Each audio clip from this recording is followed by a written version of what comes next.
être en dessous de l'oreiller, c'est mon meilleur. Des beaux bonhommes, Louis. C'est ça, mon ex aussi. Hey, prends ton micro, mon vieux. Tu te couches à... Hey, test. Tout. Bonjour tout le monde, bienvenue à La Chaise Bleue en direct du Hannover 2025.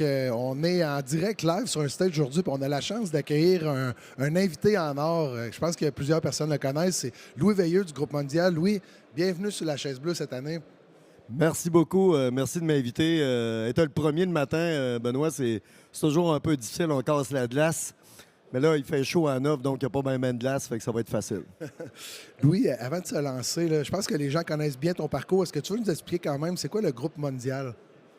En fait, le groupe Mondial, c'est un regroupement d'individus extraordinaires qui œuvrent dans le métal en feuille et qui ont comme objectif, oui, de transformer du métal, mais surtout transformer des vies positivement. Fait qu'on est une gang de 275 membres d'équipe dans 4 usines sur 3 sites. Et on allie le plaisir, la performance, la productivité, la bienveillance et tout ça dans un environnement où on a décarboné notre entreprise à 58 en 3 ans. Fait que nous autres, l'accord de Paris, ça a pris 3 ans. On a peut-être qu'on s'implique un peu au niveau gouvernemental pour être capable d'atteindre de quoi, là. On t'entend beaucoup parler de lean environnemental ces temps-ci, Louis. Tu veux-tu me cadrer ça pour essayer de nous remettre à notre place, qu'on l'entend dans tous les sens? Là? Mais... Oui, bien, en fait, pourquoi je parle de lean environnemental? C'est quoi ma job, moi? C'est quoi l'impact de ça dans ma job? En fait, il y a beaucoup de monde qui pense que je perds mon temps à laisser mes postillons dans tous les podcasts puis les événements pour parler de ça. Mais en fait, c'est un call to action. C'est comment, au Québec, on peut rehausser notre productivité à travers le lean. Benoît, toi et moi, on s'est connus à travers le lean. On est des croyants du lean. Mais l'affaire que je trouve difficile, on s'en va vers une période difficile et il y a plein de gens présentement qui savent même pas qu'est-ce que ça veut dire de l'amélioration continue, qui n'ont pas mis ça en place ou qui ont simplement des outils. Tu sais, c'est un marteau dans ton garage, tu sais pas quoi faire avec, quand est-ce de l'utiliser, puis où le positionner, puis... Alors, les outils, sans la culture, sans le processus, ça donne pas grand-chose. Alors, c'est le problème qu'on a avec le Lean, mais quand les gens développent vraiment une culture d'amélioration continue, on est capable de faire face à peu près n'importe quoi, là, que le gars qu'il soit orange ou bien qu'il soit bleu ou qu'il soit rouge, on est capable de faire affaire à... Et l'environnement, simplement, en 3 ans, nous, on ne s'est pas mis à embrasser des arbres, là, puis à je sais pas, voter pour des affaires qui ne se peuvent pas, là. On a simplement réduit notre empreinte carbone en réduisant notre gaspillage. Puis ça, ben, dans la Beauce, nous autres, c'est du DDC, c'est du direct dans le compte. C'est de l'argent qui s'en va direct en bas. C'est la base du lean aussi, réduire le gaspillage. Anyways, fait que ça vient ensemble les deux, là. Tu dirais-tu que la culture du lean, c'est quelque chose qui existait puis que ça s'est perdu un peu, puis là, tu veux reprêcher pour le ramener? Est-ce que c'est moins implanté que ça l'était il y a 5-10 ans, la culture du lean à l'heure actuelle, ou on en parle peut-être un peu moins, ça se peut-tu? Oui, bien, c'est ça c'est ça qui me gosse, parce que moi, je suis revenu au Québec, puis je connaissais pas ça, le lean, puis je me suis ramassé président d'une entreprise un peu par erreur ou par whatever, mais le lean nous a fait vraiment croître et c'est vraiment ça qui a donné le ton de tout ce qu'on fait aujourd'hui. Alors, c'est long de faire une transformation d'entreprise et le lean, selon moi, est le moyen le moins coûteux, le plus efficace et le plus rapide pour l'atteindre. Et là, il y a encore du monde qui ne comprennent pas. Tu sais, c'est comme si on a une autoroute à 5 voies, là, puis là, le monde sont sur des chemins de terre, puis ils se disent, voyons, c'est donc bien difficile. Prends l'autoroute. Mais quand tu t'engages sur l'autoroute, là, tu peux pas prendre... tu prends la première sortie, tu n'as rien vu. Il faut que tu restes sur l'autoroute du lean. Puis tu peux pas y aller en baisser à pédale sur l'autoroute non plus. Tu embarques dans le char, puis tu roules, tu y vas. Il n'y a pas de gaspillage, il n'y a pas de niaisage. Question pour toi, Louis. Moi, j'y crois profondément pour entretenir une culture puis la rendre vivante. Ce que ça prend souvent, c'est des rituels. Puis j'aimerais savoir, est-ce qu'il y a des rituels spécifiques dans tes différentes usines, dans les entreprises qui entretiennent cette culture du lean-là pour être sûr qu'elle ne s'effrite pas puis qu'elle génère la réelle valeur dans l'entreprise? Comment est-ce que vous entretenez ça? Rituel, c'est le bon mot, c'est les kata, c'est moi ce que j'appelle les Key BI, Key Behavior Indicators. Ça prend des behaviors pour avoir des KPI, OK? Alors les behaviors, tu mets le doigt sur le bobo, ça prend des processus alignés, ça prend des processus qui s'améliorent. Parce que le mot latin de processus, là, c'est d'aller vers l'avant, là, tu sais. Ouais, ben écoute, moi t'es trop jeune pour avoir appris le latin. Là. Moi, j'ai appris le latin et le grec ancien. Mais en fait, l'affaire, il faut que ça soit le Daily Management System, la gestion quotidienne. Je cherchais le titre, là, excusez là, pour l'orifice de la langue française. On sait tout c'est quoi un DMS. C'est parfait, Louis, ça. C'est ça. Alors, cette approche-là, elle est vraiment importante. Mais avant ça, là, je vais gorocher la pierre à tous les dirigeants d'entreprise. Si la tête ou, dans notre cas, le bas de la pyramide, le président, la direction, les actionnaires ne croient pas au lean, ben, il va y avoir des gens qui vont faire des choses. Mais c'est là que tu vas te ramasser avec un marteau. Tu as un outil. C'est bien le fun quand tout le monde vient visiter ton beau 5S, mais s'il n'y a rien derrière... Moi, j'aime autant, j'étais allé visiter Toyota, l'usine de Toyota à Cambridge, et c'était pas super clean. Ici, en Allemagne, j'étais allé visiter Volkswagen, c'est beaucoup plus clean. Et quand tu vas à Toyota, c'est pas super clean. Mais ils ont les behaviors. Eux autres, les bottines et les babines vont en même place. Behavior, c'est comportement. Hein, Oui. Exactement, là. Ouais. C'est une affaire comportementale. Alors, de penser toujours, d'avoir la pensée d'amélioration continue omniprésente dans ta tête. C'est quand tu vas faire ton gamba, tu scannes ton entreprise, tu vas voir ton gamba, tu vas voir des choses et il faut agir. Donc, l'amélioration continue, c'est d'amener des bonnes pratiques d'affaires à tous les jours dans ton Daily Management System qui s'améliore, qui fait que tout le monde a une productivité heureuse. C'est pas une productivité à coup de fouette. Tu sais, Louis, on s'est parlé peut-être 2 semaines avant l'événement d'Hannover en Allemagne. Tu m'as présenté un peu ton plan de match. C'était quoi tes options, tes ambitions même, tes objectifs. Tu veux-tu nous les représenter un peu? Comment tu t'es préparé? Puis c'est quoi tu es venu chercher en Allemagne cette année, Louis? En fait, on était rendu, nous, dans notre plan stratégique de croissance. Et la croissance, c'est pas vraiment négociable dans notre plan. Mais là, la croissance au Canada, c'est un petit peu plus difficile. On a le vent d'en face. On a les pieds attachés un petit peu par nos voisins du Sud. Et moi, je ne suis pas une victime. OK? Moi, je ne suis pas une victime. Il y a une opportunité là-dedans. Alors, l'opportunité, c'est de venir en Europe pour amener des entreprises européennes dans notre bienveillance, de leur offrir notre usine, de leur offrir tout notre système de production pour qu'ils puissent venir fabriquer le produit dans nos usines en éliminant le risque d'investissement, en réduisant le délai d'attendre d'avoir une bâtisse, d'avoir trouvé les bonnes personnes. Et vraiment, quand tu n'as pas besoin d'investir, ton risque est vraiment réduit. Alors, ce qu'on vient chercher, c'est d'autres tripeux d'amélioration comme nous autres, qui ont des produits. Donc, on cherche des OEM, là, on ne cherche pas des brocanteurs. Là, on cherche quand même des belles, grosses entreprises. Et pour ça, faut que ta production, faut que ta business soit conséquente. Faut qu'au niveau environnemental, tu sois prêt. Parce qu'en Europe, c'est assez impressionnant. C'est la 4e ou 5e question que tu te fais poser. Puis c'est un go, no-go. Si au niveau environnemental, tu n'as pas fait tes devoirs puis que tu n'as pas vraiment des choses, hey, ils te serrent la main, ils sont un beau sourire puis tu n'as pas de rappel. Ils vont retourner contribuer à la planète, mais toi, non. Là, ça, ouais. On te sort de la game directement. C'est ça. J'ai une question pour toi un peu basée sur ça, Louis. Tu sais, tu es ici en Allemagne, tu rencontres des gens, puis je vais vraiment me focusser sur l'Allemagne.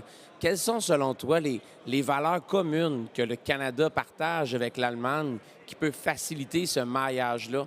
Tu sais, sur quelles valeurs communes on peut se baser pour créer un partenariat solide? Société de droit. Alors, pour nous, les lois sont importantes. Les Allemands sont un peuple exceptionnel parce qu'ils mettent le flasheur. OK? On n'a pas ça au Québec tout le temps, là.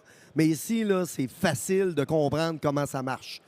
Tu prends le temps d'analyser un peu et quand ça marche de même, tout le monde marche. Pareil. Alors, il y a moins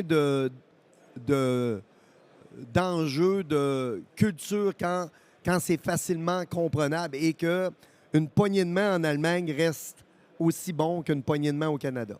L'amélioration continue, la santé, sécurité, le droit des gens, la diversité, l'environnement. Écoute, c'est les mêmes best practices. Le 4.0 vient de l'Allemagne. La transformation numérique aussi, la robotisation. Tu sais, ils viennent, ils voient ton usine. Demain, on est avec des gens qui sont venus visiter notre usine.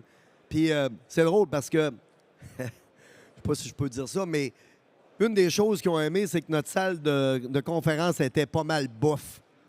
Ouais, ils ont dit, écoute, des chaises un petit peu bancales, puis, tu sais, on n'a pas mis d'argent là-dedans. Mais quand ils sont venus dans l'usine, ils ont dit, oh, vous avez investi à la bonne place. Je suis capable de comprendre ton processus. Je suis rentré dans ton usine, après 5 minutes, je voyais exactement comment ça marchait.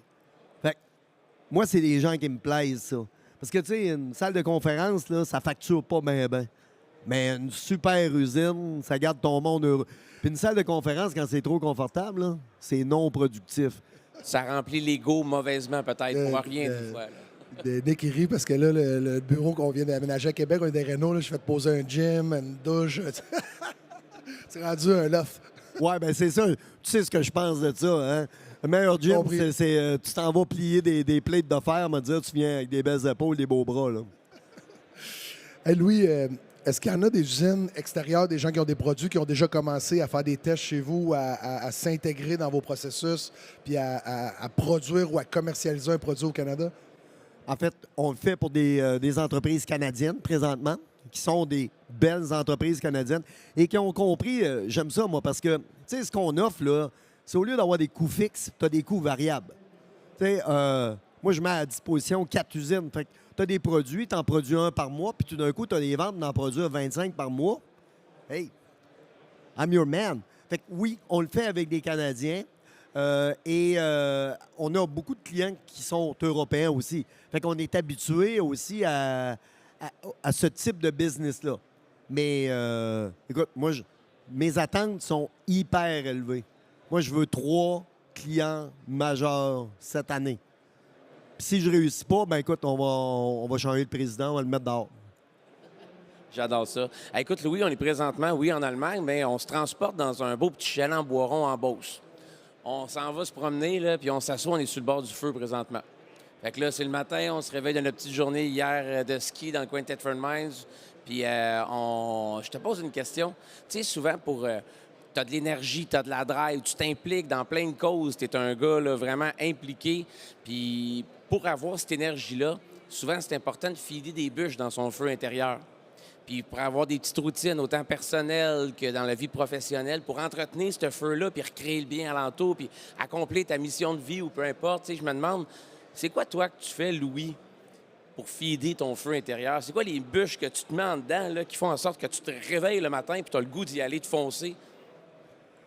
Ben écoute, le matin, je me réveille, j'essaie de me mettre une pensée positive avant de mettre les pieds sur le plancher. Je fais un genre de mélange de yoga, d'entraînement, de stretch. C'est pour ça que j'ai un corps d'athlète de même. Fait que je pourrais travailler plus sur mon entraînement, c'est ça que ça veut dire. Je suis aussi une personne qui rend grâce à la vie, d'être aussi bien entouré avec une bonne équipe. Fait que j'étais un positif. Mon père était un positif, ma mère était des positifs. Fait que tu sais, je suis rien que le fruit de ça. Chaque matin, puis tu te le rappelles. Là. Ouais. Puis dans la journée aussi. Puis des fois, quand la bitchiness a envie de m'envahir, ben des fois, je prends 3-4 grands respires, là, puis ça fait du bien. Là. Ça change. Ben, ça fait pas de moi une personne extraordinaire 24 heures sur 24. Là. J'ai des moments sombres, mais je, je rouvre les rideaux, mais j'essaie de garder ça positif. J'aime ça. Tu sais, Louis, on va s'amuser aujourd'hui. Tu sais, quand. Puis je vais raconter une petite histoire de vie. Tu es quelqu'un qui, je pense que son objectif, c'est de changer au moins minimum 1000 vies. Je pense que ça fait partie de Je pensais que ça aurait été ça, une des bûches. Essayer de faire le pont. C'est une des bûches. Puis, tu sais, souvent, tu vas pas chercher tout le temps pas le respect, mais le remerciement ou la considération que tu voudrais là-dedans. Ben, en fait, tu le demandes pas. Ça, c'est une belle chose. Quand on a eu. Moi et ma famille, on a adopté, pas adopté, mais on a fait venir une famille ukrainienne à la maison. Groupe mondial, je vais dire groupe mondial. Tu as accepté de payer les billets d'avion complets de la famille qui sont venus quand même un an à la maison. Tu sais. Ça a été super respectueux, puis on ne l'a pas commercialisé, mais merci de la part aussi d'Alona. Il parle français maintenant, ça fait 2 ans. Il va pouvoir écouter, puis on va le dire. Puis je pense qu'ils t'ont jamais vu réellement.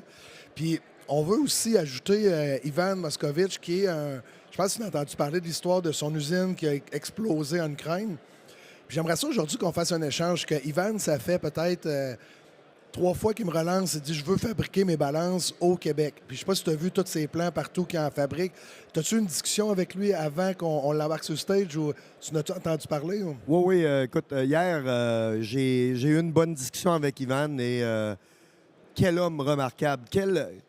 Et tu sais, tu parlais des bons behaviors et tout ça, mais I'm going to switch in English. We have to So switch I'm in not English. speaking behind your back. I'm speaking in front of you. This is a remarkable man.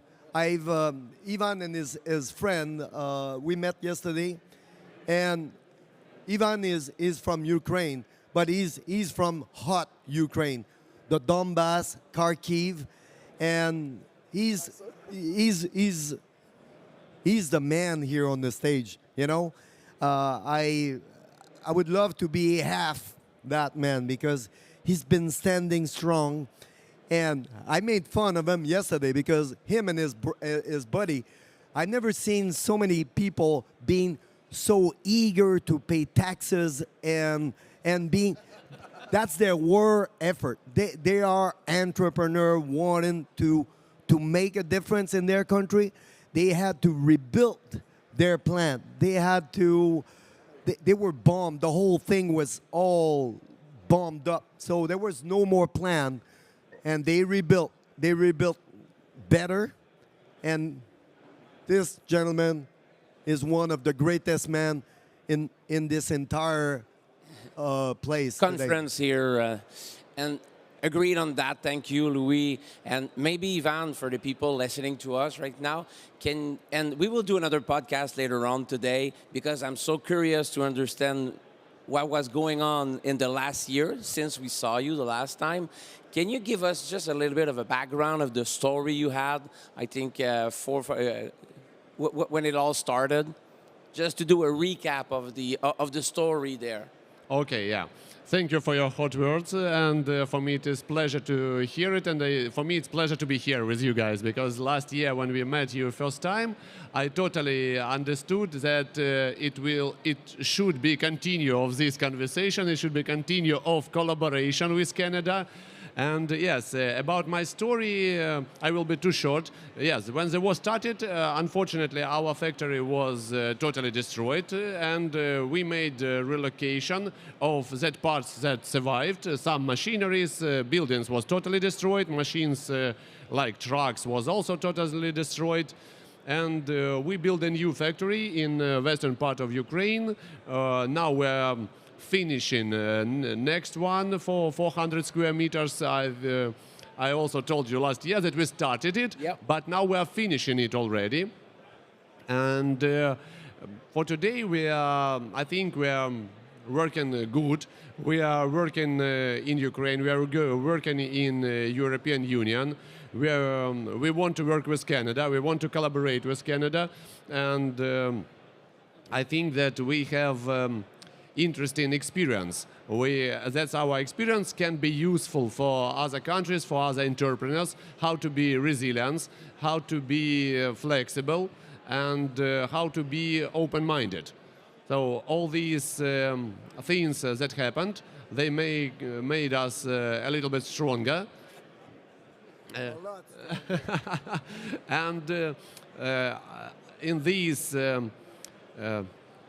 like not stable situation, not only in Ukraine, but now how we see all over the world, we should try to find friends, to find allies, and to build new strong connections between entrepreneurs, between people, between businesses, and I think that is what should we do. Absolutely love it. How many employees are currently working in the new factory, Ivan? For today, total number of our employees is 76. It's still not so big as before. Before the war, we had a little bit more than 100 employees. Now we have a little bit less, but our productivity is higher than it was before the war, because when we lost some people went abroad, some just didn't want to make relocation, and I make a notice that that people who stayed, they became more effective, and really more effective. You share the lean management with Louis here. He's a big lean guy, so I'm sure he likes that. Yeah, resilience is great, and I love when, and he's the best example of finding opportunities in the worst time. case scenario. Come on, he's in Kharkiv, he was telling me, when bombs falls, he turns and sleep on the other ear. We're not there yet. We listen to the news. That's our bombs right now, and we get scared. These guys are the real guy. So it's always been, we have a lot of Ukrainian in Canada. They've been part of our society, and they were really, really important for the Western Canada. Actually, the Ukrainian made a lot of a good relation with our natives, our First Nation, because they were looking at them with the same level of eyes as team member. That's what we think about team member. So lean is really about the essential of something. Essential of, we're going to do something here. I cannot let my country down. I cannot let my employee down. I cannot let down. And that I love. It's, I might get some really good business deal here, but what I learned yesterday is very humbling. So I'm ready to take over anybody trying to invade my country. I would do the same, especially with you, Louis. I like the energy there. And failure, no, it's not an option. Failure is not an option. And the paradigm that you erased in my mind last year when I met you, you told me, Nick, one of the key message I want the world to know is Ukraine is still working. We need to put bread on the family table, butter, so we need to go to work. The economy, despite this terrible situation of the war, the economy has to be running so we can have our lives and so on. And you made a 76 person. They all have family, and all of these people are working right now in the economy in Ukraine. So yeah, I have no words to say how grateful I am for that, and proud of you, Ivan. So really nice to hear, and I'm very curious. I think it's at 1 p.m. this afternoon. We want to do the full podcast to have the story, how it goes. I love it, and I told you as soon as it will be okay to go there, I'll go and do motorcycle with you. I want to do some off-road. I'm going to have my jacket from Ukraine, and I want you to wear your La Chaise Bleue vest. He's sending me picture on his trip from time to time. Yeah. I'd love to start producing their product, because one thing is, they're not only manufacturing stuff. They're really good at manufacturing stuff. They have application on for the user. So I'm gonna be pushing hard because all the scales that we have in Canada are made in United States, right? United States is expensive right now. So with the Yeah. dollar, The so it's dollar. only a dollar thing. We'll make sure that we change that. And yeah, we can help in this situation. We have good experience, we have knowledge, we have drawings, we have good guys in Canada who can produce it. So I think, again, that situation should make us a little bit more stronger. And that's our idea. Yes, in July or January, Victor, when we will be in Canada. July. In July, we will be in agricultural exhibition in Canada this summer. Which city? Yes. Yes. In Manitoba. In Manitoba? So it's, So we will ask you together. We will ask you guys together all Canadian scale companies and make a little meeting with us. We will go to them and make a new way of doing business with scales in Canada. Yeah. Actually, you're going to have to stretch your trip a bit because I think I'm going to fly you from Manitoba to my plant. We're going to see the plant together. Then I'll let you go back to home. And if it works, I make a promise in front of everybody. I'm going to Ukraine, man. I'm going there. We are welcome you in Ukraine, and we will be glad to see you and see you guys in our factory. As I mentioned last year, yeah, we are open. You should come, you should see, you should understand again that Ukrainian is working. We are open for any type of cooperation and collaboration. We are open to share our experience and to know more about your experience. We are not trying to take anything to us. We want to find new opportunities and new ways of doing business. You see, that is the secret right there. He's not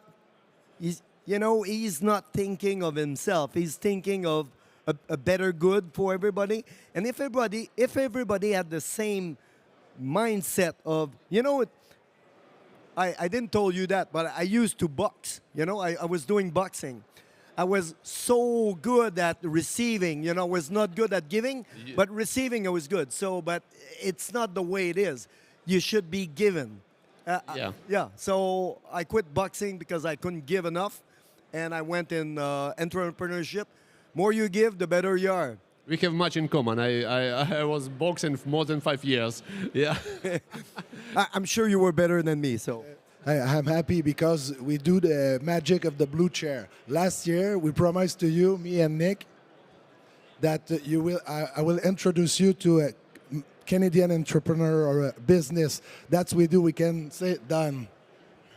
Are you happy? Yeah, it's our first connection. But in summer, my idea, I want to take my friends. We have Ukrainian industrial cluster. Here, Ukrainian industrial cluster. I will gather my friends like Victor, like other guys. I want to collect them and take them to Canada, and let's make like connection between clusters. You have NGen cluster, like big cluster. Let's make these business connections, and we will try and we will see that we can find much more opportunities that we understand now. We should start and we should find them. So in summer, let's make some little summit between businesses of Canada and Ukraine, industrial Let's be businesses. creative and make something out of it, because we got a lot of connections, especially Louis with some organization and so on.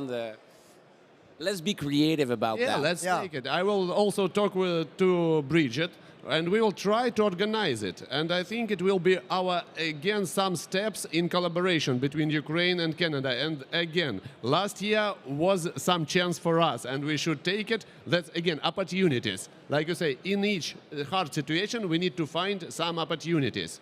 And now we're here, and we should move on. You know what? I think we just need to drop the mic on that. Well said, Ivan. And we got 2 commitments out of this podcast. So Louis going in Ukraine, and with us, of course, and be creative about that summit and make something, especially if you're with an industrial cluster. We got some of these clusters as well, so let's do something together. Are you ready, Louis, for fly with me together on the same seats, like a second time? yeah. This guy we were in really economic, and he's a bit bigger than me, so I had to sleep on his, good thing he's got good arms, because I could sleep on his arms, so That's how we start our relation. So we slept together the first day we met. Yeah, but the In the worst plane. thing is he snores. That's the worst. I wouldn't know. How do you know that? All right, we're going the to plane. cut that up now. So. Thank you very much. Bye-bye. Yeah, thank you. Bye bye.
Oh, ouais? Oh, ça marche. Is your microphone working? Test, test, yes. Great. Bonjour tout le monde, bienvenue au podcast de la Chaise Bleue, le podcast qui s'adresse aux leaders de la transformation dans les entreprises. Welcome everyone. We're now live at the podcast La Chaise Bleue. The blue chair is the chair that any digital leader in a company should sit in. I have the pleasure to have with me Christian from SEW. So it's really nice to have you with us on the podcast. And I'm really curious, just before we go into the presentation, because you allow me to ask some questions, I'd like to get to know you a little more so we know who Christian is, where you come from a little bit. Then let's go and dig into that. Perfect. Thank you very much, Nick, for having me. Yeah, my name is Christian. I'm from the southwestern part of Germany. Live there, study there, family, 2 kids, beautiful daughters. Sometimes challenging, but I love them, and I hope they love me too. Yeah, I'm working for ACW since 1.5 years. I was before that in the machinery industry, was responsible for sales and service tasks. Now I changed to ACW, and at ACW I'm within the product management responsible for digitalization and automation. So our task is to provide added value to our customers with digital solutions, which is quite a big challenge and also transformation for us, because we are very used to building excellent and perfect drives, including gears.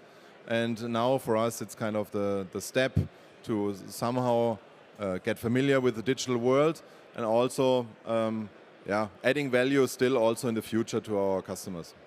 Really neat, really good. And I can't wait to see that. And by the way, we have the remote right over there. If you want, that's the Got it. green to move. So I can jump the slides, right? Yeah, we want to do it very interactive. So whenever I have something, what you... I'm not a shy guy, don't worry. Okay, I'm pretty sure. We do not know each other very long, but I'm pretty sure this I can believe to you.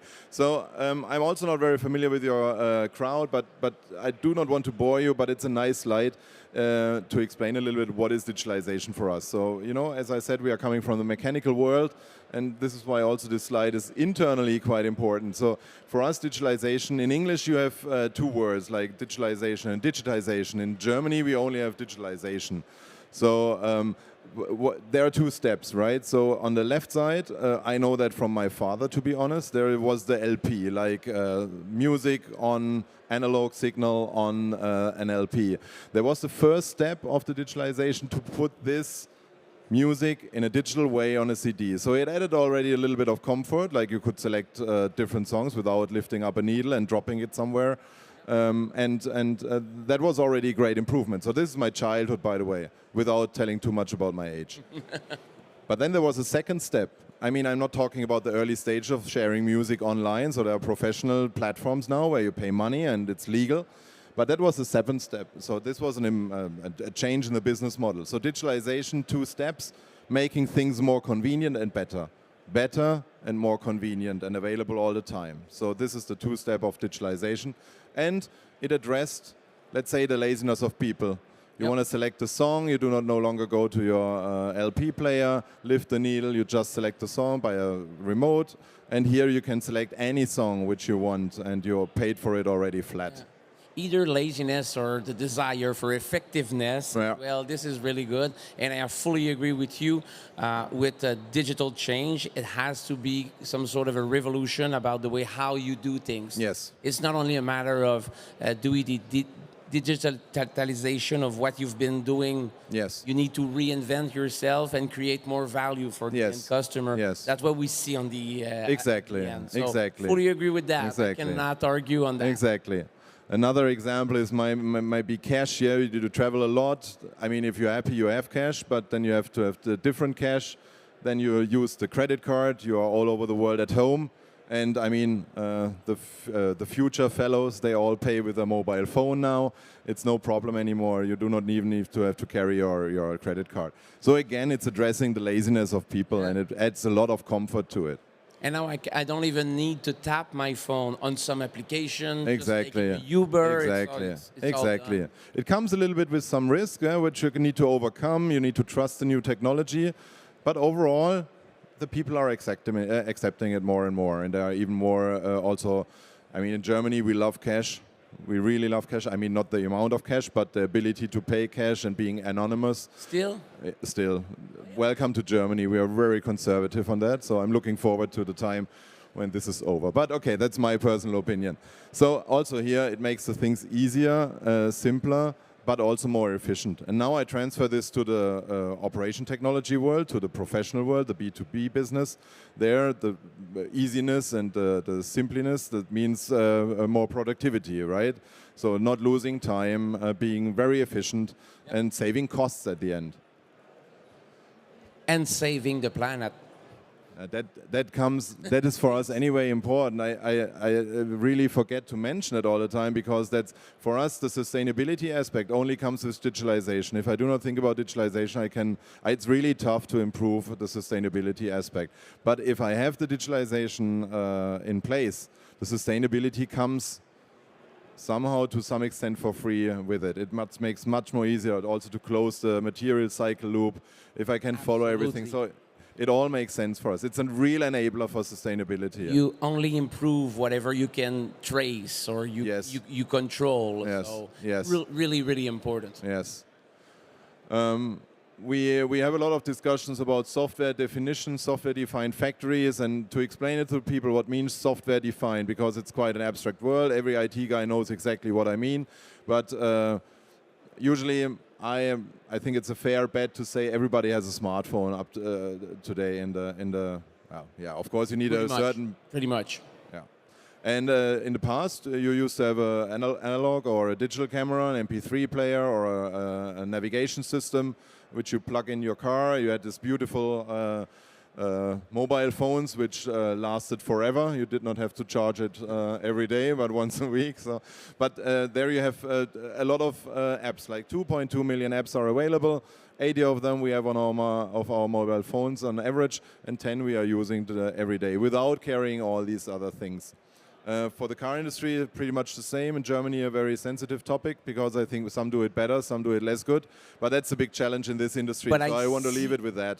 But I see the patterns in all of these examples. Absolutely. Everything is getting digitalized, yes. Getting connected, yes. Getting to change their output value yes. of the usage of the yes. product being connected. So. Yes. Absolutely. It's in many, many fields of our lives there. Exactly. Yeah, and you can do an improvement or an upgrade easily by downloading a new software, which is better, and it doesn't cost you too much effort. You do not need to go to a store. You can just download it, and all of a sudden you have an upgrade in your hardware device, like the smartphone. It works better.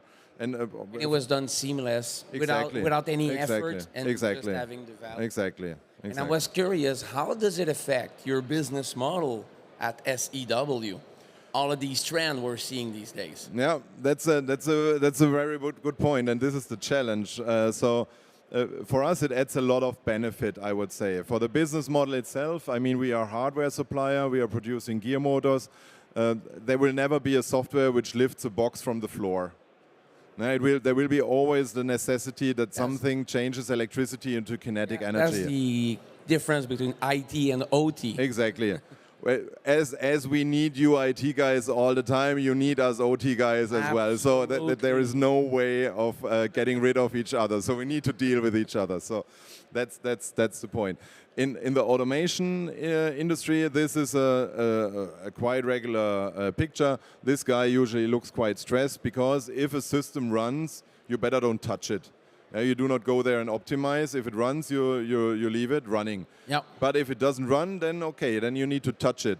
And then you need to find a way how to get to the detail and how to get to the program. And improve the quality, exactly. time of run, the cost of operation. Correct the mistake and so on. Because something happened, obviously, which was not foreseen. And then this guy needs to travel, needs to get there. Then we come to the sustainability aspect. And you need to book a flight, you need to get a visa, which is getting more and more complicated. And you need to go there. It's a time delay. You do not have an immediate support. And this is the machine stops, right, and doesn't produce whatever. So there is a loss of money, and it's frustrating for everybody. Yeah, that's one thing. And then if the guy arrives, then he needs to dig through a code which has been written by somebody who may be retired, who is no longer in the company, who never documented anything. I mean, of course, programmers are always perfectly in documenting every line of code, but some of them don't. It happens once in a while, and then you have a problem with understanding all these lines of proprietary language. And yeah, well, it would be great if it could be possible in a different way. I mean, we pay a lot of money for this hardware in the OT sector, which is needed in specific, but it's expensive and it's not as performance than IT hardware. It's not scalable at all. Also, if you have to change a drive in a factory, you need to see, okay, which kind of firmware do I need to put on, and what was the parameter setting. When you drop your phone in the river, you buy a new one, if you can afford it, of course, but half an hour later, after you get your smartphone, it runs pretty much the same as the last one. So it's very convenient, very easy. Also, your productivity is up very soon. In the OT world, it's quite a bigger problem. But we will solve that.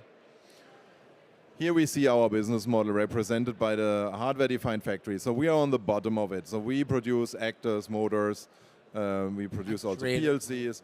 Up that, there is the SCADA, MES, or ERP system. This dotted line, which we see there, is more like a Chinese wall.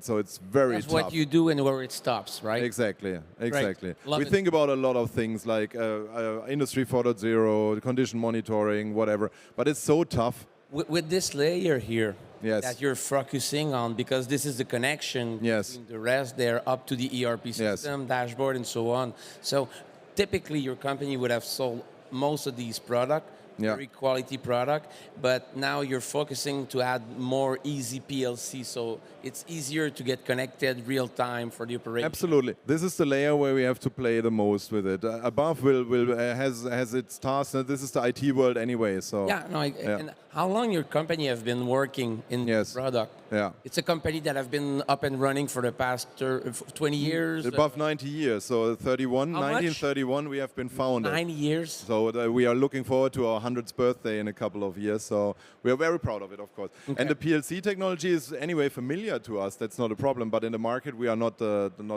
leading company. But anyway, that's the problem of somebody else. But this is exactly the layer you're referring to, where the IT meets the OT, and where we can gain a lot of benefit by overcoming data silos and standalone applications, proprietary protocols and hardware. Because the upstream and downstream data stream is really tough. If you expect an end customer with a line of several machines, and every machine has different systems, and inside the system there are even different systems. So it's a nightmare to have an overall picture. Absolutely. And the question I have in my mind is how SEW differentiate on the market. Yeah. You know, every company's strategy can be defined by having something special, how to be different than the rest. What is the thing about SEW that makes you guys special on the market?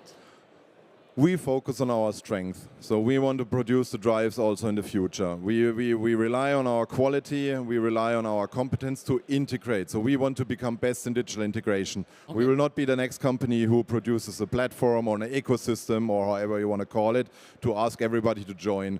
So we will join on the platforms and ecosystems to make sure for our customers to gain the benefit out of our perfect integration into such kind of systems. That is a kind of a plug-and-play approach. You do not need to register to the next account or create a new one and battle against everybody who is anyway better than us. So, but we want to be seamlessly integrated, so we want to play with the others. We want to have the lower layer, and everybody can fight for the rest. So. I think it's a very, very nice thing not to recreate another hub, another world, where we and just do the interconnection of what is already there. Because in a factory, you may have product from multiple companies, and you want to have them on the same hub. So it's much easier to automate and create some savings, in energy, and so on. Who's your typical customer? The typical customer is a really good question. We have 100,000 customers all across the world. So it's everything with a very small manufacturing or producing site, like a mill or something, up to the big automotive companies like Tesla, BMW, Audi, or Pepsi, but also machinery builder. You know, we have the machinery builder like an EMA or Krones, very good and valuable customers, and they are producing then their equipment for end customers, which I just mentioned. So our drives are all over the world in 57 countries. Okay. You know, if the customer buys from us, the big benefit from us is we are a premium supplier. But if he gets stuff from us, it works. We do not leave the topic before it runs, which is a lot of pain sometimes, but that's our promise. That's our differentiation to the market. Yeah, that's how customers do reference, come back for another product, and so on. I do have one last question, and we call that the CVDM question. The CVDM is a non-profit organization that runs in Canada, and the main purpose is to do some meshing, some matching between what a company can offer and what another company wants. So we need to ease the collaboration between business and find out who you should speak to. What would be the one, either Canadian company or any part of the world, that you would like to meet with?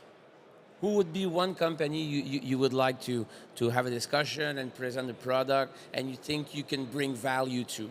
Do you have a company? You mean a brand, like a name, or? Yes. Yeah, well, we have... Or it could be an industry. I know sometimes you don't want to say names. I could understand that, but... Yeah.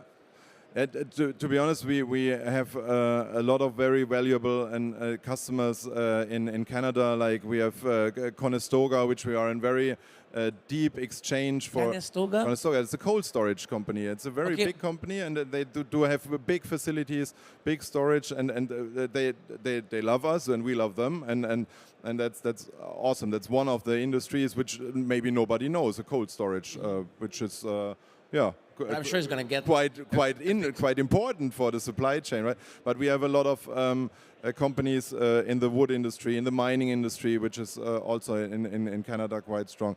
Everything what logistics at every airport, the conveying belts for your suitcases, most probably there is a SEW drive behind it.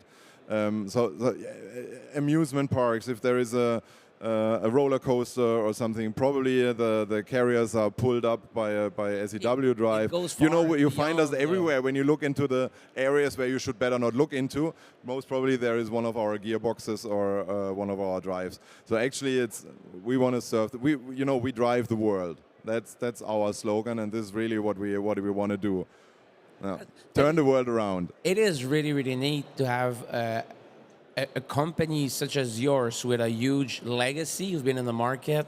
I had no clue you were that integrated in so many fields of business. And what you have in mind is go any further in that step. Yeah. To allow the rest of IT to do magic. I think is when these companies of hardware tend to do the connection that we will eventually save the planet. And consume less energy, be more efficient. We will need less people to operate. We will be able to automate business process by themselves. So starting the motor, sensing the vibration, I can schedule the maintenance with all this information. So I think it's a very, very, very nice from you guys to invest in this. Is there any? Do you know what's the percentage of the gross revenue dedicated to R&D to improve your product? We are a family-owned business, so this gives us a lot of freedom. So we can really reinvest. We do not have ridiculous growth targets. So our shareholder, Mr. Blickle, is very cautious in that. So he builds a company lasting forever, also having the role in the society, not boosting or taking advantage of any situation. The founder of the company told us that the customers do not want to have products, they want to have solutions. And this is our task, and this is also where we are driving our R&D for. So I have to admit, a lot of innovation is also driven by customer requests. So everything starts usually with a customer project. But of course, looking to the future, we also need to inspire our customers with ideas like the software-defined factory. Also with our sustainability approaches. We know with our drives, we have quite some heavy energy and material consuming products which are needed. You know, you cannot. Well, yeah, it's a fair guess that you will never build that out of paper, and you need metal and cast. But we are also investing a lot in thinking about how can we reuse the material. I have to admit, also from an economical point of view, but also from a sustainable point of view. We cannot just waste and scrap it because the material is rare and we need to get it back into the cycle loop. And also there we are thinking a lot like, okay, we need a solution for that, and we need material, of course, but that's also very important to us. So we are a lot of thinkers, like German. Maybe we overthink some things sometimes. We are very, very deep in the technology and everything, so it always takes some time, but if we do it right.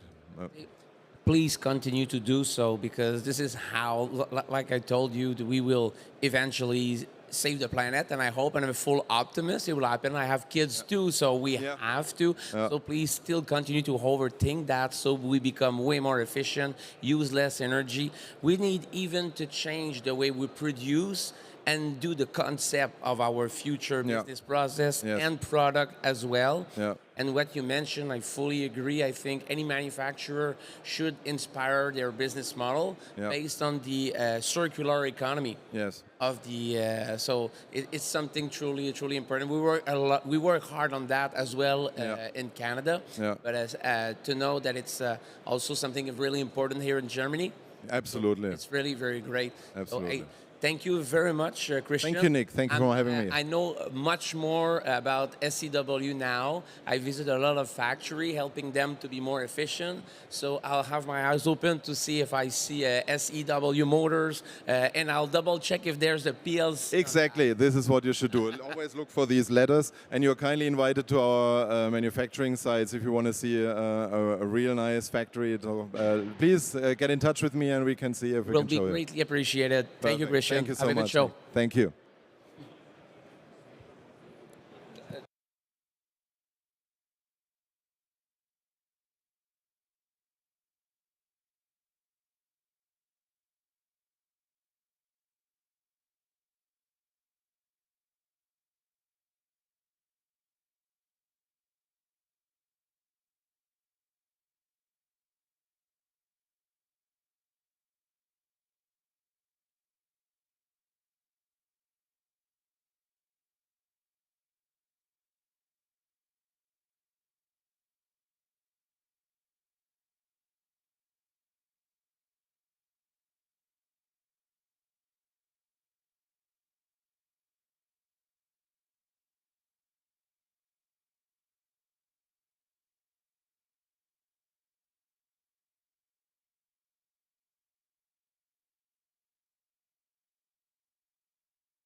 Oui.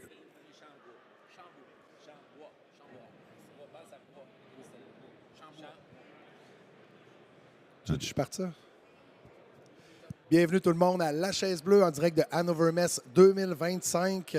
Pour vous donner un peu un indice, là, c'est à peu près 130 000 personnes qui est attendues dans plus de 40 000 kiosques, si je ne me trompe pas, avec plus de 4 500 speakers. On est dans le hall 17. Aujourd'hui, j'ai la chance d'introduire Jean-Sébastien Bourque, Jean-Stéphane Bourque, hein, de Chambois. Jean-Stéphane, avant de se lancer dans plein, on aimerait ça savoir c'est qui Jean-Stéphane? C'est d'où il vient, Jean-Stéphane? On va revenir un petit peu en arrière. Là. Parfait. Écoute, Jean-Stéphane, c'est un gars de la Beauce, qui est originaire de la Beauce. Il a 4 enfants, 2 garçons, 2 filles. C'est quelqu'un qui aime la vie, qui aime faire du sport, qui aime les gens en général, puis qui est très passionné dans ce qu'il fait. Quand tu dis la Beauce, on parle-tu Beauce-Nord ou Beauce-Sud, Saint-Georges, Sainte-Marie? Techniquement, je suis originaire de Beauceville, qui est dans Beauce-Sud, puis maintenant, j'habite à Saint-Georges, qui est toujours dans Beauce-Sud. Tu es un personnage un peu comme Jean Champagne, là, qui est familial. Là. Écoute, Jean Champagne, c'était mon 4e voisin dans mon enfance. Moi, plus jeune, j'ai travaillé comme consultant dans un groupe qui avait été acheté par Novatec, Jean Champagne. Puis on avait tous déménagé dans une usine. Mais le monsieur, j'ai même pas travaillé avec, je travaillais avec son équipe, mais juste la vision qu'il me donnait, les messages qu'il m'envoyait, les leçons de vie, là, polies, ça m'a resté toute ma vie aujourd'hui. Puis c'est des petits moments. Fait que je te le mentionner. Jean est quelqu'un de très authentique et très intègre, puis c'est vraiment le fun de le côtoyer. Comme je te dis, c'est un voisin, mais j'ai eu le plaisir de le côtoyer dans ce sens-là, mais je connais bien Louise aussi, sa conjointe. Puis comment tu es devenu entrepreneur ou parle-nous donc de l'organisation? Écoute, moi, là, j'ai un parcours très atypique. Premièrement, j'ai fait une formation de comptable agréé. J'ai commencé chez Raymond Chabot. J'ai géré quelques compagnies on and off avant puis après mon grand séjour de banquier. Et j'ai été banquier, j'étais vice-président pour 2 organisations, BMO puis RBC. Puis à un moment donné, je me suis toujours dit, je veux devenir entrepreneur. Il y a quelques situations qui n'ont pas fonctionné. Puis là, j'ai fait ce qu'il fallait pour que ça fonctionne. C'est un peu fou de dire à un certain moment donné de risquer beaucoup puis d'embarquer là-dedans quand on a des carrières. Mais il y a 2 ans, j'ai fait le saut. J'ai acheté l'entreprise. Puis j'imagine que tu ne le regrettes pas. Je le regrette pas du tout. Puis qu'est-ce que ça t'a apporté? Écoute, pour moi, je me sens vraiment sur mon X comme entrepreneur avec une entreprise qui est à moi. J'ai une belle gang. J'ai tout près de 50 employés. C'est un plaisir de les supporter, de les aider à se réaliser, d'avoir du succès, d'avoir des situations où ce qu'on dit, là, il faut qu'on trouve une solution, parce que j'appelle pas ça nécessairement un problème. C'est juste une situation dans laquelle on travaille pour la solution. Puis en équipe, tu sais, les gens, ils réussissent à faire des miracles, là, fait que c'est vraiment exceptionnel, même si on n'est pas si gros que ça. Puis il y a eu quand même, après l'achat, il y a plein de choses qui sont arrivées. Puis j'aimerais ça que tu nous parles un petit peu plus de l'entreprise. Quelle est sa mission dans le marché? C'est quoi la valeur que vous apportez dans le marché présentement? Bien, nous, dans le fond, on est une ébénisterie architecturale à la base. Donc, ce qu'on fait, c'est qu'on construit des écoles, des hôpitaux, donc les meubles sur mesure, incluant les panneaux muraux dans un gymnase, donc des écoles, les hôpitaux, les maisons des aînés, les postes de police, les musées, les bibliothèques. Donc, tout ce qui est de l'ébénisterie architecturale un petit peu complexe et non pas, mettons, du résidentiel ou on peut faire des bureaux. Admettons qu'on parlerait d'un grand cabinet d'avocats, un grand bureau de comptable, on pourrait faire tout le bureau, mais je veux dire, c'est vraiment, nous autres, on est très institutionnels. Mettons 90-95 c'est institutionnel. Fait qu'à chaque fois, c'est des meubles sur mesure, commandés pour fitter dans tel coin, puis il n'y a aucun standard comme tel. Là. Jamais. Tu peux pas prendre ces 4 blocs Lego-là, on les assemble, c'est ça qu'on te fait. Là. Et on peut faire un meuble en mélamine à 50 $ la feuille de mélamine, puis on peut te faire le même meuble en stratifié massif à 1 000 $ la feuille de stratifié massif, puis tu vas voir que le prix va être différent. Puis ça, c'est vraiment les architectes du gouvernement ou les architectes des villes qui nous envoient les plans puis ils disent, regarde, c'est ça qu'on veut. Puis nous, on y va avec leur sélection. Donc, s'ils choisissent des produits américains ou des produits italiens ou des produits canadiens, on est un peu dépendant, mais on essaie toujours de les amener vers des produits canadiens. Vous êtes capable quand même d'influencer ce choix-là puis d'apporter, de proposer local. Souvent. J'adore, parce qu'on a une très belle industrie du bois, là, c'est certain, au Canada, au Québec. Tu sais, je vais t'appeler JS parce Ben que oui, tu me ben l'as oui. permis tantôt. Puis tu Ben m'as oui. dit, arrête, là, appelle-moi JS. Moi, j'adore ça, du monde comme ça. Tu sais, t'as quand même fait tes valises. Oui. Tu as pris une semaine de ton temps, quelqu'un d'occupé, qui 4 enfants quand même, l'entreprise depuis 2 ans, il faut se la réapproprier, remettre du leadership, des gens en poste, s'assurer que tout le monde est sur son X aussi. Tu te permets de partir une semaine de l'entreprise comme ça. C'est un investissement, là, c'est du Absolument. temps. Tu sais, qu'est-ce qui t'a mobilisé comme entrepreneur pour te dire « je vais en Allemagne ». Qu'est-ce qui fait en sorte que quelqu'un comme toi, président d'entreprise, devrait venir ici en Allemagne? Bien, il y a 2 raisons. La première, c'est que c'est important pour moi de tisser des liens avec les autres, d'apprendre des autres, puis peut-être partager des choses que les gens ont le goût d'entendre. L'autre, c'est parce que dans ce qui a continué après mon acquisition, c'est que maintenant, j'ai un partenaire allemand. Puis ça suit un investissement technologique que j'ai fait parce que écoute, il y a à peu près 6 mois, j'ai tout refait mon usine. En fait, j'ai doublé l'usine. L'usine avait 0 technologie, ou pratiquement 0. Et j'ai amené énormément de technologie, de la technologie allemande. Au niveau du plancher de Au production, niveau là. du plancher de production. OK. Puis juste, si je fais, mettons, un petit 2 minutes d'explication de qu'est-ce que tu peux sentir quand tu t'en vas d'un projet comme ça, là, c'est comme tu achètes une entreprise, tu fais un diagnostic, tu as quelque chose dans ta tête. Tu es Là, habitué tout de faire le des due deals, ancien banquier quand même, tu as dû en voir là, des Oui. prêts. Puis, Là, tout le monde te regarde, tu essaies de l'expliquer, puis personne ne peut visualiser qu'est-ce que tu t'apprêtes à faire. Puis là, tu fais mettre ça en branle. Fait que là, ça te prend plus de pieds carrés. Fait que soit un loyer, soit un agrandissement. Après ça, ça te prend un layout. Puis là, tu engages du monde à faire un layout, mais ils font pas en tout qu'est-ce que tu veux. Puis là, tu pars avec un layout, finalement, tu le fais avec ton équipe. Fait que moi, je pense que quand tu fais une situation comme ça, tu as les gens, tu as le processus, tu as la technologie, puis tu as tout le leadership qu'il y a à faire, OK? Fait que là, tu pars dans ça, puis je pense que c'est aussi fou faire une affaire de même, de tout refaire l'usine. Je te dis, là, dans mon usine, il y a un robot qui n'a pas bougé, là, qui est une genre de CNC, puis ma chambre à peinture, tout le reste a été déplacé. Tout a été refait, mais ça a été fait avec l'équipe. Puis là, ben ça amène un engagement. Depuis que j'ai fait ça, j'ai 7 emplois de créés. Puis en même temps que j'ai été faire cet agrandissement-là puis acheter des équipements, ben j'ai un partenaire allemand pour qui je fabriquais un meuble en bois parce qu'eux vendaient leur stock au Québec, au Canada. Puis ils m'ont dit, on pense sortir du Canada parce qu'on voulait aller avec un distributeur, puis personne n'a voulu y aller. Ils ont essayé 3 pistes avec des compagnies. Tout le monde a dit, regarde, ça marche pas. Ben quoi là ou non, ben moi, en même temps que j'ai fait tout ça, j'ai décidé de me lancer comme distributeur. Fait que je suis maintenant distributeur de tous ces produits allemands-là, qui sont complémentaires aux meubles que je fais. Et j'ai leur liste de clients. C'est moi qui vends maintenant à travers le réseau du Québec, à travers tous les hôpitaux du Québec. Fait que c'est pour ça que ce soir, cette nuit, je pars à Munich voir mon partenaire allemand, qui est une multinationale de 2 milliards. Fait que je m'en vais justement les rencontrer. Fait que c'est les 2 raisons pour lesquelles je suis venu ici. La techno était pour moi hyper importante pour voir où est-ce que je vais aller plus loin, puis aussi de visiter mes partenaires. Mais JS, là, tu as déjà un partenariat avec eux. Là, tu es en Allemagne. T'es-tu dans une délégation, soit du Québec ou NGen, ou tu es par toi-même? Délégation du Canada, là. Et du Canada. C'est de la Beauce aussi. C'est de la Beauce, c'est ça, avec le Conseil économique de Beauce, c'est ça. As-tu d'autres objectifs demain? Tu veux-tu aller en chercher encore plus ou c'est plus de concilier les liens demain? Bien, c'est sûr que la distribution de ces produits-là, c'est pas le clou, dans le sens, c'est pas le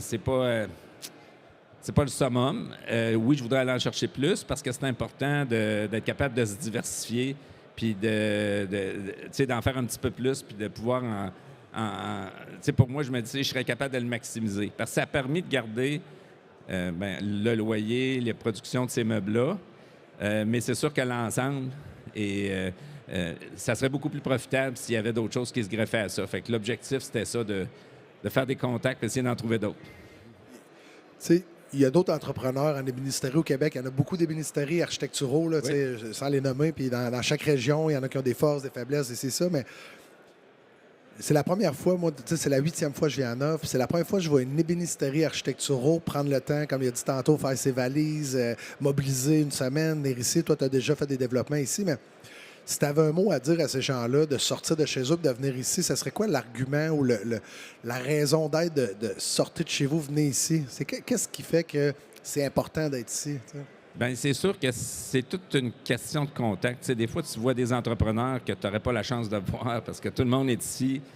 Tu leur parles, ils t'amènent des pistes de solutions, ils te donnent des choses, ils t'indiquent des choses que tu peux faire, tu n'avais pas pensé à ça. Tous les contacts que tu fais, je pense que c'est ça qui est positif. Tu sais, JS, ça fait... c'est notre 3e journée qui débute. Oui. Tu as fait les 2 premières journées promener, tu sais, au travers les différentes technologies que tu as vues, des produits, des entrepreneurs du Canada, de l'Allemagne, des kiosques, des podcasts. Tu sais, qu'est-ce qui a été ton coup de cœur? Y a-t-il quelque chose que tu t'es dit là, je suis venu ici, j'ai passé 2-3 jours, puis je peux faire check, ça valait la peine?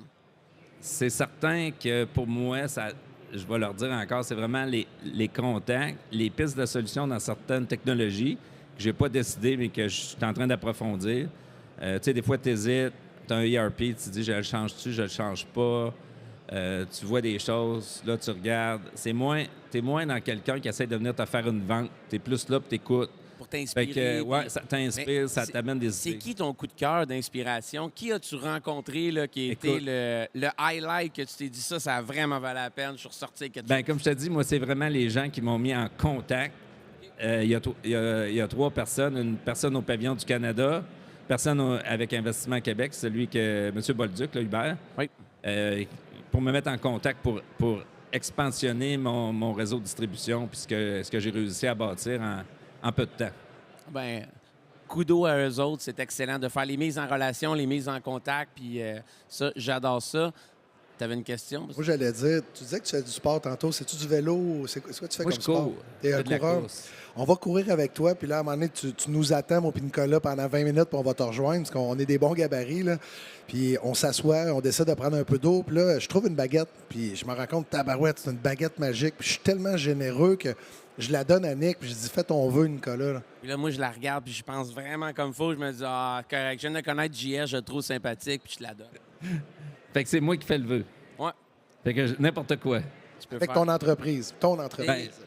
Moi, ce qui est important, c'est que si j'avais un vœu à faire, c'est de continuer à ce que les gens dans l'entreprise soient heureux, qu'ils s'épanouissent, que moi, je continue à m'épanouir, puis qu'on ait évidemment le plus de succès possible en équipe, qu'on fait une croissance qui est raisonnable et gérable, sans trop bouger ou shaker le mindset des employés, puis qu'on garde la vision. Une croissance en conservant la culture d'entreprise, Tout à fait. ce qui vous retient unis ensemble et mobilisés. Là. Absolument. Faut pas se perdre là-dedans. Des fois, il y a des grosses acquisitions, ça va vite, ça roule, on perd un peu le sens, mais il faut préserver ça. Là. Absolument.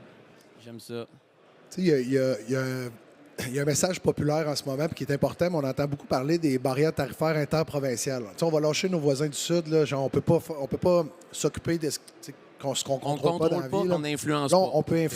on peut influencer les barrières tarifaires interprovinciales.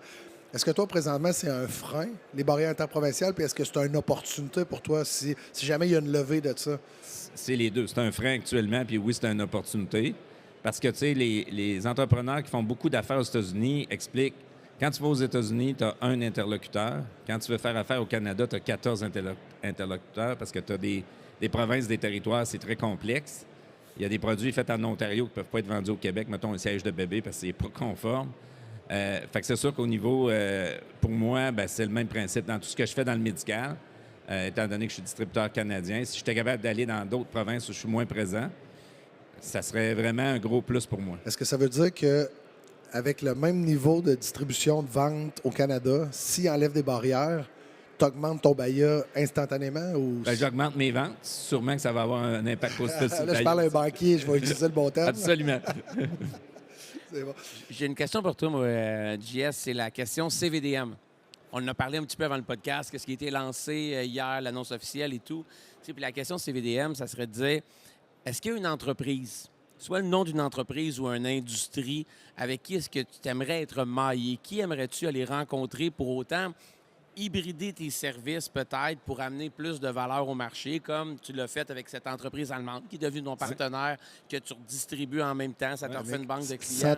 Puis, tu veux un complément de question? J'allais dire, là? sans te mettre dans l'embarras avec ton distributeur actuel. Là. Oui, aussi, là, ça, c'est quelqu'un de beaucoup Il doit plus pas mature écouter que le toi et français moi, là, beaucoup, JS, je là. pense, fait qu'il est capable. C'est sûr et certain qu'eux autres, ils ont un produit très niché. Puis dans le monde, il n'y en a pas beaucoup qui font ce qu'eux font. Il y en a 2. L'autre est au Danemark. Puis les autres compétiteurs sont tous des Américains. Fait que c'est sûr que je voudrais pas aller avec ce compétiteur-là parce que là, je pourrais pas vendre les deux compétiteurs, mais à part les Américains, évidemment. Mais c'est sûr que j'aimerais ça expansionner un petit peu plus large dans ça. Étant dans tout le système hospitalier, moi, je livre dans tous les hôpitaux à travers la province. Bien, c'est sûr que j'aimerais ça pouvoir avoir d'autres choses dans le domaine médical qui compléteraient l'offre de service. Mais j'ai pas d'idée des noms des compagnies. Fait que je peux pas dire les noms, mais j'en ai. Mais quand tu dis j'en explore, je pense que les 3 personnes que je t'ai parlé tantôt vont sûrement me donner un petit coup de main Un coup de main pour ça. à trouver les bonnes personnes. Mais est-ce qu'on parle de tout ce qui est le mobilier ou on parle vraiment même des lits consommable, d'hôpitaux? OK, du consommable. Non, c'est pas des lits, c'est que eux, nous, on fait vraiment l'armoire, puis eux, c'est tout le système de rangement qui vient avec les armoires, puis tous les chariots. Donc, c'est vraiment ça qu'eux autres offrent, mais tu sais, on pourrait penser à offrir d'autres équipements dans les hôpitaux qu'on pourrait livrer en même temps, qu'on pourrait compléter dans ce qu'on fait actuellement. Puis la synergie potentielle, ça pourrait avoir des économies de temps de déplacement, de livraison, des synergies de commandes. Puis pas juste pour augmenter les ventes d'une entreprise nécessairement, mais pour consommer moins puis juste être plus efficace comme société. Là. Absolument. Ça serait, c'est sûr, ça serait plus efficace. Moins qu'on met de camions sur la route puis moins qu'on fait de déplacements, mieux c'est pour l'économie. Tu sais, je veux dire, pour l'environnement. Puis économiquement, bien, je pense on est tous gagnants quand on magane moi, pas je te lance un nom comme ça parce que moi, on fait le meshing intellectuel, surtout Benoît qui l'a fait très longtemps, j'en fais un peu aussi. Là. Moi, je peux te nommer l'entreprise Techniscience que tu aimerais aller rencontrer, qui est à Terrebonne, si je ne me trompe pas. 3 frères propriétaires, chic type. Je pourrais te remettre en relation par la suite. Gardons contact. C'est lui qui s'appelle Martin Saint-Louis. Là. Exact, oui. C'est ça. Fait qu'on salue Martin. S'il nous écoute, live. Je suis pas au hockey, lui, là. Ah non. Non. Ben, il serait capable. C'est capable, je pense. J'ai juste une question, j'arrête après. CVDM, je reviens là. Oui. Ce que tu m'as sorti, c'est excellent. Au niveau de ta capacité de production, est-ce que tu as des manques? Est-ce que tu as des choses à offrir? Est-ce que tu as une capacité de production non utilisée que tu te dirais, oui, ça peut-être, je pourrais consacrer un 8 heures sur telle machine CNC que je n'utilise pas? Tu sais, à quel point tu es balancé dans l'usine charge-capacité? Nous autres, on fonctionne avec ce qu'on appelle un Gantt. Donc, on va tout de suite, à l'obtention d'un contrat, ajuster notre gamme de production, notre gamme d'achat, notre gamme d'installation, parce qu'il faut aussi les installer, les meubles. Fait qu'on est capable de voir à l'avance s'il va y avoir un surplus ou un trou. Puis des fois, il y a des trous, des fois, il y a des surplus. Puis malheureusement, des fois, il y a des trous. Puis ça, ben on veut pas que nos employés aillent chez eux parce que si on les envoie chez eux une semaine, la semaine d'après, ça se peut qu'ils soient plus là. Fait qu'il faut les garder à travailler. C'est un gros défi. Donc, ce qui arrive, c'est qu'on signe un contrat avec un Pomerleau, avec un autre, pour faire un hôpital. Puis là, le contrat est en retard. Fait que là, nous, on a réservé des heures de production, puis il est décalé de 1 mois, 2 mois. Ça peut être, j'ai vu des contrats être décalés d'1 an. Fait que là, ça fait un méchant trou. Fait que t'en as des trous disponibles qui sont là des fois. Là. Puis moi, l'autre aspect, c'est que tantôt, je t'ai parlé des investissements que j'ai faits, qui sont quand même considérables. Tu sais, j'ai fait ça grâce à Investissement Québec, puis la Banque Scotia. Et quand j'ai embarqué dans ce projet-là, ben maintenant, ce que mon équipe ne voyait pas qui était dans ma tête, on a quadruplé la capacité de production. Fait que mon Gantt, présentement, on peut l'ajuster. C'est pour ça que je t'ai dit j'ai 7 employés supplémentaires parce que j'ai des employés à l'assemblage des meubles. Avant, j'avais un goulot pour le sciage puis la préparation des pièces pour aller assembler. Maintenant, j'ai réglé ce problème-là, mais là, j'ai été obligé d'engager plus d'assembleurs. Fait que la machine a permis de créer des emplois, plus le distributeur allemand. Fait que disons qu'il y en a, mettons, 4 d'un bord, 3 de l'autre. Mais c'est 7 personnes de plus qui travaillent. Ils sont là pour travailler. T'avais-tu déjà lu le livre de Goldratt, Le But? Ça dit quelque chose? Non, je ne l'ai pas lu, j'en ai entendu parler. Ouais, ça a l'air que c'est très bon. Ben, c'est que tu déplaces toujours le goulot. C'est comme la laveuse, la sécheuse. Tu peux partir des laveuses, mais la sécheuse, elle ne séchera pas plus vite. Fait qu'il faut t'étendre ton linge chez moi. T'es faite. Hey, il y a un concept aussi à Chaise Bleue qu'on aime savoir, là. Avec toute l'expérience que tu as peut-être lu des livres, tu t'es peut-être inspiré de conférenciers, tu as rencontré des gens dans ta vie, puis j'aime ça poser la question. On a une chaise de plus. Là. Exemple, là, je la libère, celle-là. Là. qui dans le monde ou dans les gens que tu as rencontrés, c'est pas obligé d'être un Québécois ni personne, n'importe qui sur la Terre, qui devrait s'asseoir là, puis tu aimerais t'ajouter avec nous, puis on pourrait l'interviewer, puis passer du temps avec lui sur un stage, puis le travailler au corps. Là. C'est sûr qu'il y a deux personnes en tout cas, deux, trois personnes qui m'inspirent beaucoup, là, mais qui m'impressionnent. Mettons, on va prendre Steve Jobs. Il est décédé, il ne pourrait pas être là, mais j'ai lu son livre, tout ça, puis ça m'a toujours impressionné ce qu'il a fait, comment il était soucieux des détails, comment il s'impliquait dans beaucoup de choses. Malgré qu'on peut dire qu'on n'aime pas Elon Musk, moi, je trouve ce qu'il a fait avec PayPal, ce qu'il a fait avec Tesla, de faire un véhicule électrique qui est quand même environnemental, ça m'impressionne énormément. Fait que je serais très heureux de l'avoir. Mais lequel qu'on assoit des deux, là? Ben là, vu que Steve n'est plus là, ça serait Elon. Bon. C'est quoi la question que tu aimerais lui poser? Là, tu peux prendre le temps de réfléchir, là, mais si tu avais une question à lui poser, c'est laquelle tu lui poserais? Ben moi, j'y demanderais pourquoi... Pourquoi tu l'échappes en ce moment? Non, mais quel est son but là, on dit souvent que des fois, on va y prêter un chapeau négatif. Je lui demanderais, c'est quoi ton but, pas par rapport à la politique, mais par rapport aux entreprises qu'il a faites. C'est quoi qui l'a motivé? Ça serait, quelle est ta motivation d'avoir créé ou participé à la création de ces entreprises-là? Ça serait ça ma question. Puis, je pense, tu disais, drop de mic. Ah, ben moi, pour moi, j'ai l'impression que tout ce qu'il veut, c'est aller sur Mars. C'est comme tout ce qu'il fait, c'est dans le but de ramasser de l'argent pour sa conquête de l'espace. Moi, c'est ma perception que j'ai. Mais ça, c'est un commentaire éditorial. Là. Ça, c'est une perception. C'est ça. Ben, c'est possible. C'est la technique du ressenti. Exact. On a le droit sur la chaise bleue du ressenti. Ben, écoute, JS, c'était un plaisir de te recevoir sur la chaise bleue. Merci beaucoup de t'être prêté au jeu. Bien intéressant. Vraiment. Merci puis beaucoup. on te souhaite un excellent salon, puis au plaisir de se recroiser. Ça va nous faire plaisir. Super. Merci beaucoup. Bonne continuité avec l'organisation aussi. Bye tout le monde.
Hello, hello. Testing 1, 2, 3. Mic check, check, check. Ah,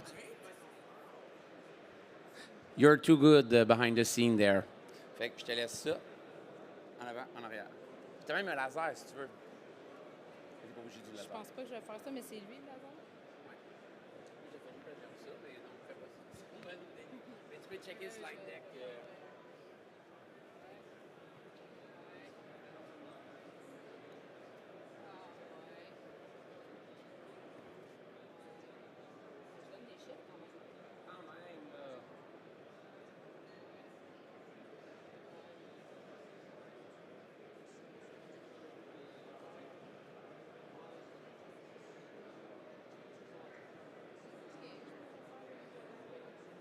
j'ai aucun doute là-dessus. C'est bon de pouvoir me rappeler ce que j'ai Ben fait. oui, ben oui, ben oui. Comment est-ce que tu veux le faire? Est-ce que je reste avec toi ou je te laisse faire une présentation? Est-ce que tu veux qu'on en discute ou que tu partes? Je reste seul, je reste avec toi. Tu m'introduis, parce que je vais prendre de l'importance parce que tu m'introduis. Je vais comme être une invitée. Puis après ça, je vais partir. Je me suis pas timée. Tu as tout le temps qu'il faut, ça va tout décaler les autres pour toi. Après. Je pense pas que ça va prendre plus que 10-15 minutes. Puis si jamais tu as des questions, parce que tu penses que ça peut intéresser les gens, ben tu... Ouais.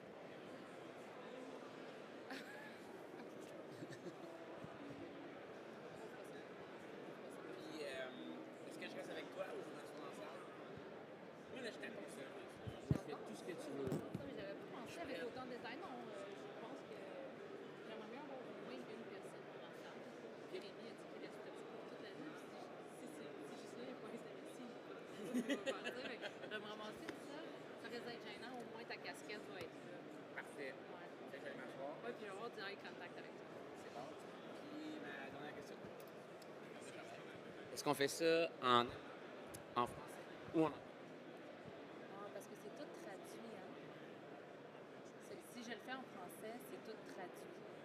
Ma présentation est en anglais, par contre. Je vais y aller pour le français. Je pense, est-ce que tu penses que ça va... Y avait-tu du monde?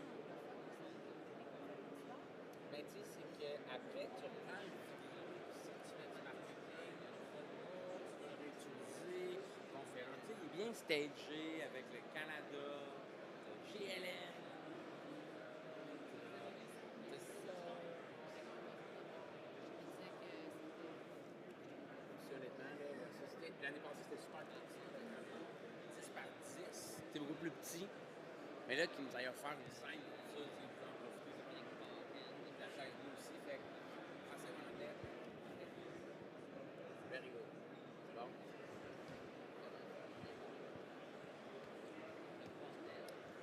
Ah ouais, si tu le push-up, fais un test, là, que je suis parti. 1, 2. On fait une chanson? On fait une chanson. Hi, welcome everyone to the podcast La Chaise Bleue. We do have a special invitee today, Miss Véronique from Polycontrol, a friend of mine. We're going to have a special podcast where Véronique is going to display and talk about Polycontrol. I think you've been there for about a year or so. You're the VP of Sales, if I'm not mistaken. So you're sitting now in the blue chair, Véronique, which is the chair for the digital leader, the transformation we all need into our manufacturing plants. So I will let Véronique explain what kind of value are they creating in the business, in the new world we're going in. So it's all yours, Véronique. Thank you, Nicolas. And I'll stand up. Thank you for being here in person. I understand we have a lot of virtual audience as well. So hi to you too, wherever you are. So today I'll be speaking about Industry 5.0 and the transition and the cost of this transition and if this shift is worth it. Worth it for you, worth it for your company, worth it for your employees. So a few words on Polycontrols. We're a company based in Brossard near Montreal. We're 40 people employee. We have been doing business for over 40 years now. And I'd say we are based on very profound values, and some of those values touches mine too, the human behind the work that is done. It's very important. We have two expertise, two division. One of them is flow control and measurement, where we will sell flow meters, calibrate flow meters. We will integrate flow meters into big gas panel to control processes. And although this is very interesting, I'm going to focus on the metal additive manufacturing side of things. So in this metal additive manufacturing part of things, we will repair metal component, we will manufacture metal component, we will do coatings on those components to extend their useful life. And metal additive manufacturing really opens the window on how we can make things and make them last longer, make them more light. It really opens this new engineering window, so I invite you to come to my booth after this conference to see some demos about what we do. But for now, I'm going to focus on the integration part of it, because although we do offer the service of metal additive manufacturing, we also integrate production cells, which makes us very unique in the way we can accompany a customer from A to Z. So we develop, we operate, and we integrate. And here you can see on this image our great poly-CSAM spray cell, which is unique in its own way because it has been integrated in the 5.0 fashion.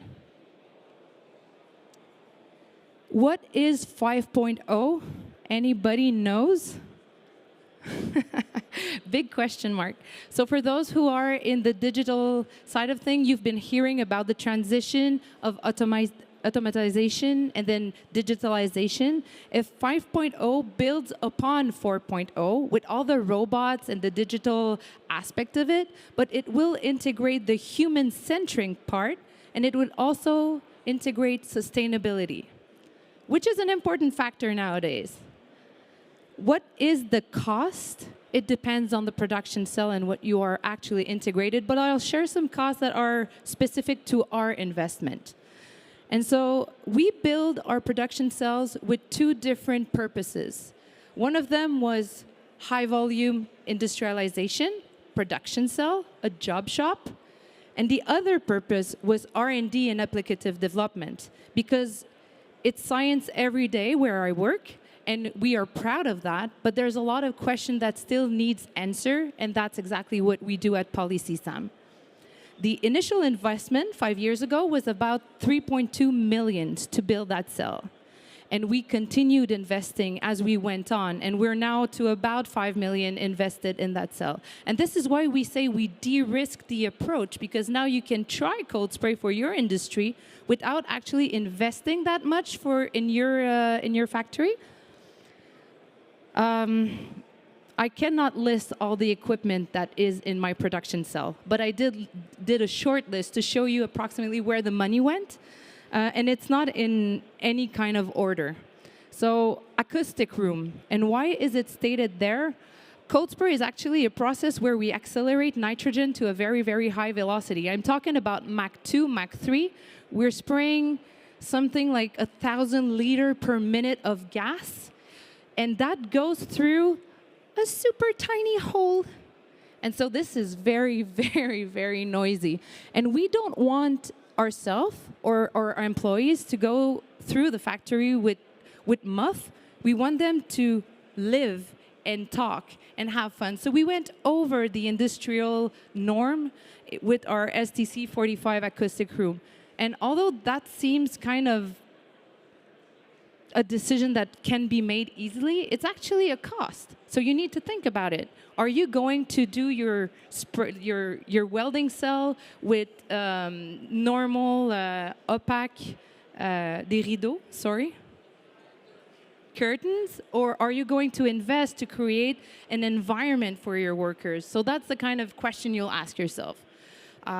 It's not shown on this cell, but we have a team of two big KUKA robots with a turntable to automatize all the process.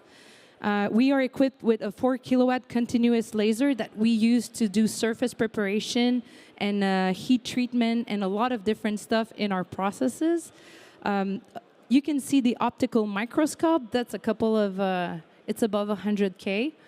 and a lot of proprietary sensors. Why sensors? IoT is mainly part of 4.0, more than 5.0, but because it builds upon, I'm going to talk a bit about it. So when you are doing a process, if you want to do some measurements, you need to stop the process, enter the room, do your measurement, step back, note your measurement, begin the process again. And this is a big waste of time. And when you can make this done by automatized sensors, then it's all about efficiency, numerization, like you want to digitalize your data, and you want to take the human where it belongs and have the system work for him and not him for the system. Which brings me to another thing that we invested in, which is the last one in the row, so Smart CSAM. Smart CSAM is an investment on its own because when you integrate a cell, you'll buy a lot of equipment coming from different vendors. And now you are stuck with so much apps that you need to deal with that it's just a lot of training and a lot of puzzles. Smart CSAM will take the control of your spray cell. It will talk back and forth with all your equipment to give order to your equipment and to read the data that comes from your equipment too. So it is the leading holistic controller for our spray cell. It is a product of its own because it can be adapted for other processes. But the fact is, Smart CSAM is also saving us a lot of time because when we have a spray, and let's say we have a oops, not saying we have a lot of them, but let's say we do have a oops, then we can go back on all the data of the parameters that we collected and analyze and try to understand why that happened to make our process even better. So that was for Smart CSAM and the investment we did. And then for sure, what people want to know is what's the ROI? What is the return on my investment? So I tried to be as holistic as possible, but I did have benefits on two main sides. And the first one I want to say is human. Personal story. When I met the owners of Polycontrols and they had me visit their booth, I fell in love. I fell in love with the technology, the environment, all the tech that is in there, all the science that is in there. Everything appealed to me. So that's my personal story. But our team has been only growing for 5 years with no turnover. We were 1, and then we are 6 working at Poly CSAM, and no one left so far. And it's not a nice place to work in. It's a concrete bunker, no window. Like it is an environment where like our CEO would not go every day. But it attracts people. Every month we will receive 4 or 5 spontaneous and unsolicited applications to work with us on that project, which is over the capacity that we have. So that was for the human benefit. And for sure, and I have a small video that will show you one of our robots in action, but there is a lot of technical benefit in investing in 5.0. Because you're putting the human first, the human wants to work. You limit the human factor in all of this. You can analyze your data. You can control from the distance. You have a lot more flexibility in what you do, what you can analyze from the place you are working from and from home too. Nonetheless, I need to say that it also makes us ready to take contract from some industry that requires high level of certification. So it's good to take this into account too. Which brings us to our market positioning. So how the market sees us. It is a jaw-dropping factory. It is something that will kind of have your both arms say, wow, that's nice. You know who I'm impersonating, huh? It brought us a lot of credibility on our mission and our objective, a lot of visibility because people want to visit. We are proud to show it. It's our showcase. And it brought us a lot of strategic partnership too, not only customers, people who want to work with us. And because it brings credibility and visibility, they see us, they want to work with us, they want to beneficiate from from all this wave that we're kind of surfing. And as our CEO said, it has kind of become our testimony about not what just is possible, but what is currently happening. It's not the future, it is now. And if you're not jumping on that train, you're gonna lose precious time. And so to my initial question, is Industry 5.0 a shift worth taking? Definitely. And it is in our core. And at first, even if engineering and like the whole operation team was kind of had to be taken with us in this venture, now everybody is on the same wagon. They are all going in the same direction. And I am super proud to present you what is the future for Poly Control. We are currently bringing on board a new process, which is called WAM CMT. And I am not going to go into those details, but I can let you know that our new cell is built just like we want. 5.0. Thank you, everyone.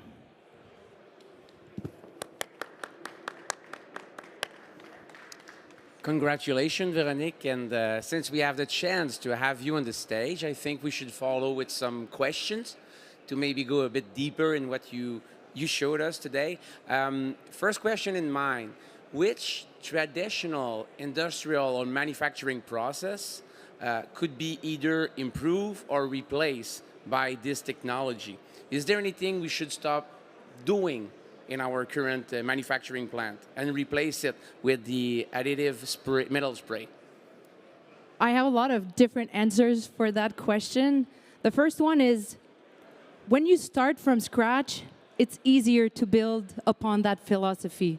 When you already invested in a cell, making changes is often a lot more energy, consumes a lot more of energy and a lot more cost too. Yep. So I'd say, think before you plan an investment what you want to create in terms of industrial environment. Otherwise, a lot of processes like welding, and I'm pointing towards metal marquis, are really old-fashioned. And people are used to working in a certain environment, and it's okay. Everything can be improved. When you think about how you want to treat your humans, the humans that is behind the title, behind the worker, and make sure that it becomes a global attitude. Follow-up question is there any specific industry that should be interested in this kind of technology and they did not jump in the boat yet? Excellent question. As a business developer, I'm looking to educate people on the processes that we offer because I don't think we reached the limit of what we know yet. And as I don't know how the world is done around me, I'm hoping that people that are having challenges in heat transfer, in assembly, in maintenance, in premature wear, will kind of say, hey, I thought I knew everything. Maybe I don't. Maybe I should go and ask people who know more about the matter, the material, if they can do something for me. And often the answer I'll give is, I don't know, but I know how to try to get the answers. And we'll begin some kind of processes to de-risk the approach, answer some assumptions that we have to make. So, but which industry have the biggest potential growth to use that technology? Maybe shipbuilding, maybe, I don't know, foundries, anything in mind? The aeronautic industry, maybe? Who should be looking at it? You're clever because everything you mentioned are industries that we are currently into or looking to get in more details into. The aeronautic industry, for sure, in terms of repair, the cost of a wheel is nothing has to do with the cost of a wheel in automotive. So for sure, when you have an expensive part and you don't want to throw it away, we can try to repair it, and it makes a lot of sense. So aeronautics is definitely a forte for cold spray. WAM, I think, will be print on demand for large structure. I see it in the naval industry. I see it in the energy industry. I see it for anyone who doesn't want to produce hundreds of big structure at the same time and want to quit warehousing and logistic. They want to have a new part whenever they need it, and that's exactly what WAM can do. Otherwise, mining, maybe. A lot of ground engaging tool there, maybe a lot of premature wear. So we're gonna continue to See where it goes. exactly. So it's either for overall and manufacturing new parts. And two more questions on a practical side. Let's say I'm the VP of operation of a small, medium-sized business, manufacturer. Should I build my own sales with your capabilities, or I can go and rent your cell and use what you have in Brossard already? How does it work? It depends on the quantity, the volume, and the ROI. Okay. It's a lot of capital investment to invest in a cell. Yep. We propose to de-risk your approach towards the process, and if it fits the purpose, then we can accompany you until you have your own cell, because it's all a question about rentability, the ROI. Absolutely. So you allow the end customer to use some sort of a pilot project to see if it fits good and if it makes any sense ROI wise. Then I can build my own cell in my factory. And last question, we had a bit an announcement yesterday about the CVDM, and I do have the CVDM question for you, Véronique, which is, which company would you like to meet with? Is there any company, either in Canada or in Germany, but mainly in Canada, that you'd like to meet? Yes. Yes. Yes, we have over 20 applicative development projects going on right now. Some of them are on new generation of electric motor. Some of them are a bit older, and I'm handing out a hand to Innové, who is there. Some of them has to do with lighter brake disc for the automotive industry. I'd like to meet the automotive industry and see if those projects could fit in their R&D pipeline. And do you have a company name in mind? Something? No. No? Okay. And you fill out the room pretty good. We're getting out of time a little bit, but I have the chance if someone have any further question for Véronique about technology or so. I'm sorry, we don't have time. We'll have to end it up right now. Thank you very much for dropping by. Thank you. Véronique. Thank you for having me. Have a good day and a good show.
So, hi everyone. Please be welcome at the podcast La Chaise Bleue. We do now have Kalina from VKS that will discuss about what VKS is. So, it's very interesting. I'm curious to hear a little bit more about your company, what your value to the market. So, the stage is to you, Kalina.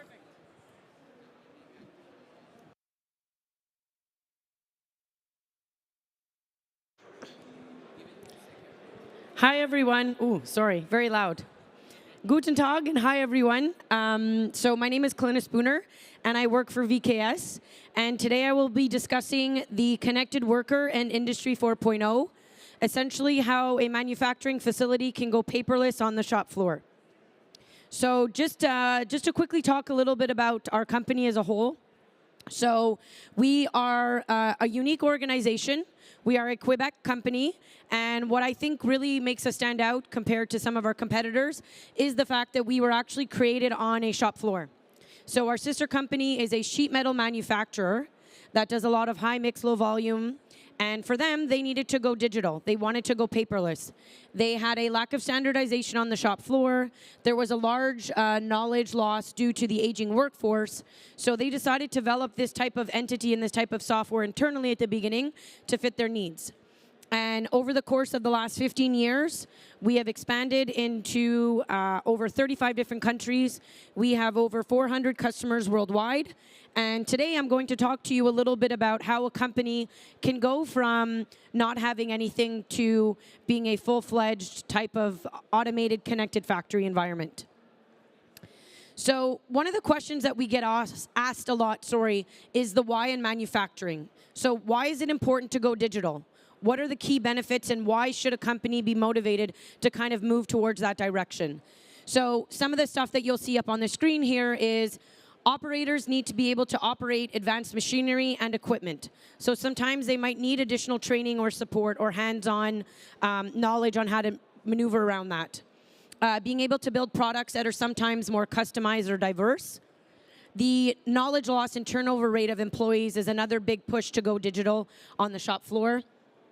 A lot of instances as well is the lack of skills on the shop floor as well. Another big challenge is the compound challenges that are faced in the manufacturing industry. And like I said a little bit, is some of the products that are being built are they're very complex and stringent in certain industries. So there's FDA and ISO compliances that a lot of companies need to take that into consideration when building and when you're building out those standardized processes. So again, to kind of go back to the beginning, why are digital work instructions so important? First and foremost, from an operator's perspective. These are your operators, these are your employees that will be working 8-hour shifts, 12-hour shifts, and being able to provide them with a means of standardizing and building a process is very, very important to production and overall efficiency. So again, having that training and the cross-training, standardizing up-to-date processes to follow. You want something, again, that's very easy to use and that's intuitive as a type of system and a solution. And most importantly, you want to provide your operators with the correct tools and systems for that job that they will be handling. Now, not only are they important from an operator's point of view, another way that you can look at it is for your team of technical writers, the authors, the inspectors. This is something else that can benefit them from a high level as well. You want a means to create these processes and have them maintained in an easy format. You also want to be able to have that collection of data in an easy format, being able to manage accessibility to those instructions, and like I keep mentioning, going back to the compliances of ISO and having that just built into that process. So, typical situation. We deal with this all the time. It's a manufacturing facility. They want to go digital. They don't know how. They don't know where to start. So, number one that we always tend to advise is to assess your current situation. So what are you currently using from an instruction type of environment? Is it tribal knowledge? Is it drawings? Is it CAD? Is it Word? Is it Excel? I like to joke, but are you using the IKEA manual where it's 16 different components and you don't know how to assemble anything? Like I said, is it paper? Is it printed out? Is it a dock-controlled system?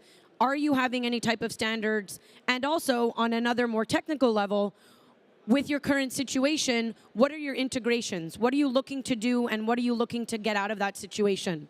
Could it be Power BI tools, communicating with the QMS, LMS, and ERP? So these are things that you can start to just get that foundation set in motion to going digital on the shop floor. So a big thing that we get asked a lot, as in any type of industry, is time. How much time is this going to save me? How much time is this going to take to set up? What are the advantages from that time perspective going to be? So again, it's kind of twofolded, but from an office / the engineering division, the time it takes to create and maintain these instructions, the time that it takes to basically move one instruction to another. Or again, I always like to say, for example, you print out a work instruction, you make changes. It's in a traveler right now. So now you have to print it, update it, and send it, and make sure that the operators have the right documentation. Again, thinking about it from correlating or processing the data with that type of office environment. Now, with your shop floor operators, how long does it take them, the time to access the instructions, the relevance of the information? Another component that we'll talk about also on the next slide is the training of your operators, the time and allotment that it takes to do that as well, and the data that a shop floor operator might be collecting. Where are you transcribing this? How are you taking this data from either it's a sheet or the traveler and entering it into a database system? So again, when we look at the actual documentation that an individual, either, like I said, a technician or an engineer or a shop floor operator is doing, again, where is the accessibility? Where are these instructions? Are they easy to use? What is the relevance?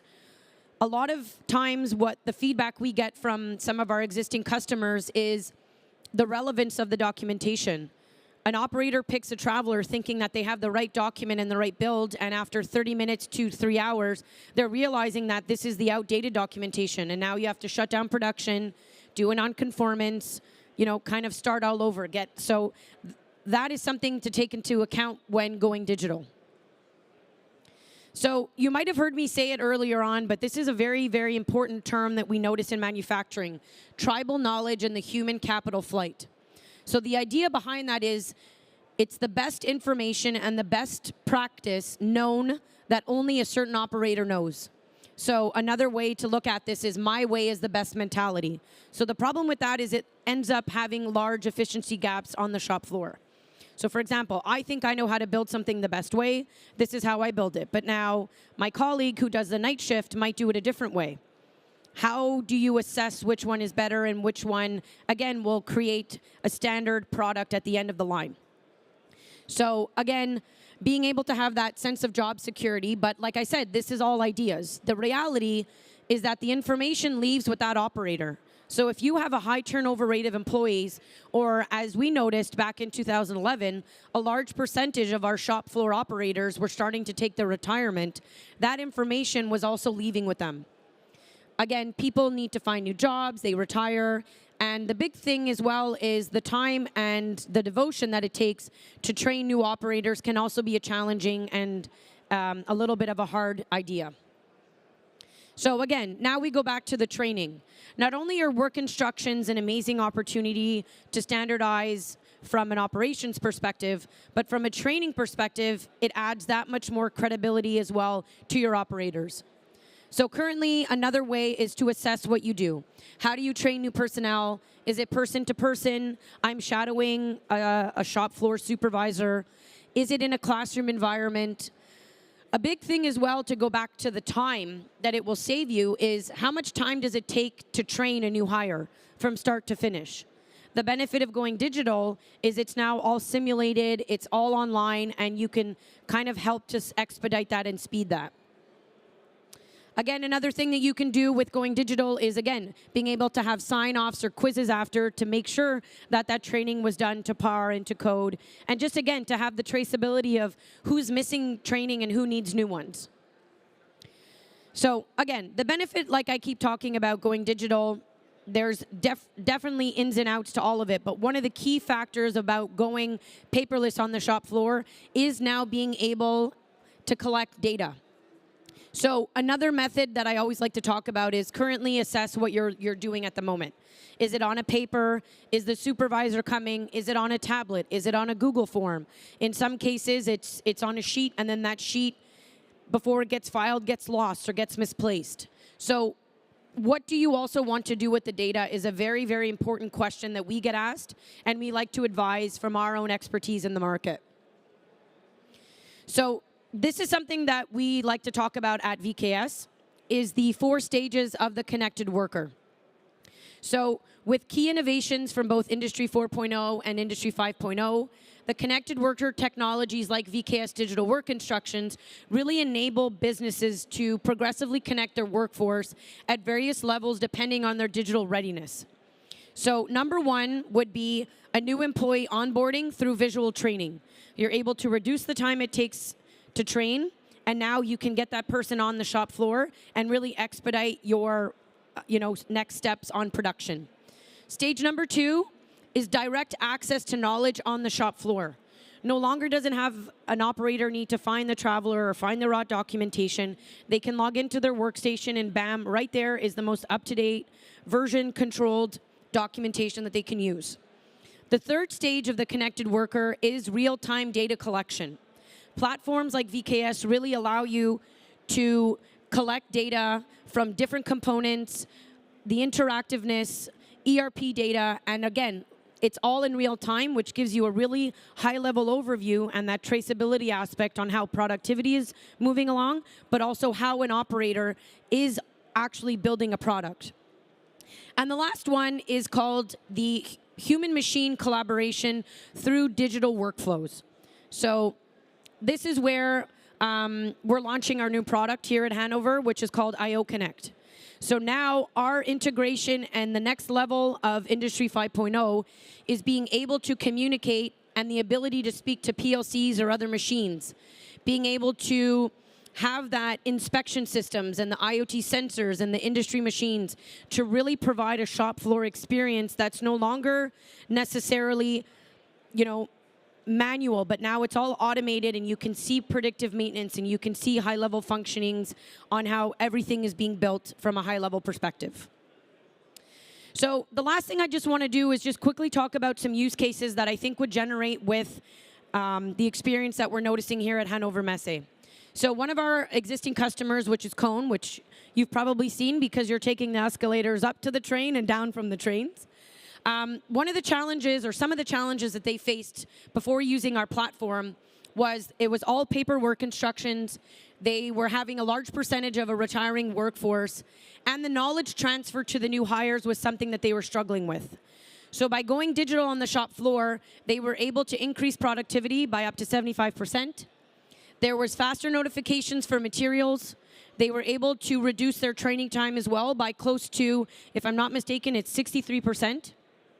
And they also had and-on alerts, which were able to expedite and get things fixed and kind of shipped out as well. Another use case that I would like to talk about quickly is Republic Manufacturing. So some of the challenges that they were facing was the time to form an inspection. So as probably some of you are aware, if you're in the industry, you need to have an inspection. So now that operator is pausing his production, he's walking the shop floor, he's trying to find the relevant person, he runs into a colleague, he chit-chats, he goes for a pee break, he goes for a smoke break, he finds the right person, that person's not free, he goes back to his workstation, all the while your production of that plant is stopped. Another big thing for them was paper sign-offs. So like I said, that paper trail was getting lost. They didn't know who signed off, when it was signed off. They had no real access to that data. And again, another big thing, a challenge that they had was the data transfer and the accessibility. So after having implemented VKS, again, in this case, after only having used VKS for 6 months, they were able to decrease the inspection time by 75%. So an hour inspection ended up turning into something that took no more than 15 minutes. There, again, were more visual inspections. It was easily accessible data, and like I mentioned as well, they were also, in this case, able to reduce training time. Another use case is NIDEC. So as a challenge that they faced, which we see this a lot in the manufacturing type of environment, is the low volume, high mix. So the variability in products. For them, a lot of it was tribal knowledge, which means, as I keep reiterating, they didn't really have much documentation on the shop floor. Their process standardization control really needed some improvements, and the instruction creation process took a lot of time for them. So again, another benefit of implementing a digital work instruction platform like VKS, they were able to increase in productivity. They were actually able to also add additional lines because of this. Again, their standardization for visual processes increased, the knowledge transfer to one operator to a new operator, and as well, they were able to reduce the time of creating the work instructions by 60%. So thank you very much. Our booth is just up at the corner, so if anyone's interested to learn a little bit more, but I thank you very much. And yeah, if anyone has any questions. Thank you. Hello, hello. Good job, Kalina. Don't go Thank too you. far I'm away. I really enjoy your energetic presentation. Thanks for your time being there. I don't know if you want to jump in on the stage with Kalina for a few questions, quick discussion. It's really up to you. Yeah, you should. You should. There you go. Yeah, you go. We can sit down Yeah. just for a few minutes. Peux-tu amener Dom aussi en français? Oh, ouais, on parle en français. On parle en anglais ou en français, c'est vous qui décidez. Mais c'est ça, c'est du podcast.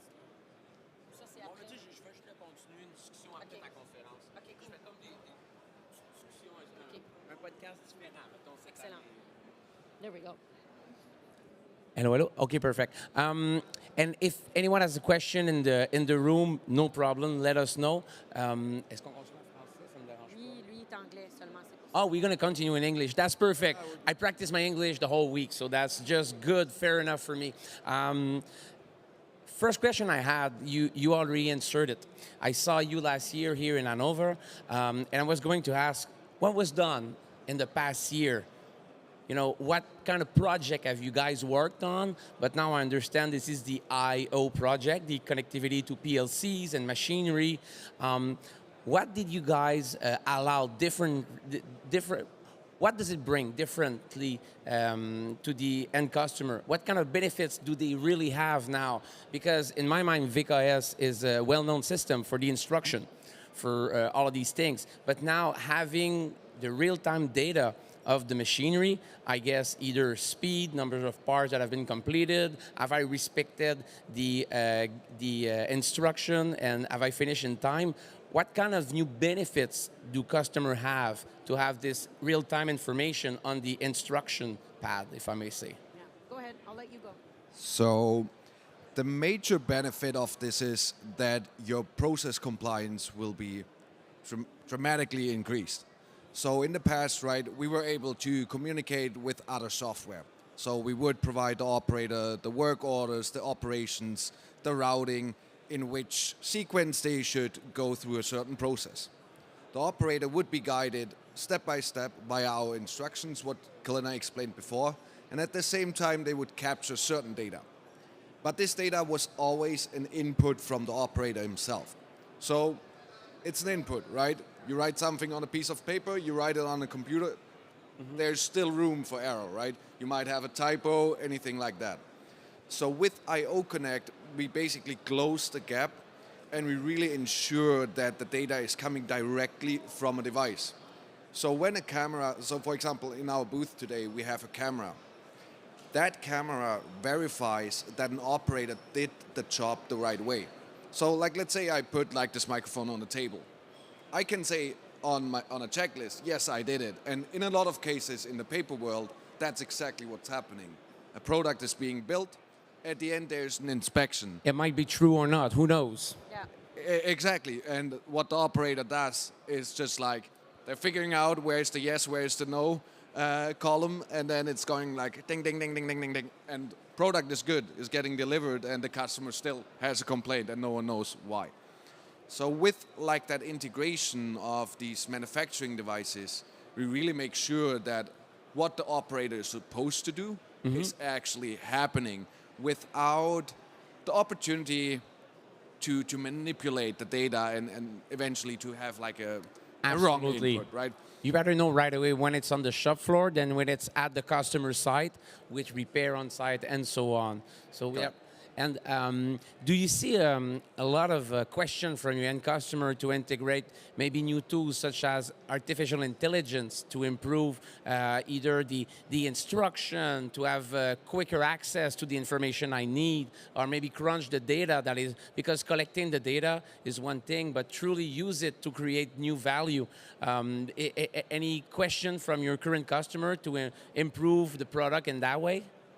Yes, absolutely. And this is something I guess we introduced already at last year's show, right? We have a BI connector where we basically take all the data, what the operators capture on the shop floor, either manually or through external devices, where we provide this data outside of VKS.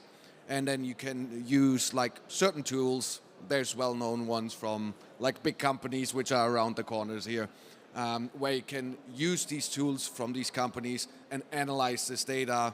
You run an AI over it to basically get better insight of this raw data what comes from the shop floor, right? Because the data, you might want to use it in some instances, either to provide it to the customer or when a customer complaint is coming that you can trace it back. In other instances, it's more a piece of data for the process compliance and really like to ensure the quality of the product is what it's supposed to be. Totally makes sense.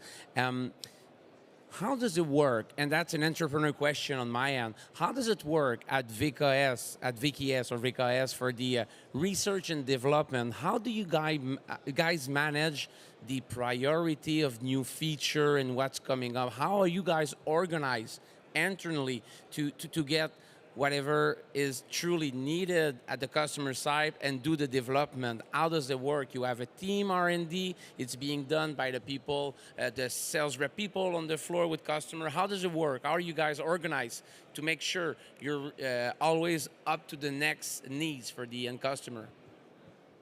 Yeah, so maybe on that topic, right? As Kalina mentioned, we are coming out of a manufacturing company. Yeah. So we have first-hand insight. What do they need? It's kind of a pilot factory for you guys to test and just to adapt. We like to joke that they're like a guinea pig, that we get to go in, get to test what works, what doesn't work. If it doesn't work, okay, let's go in and fix it. That's But cool. yeah, I think having that like I said, our offices are upstairs. Yeah. And from my window, you can look down and see the shop floor. That so close. we're that close, That yeah. close. So having that feedback, that all right, they have a need, or again, like you said, it's the continuous realm of manufacturing that it's always evolving. It's always evolving. The latest trends. Does it fit? Does it not fit? Like I said, we have priorities internally, yes, of course, of our own roadmap. Sure, and you need where the roadmap, yeah. exactly where we envision the platform going, but also we 1,000% take into consideration, like Jürgen said, what our customers need, what their needs are, the needs of the market, and then trying to navigate. And I think the hardest part about being a software company is deciding also what do we want to do versus what does the market want to do, because sometimes they overlap and it works and it doesn't work. But I think trying to be true to the vision that we have as well is important. But again, fueling what our paying customers want as well. So trying to manage both. Both. Yeah, but it's pretty unique on your end to have an editing software company directly within the factory. It's kind of unique on your end. That's what I wanted to highlight. And it must be a special dynamics to be there, test it. You do something, you see the reaction of people on the shop floor directly. To get inspired about what should we be doing next and so on. Maybe you're going at some conference, you meet with people, you read some books and so on. If we would have the chance to have anyone in the world that is inspiring to you to appear right away on that chair, sitting with us just to pursue the discussion, my question is, who would that be? I guess that's a question for Kalina. I was looking at you, actually. She gave the whole... No, I'm kidding. But what I'm looking at is someone that inspires you. It might be one of your customers that gives you good feedback. It might be whoever you like to talk to or read what their book are saying, or who's inspiring you? So really, it comes down to, like, I want to put this into consideration. But I'll the need last a name question. at the end of the day. You want to have one name? Yeah. I'm gonna be bad guy. For Okay, that one. you know we sign NDA, so I can't give you all the names. It doesn't have to be a customer. No, all good. No, what I wanted to say is, like, we have like different people that influence what we do with our software, right? Like, our sister company is obviously one. And what we realized, I would say in the last year especially, is that we are also growing more and more into like a consultant company at the same time as we're selling our software. So because we have our sister company, a lot of people in our team pivoted from like this manufacturing side into the software world. So we have a lot of people with like a quite intense knowledge out of manufacturing, and using this now in the software world, that gives a good input already, and we can provide this knowledge to the customer. Okay. And what we did in the last year is like we really increased the amount of how we support our customers, and we really go continuously on site to the customer so that we see how VKS is used in a real world environment. And through this, we get like so much input from these companies. What's needed next? What would be good for their specific application? How do they use VKS? That's the kind of question you would ask them. Yeah. Perfect. And we do have a couple of customers where I would say I have one specific in my head. Again, I cannot say the name, but I would really like to have that guy sitting here, and he could provide us with so much info, what we can. Okay, perfect. Let's call him Robert. Okay, whoever Robert, or John Doe, maybe. Yeah. John Doe is best. What would be the one, and you have only one chance to speak with this person, what would be the one question you'd like to ask him to maybe create You go, because I have no more idea what you're value talking about. for the end customer? Oh. There you got me again.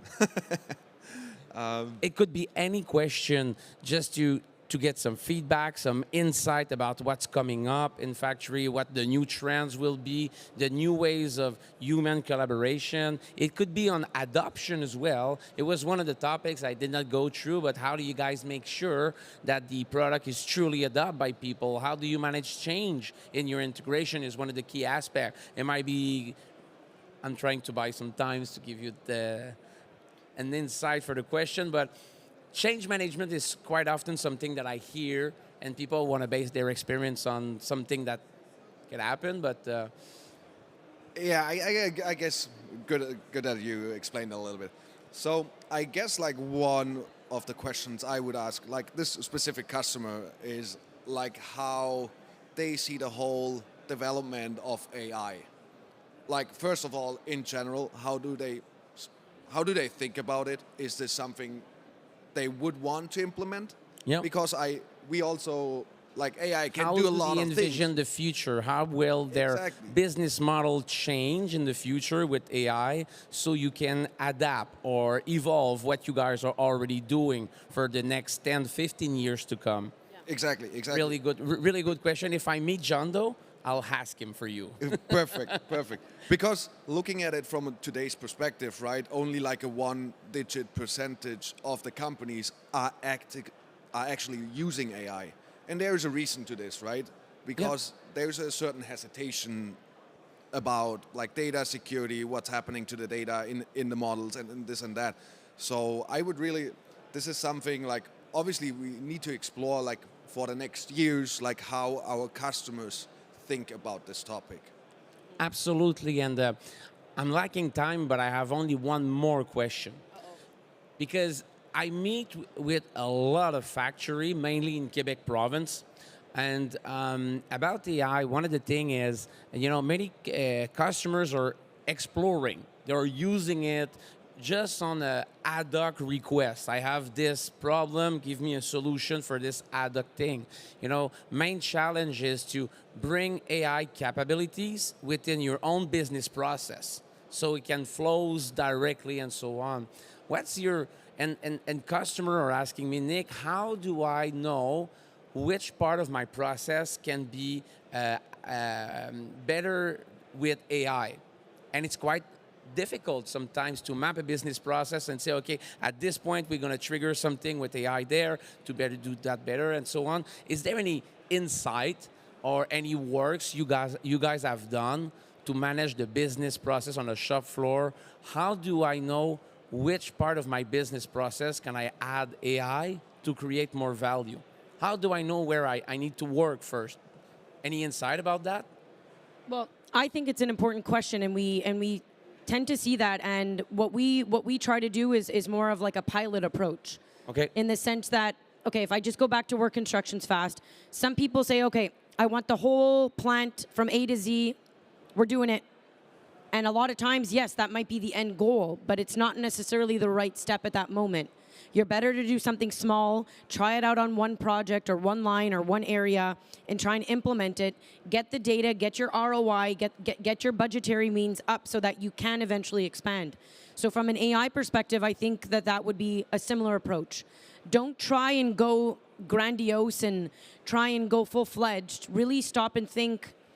Again, educate yourself on what, one, I find that's my opinion, is educate yourself on what AI is. Yep. You say AI and everyone's like, oh yeah, I know AI. But most of the people don't know what it means. Only a marketing buzzword. Yes, exactly. It's much so bigger than that. Try and figure out for your business, for your lines, what would be the best entity or the best starting point. Try it out there, adopt it there, gather that information and the data, and then decide, okay, was it beneficial or not? Because a lot of times I feel we get hooked on these trends and we invest millions of dollars on something that in turn was just a fixed word or this popular word or this. There is ground for that. Exactly, and, so and it's this grandiose, and then in a couple years now, unfortunately, companies are going bankrupt or they're losing money because they've invested everything into one type of a project when you should try different kind of ventures. That would be my approach. Learn, experience, pilot project, and then expand if it makes sense. ROI. Pilots, SOPs, not SOPs, sorry, SOWs, all that stuff. And people using VKS can speak with you guys about that, how to try to this first pilot project and based on your experience. I like it. And the last question I have is, we launched it yesterday, the CVDM project that aimed to help a company to do some meshing. And the question is, the CVDM question is, who would be the one company you'd like to meet with? Could be a potential customer, could be an actual customer you'd like to meet during the week just to shake hands and see. It could be a potential partner to enhance your product.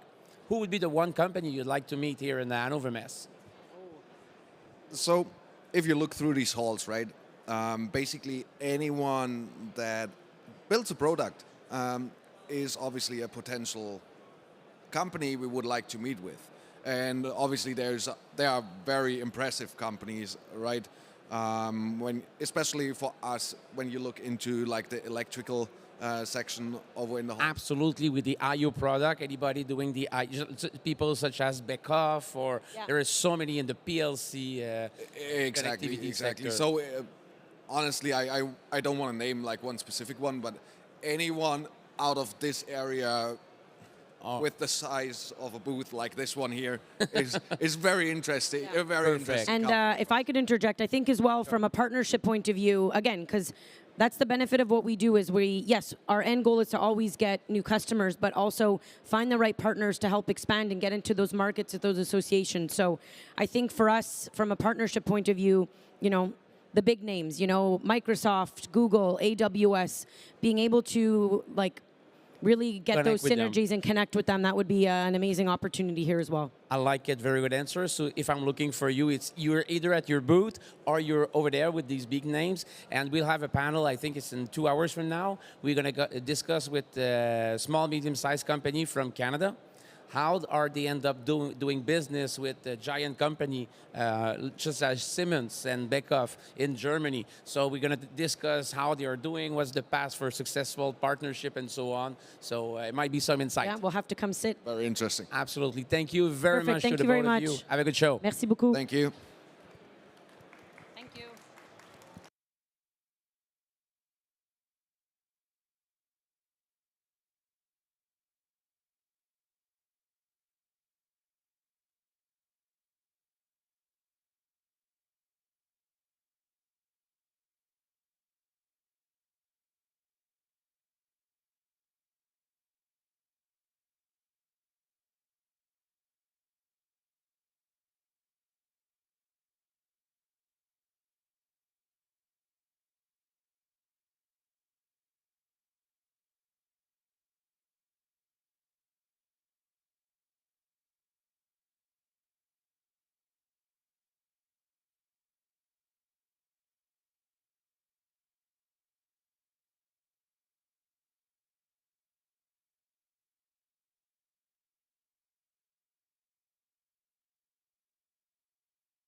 second.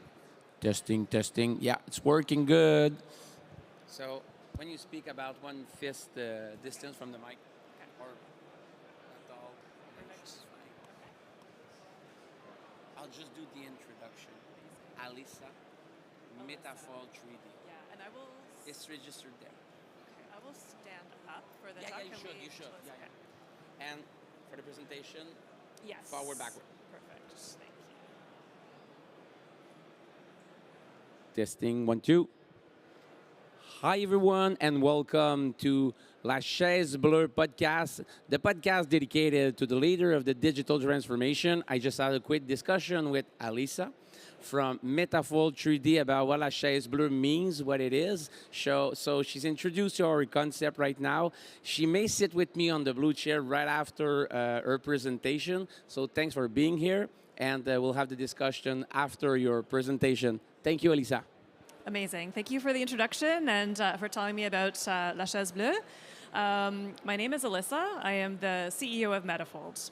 I am also a mathematician, and I love geometry. So one of my observations being here is that if you look around in these enormous halls, almost every object in this space and in the range of innovations we're seeing here, every physical object began its life as a 3D model on a computer.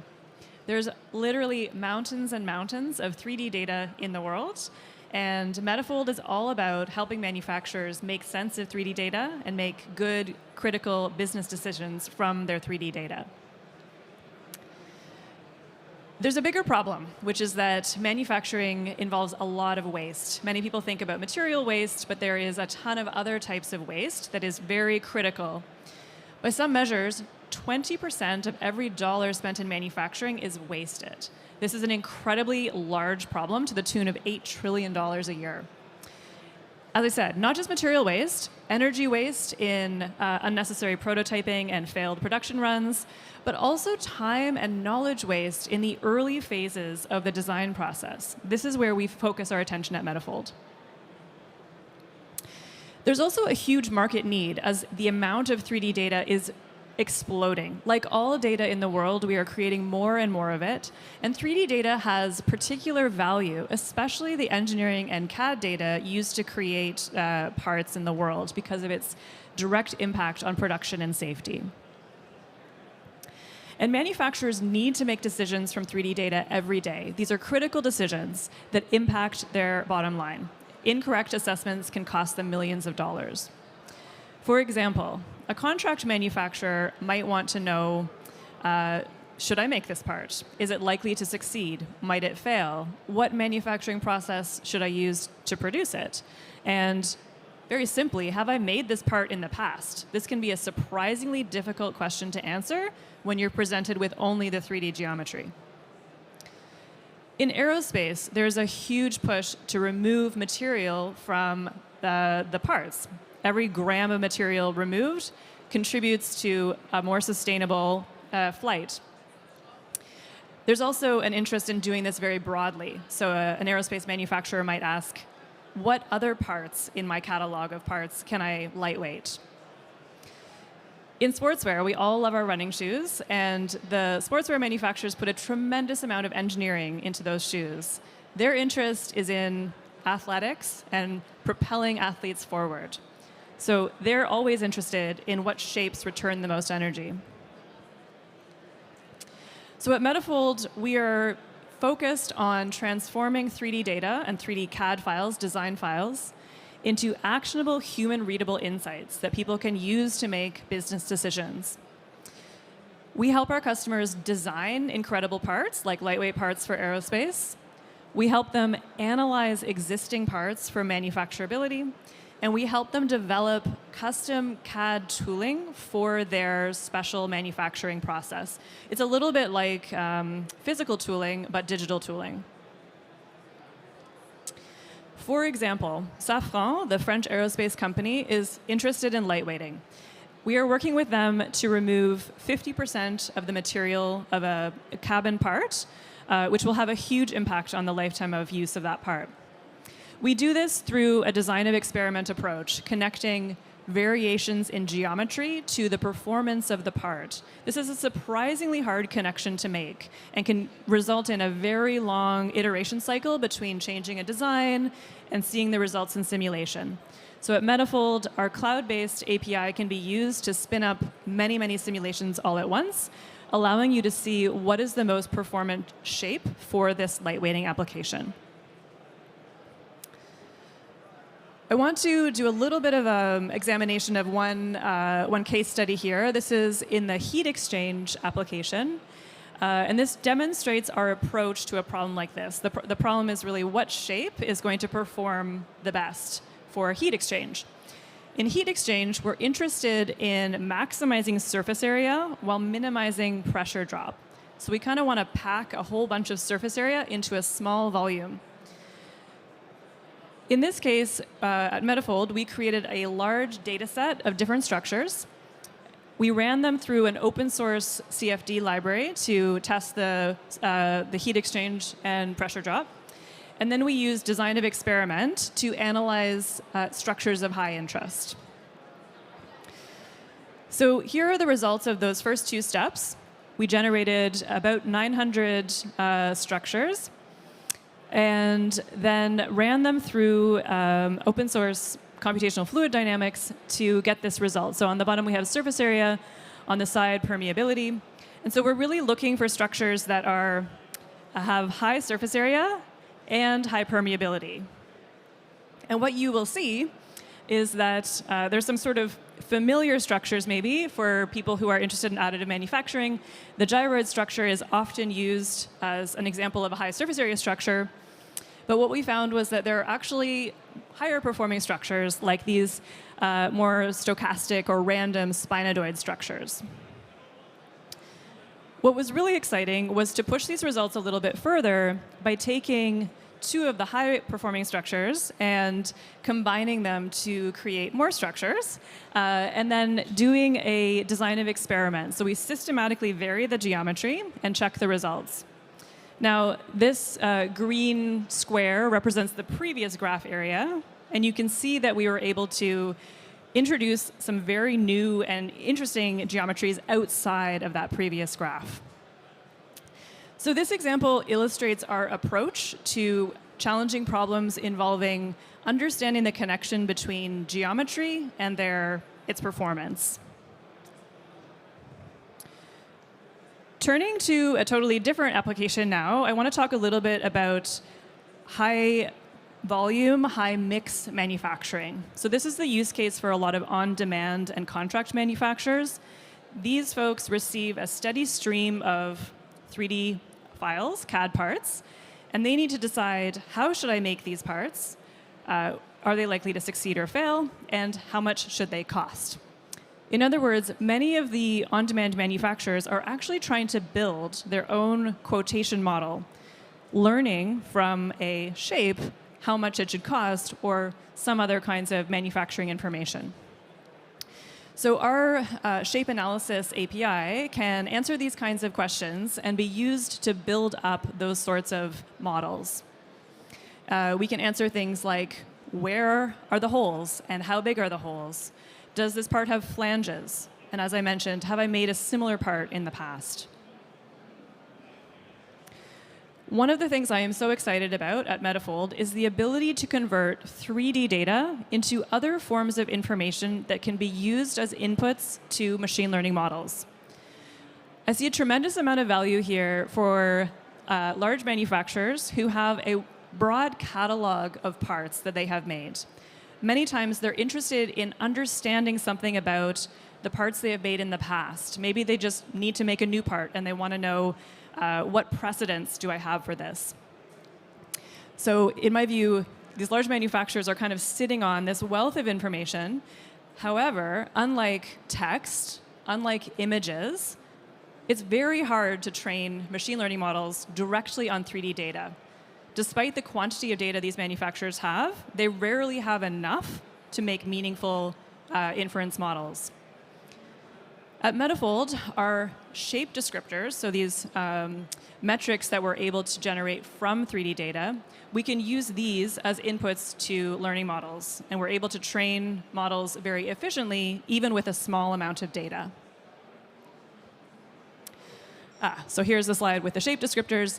The point here is that these shape descriptors can be very distinctive. So for a given kind of part, they have a very distinct pattern, which allows you to pick them out and identify that part.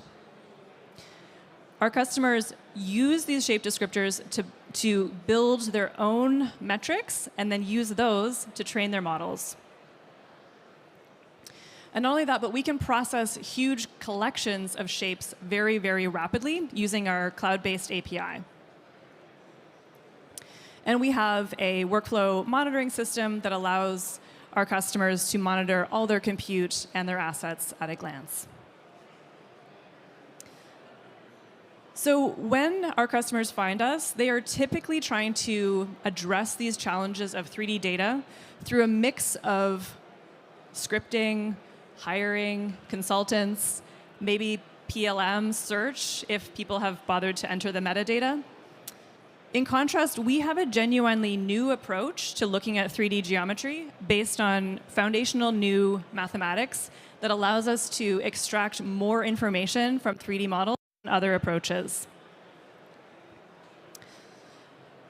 And we work with incredible customers who see great results. We see customers getting a 10x reduction in their development time for their custom CAD applications, and they're able to launch their products much more quickly because of the reduction in the lag time between design and simulation. So to kind of wrap up here, we see Metafold offering this very data-driven approach to manufacturing, particularly on the design side. Traditional manufacturing might have a lot of lag between design, prototyping, and production. At Metafold, we introduce new metrics that allow manufacturers to have more information and more data flow between design and simulation to a very informed validation step, possibly with additive manufacturing, and finally, optimized production. So that is geometric intelligence, and we are an API for high-volume CAD. Our booth is right over there, so please feel free to visit us if you have further questions. And yeah, that's it. I welcome you any questions from the audience as well. Thanks. Thank you very much, Alisa, for this presentation. Truly inspiring. Do we have any questions from the audience? I'm going to jump in with you. We can sit down just for a few minutes. First question I have is, and I was wondering, what is the story about how does this ID came to life? How did it work? And I think you're the CEO of the company? Correct, yeah. So how did you came up with that idea? Was that through university project? Was that through, and I'm wondering about the story behind the foundation of the concept and the foundation of the company itself. Yeah, for sure. So yes, I am a mathematician, so I did a whole PhD in math. Following that, I started working as a consultant and basically solving hard geometry problems for people in industry. So people mainly in architecture, but also engineering. But I was working with my now co-founder, Daniel, we got working on a project in manufacturing where this company, it was a sportswear manufacturer actually, they were literally hiring mathematicians to build them software. And it struck me as crazy that they would need to do this. And so we set out to build a very, very flexible approach to design and analysis that could be used to more efficiently deliver those kinds of special solutions that large manufacturers need. And I would say, in general, this is something that's been a passion of mine for my life, is sort of unlocking engineers and designers using mathematics, but they shouldn't be doing the math. Like, I should do the math, and then they can get over that and go on to design their incredible things. So you allow them to be better and quicker at what they do, using mathematics and... Yes. Wow. And when was that company founded? So Metafold is 4 years old. So we're a startup. Yep. Congratulations. Still pretty fresh. Yeah. Is there anything comparable on the market? Is it an early bird product, or do you see now more and more of these things coming out in the field? It's quite unique. So it's unique for two reasons. One is that really our approach to the geometry representation is different from conventional CAD. And this is maybe an important thing to understand, that anytime you want to design something, you have to interface with a representation of geometry on a computer. And it's not obvious that that is going to match the thing you have in your head. Yep. And we are limited by geometry representations. So this is one of the things that makes our offering unique. We have a new geometry representation that unlocks higher performance. Yep. And the second part is that we are an API. It means that you can build things with Metafold that you cannot build in conventional CAD. Absolutely. So if I had my PLM with all my parts, let's say I'm a Pratt & Whitney Canada aircraft engine manufacturer. I do my, throughout my PLM, I have my impeller parts. So I can directly use your API, have access through Metafold to my parts, and I can do some simulation to improve, reduce the weight, just like you were saying. Is there any possibility with heat, friction, testing foreign object damage and stuff like that through simulation? Yeah, so we have our own proprietary simulation solver for compression. And for other forms of simulation, we work with partners or work with open source libraries. But in principle, we want to make sure we capture the physics that you care about as a customer. Yeah, so we would try to work with you to capture those things. It seems like you truly understand the physics behind the data there. That's what you bring. And it could mean huge amounts of saving and time for these OEM to improve their parts. And I'm just amazed by what I saw. I worked a little bit at Pratt & Whitney, and when I was saying that, thinking about my ex-colleague there, I was like, wow, they wish they had something like that like 10, 15 years ago. So how does it work to do business with your company? You know, if I'm the director of engineering of any company and I'm interested in to know a little more, and I'm not here at Hannover Mess today, so I cannot go and see you at your booths, how does it work to get in contact with you guys and start a conversation? Yeah, I mean, you can certainly reach out to me directly, but the way we like to engage with customers is through a pilot where we really deeply understand the problem that is being trying to solve, and then we customize or we adapt our API into a solution that works for the manufacturer. Sometimes this looks like a Python script. Sometimes it looks like an app with a UI on top of it, because that's what people want to interface with. So it really depends on what problem is being solved. But that's kind of the first step, is this pilot to get it up and running. And there's one question I like to ask to people like you is, I'm sure throughout your study, your passion, you're an entrepreneur now, you started a company, congratulations. I'm sure there's so much obstacle you had to go through, and you're about to go through the valley of death, which is usually after 5 years. And but it seems to me that like, wow. And I was wondering, if we have the chance, you and I right now, to invite anybody in the world, this person you may know, you may not know, if we had the chance to pursue the discussion, to know a little bit more about where your market, your company is going to, who would you like to make appear on that chair right now? It could be anybody, a professor you had, someone you know, could be a customer. It's a good question. So you're thinking on the sort of business advice side? Is that what you're imagining? I'm thinking whatever side whatever perspective you have, anybody who's inspiring you to create this new product and launch it on the market. And it could be anyone. It could be an athlete. It could be... So I am super inspired by the sportswear companies we work with, because they are...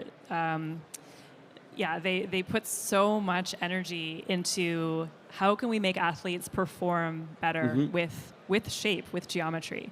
But I'm lucky enough to work with those folks, so I'm going to pick someone else. Yes, and I'm going to say that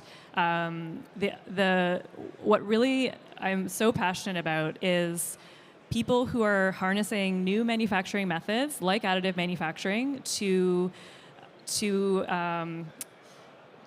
well, it sounds really cliche, but to make the world better, to introduce. It is not. I hope, and it's one of the things I see less this year than the previous year at Hannover Mess, the sustainability.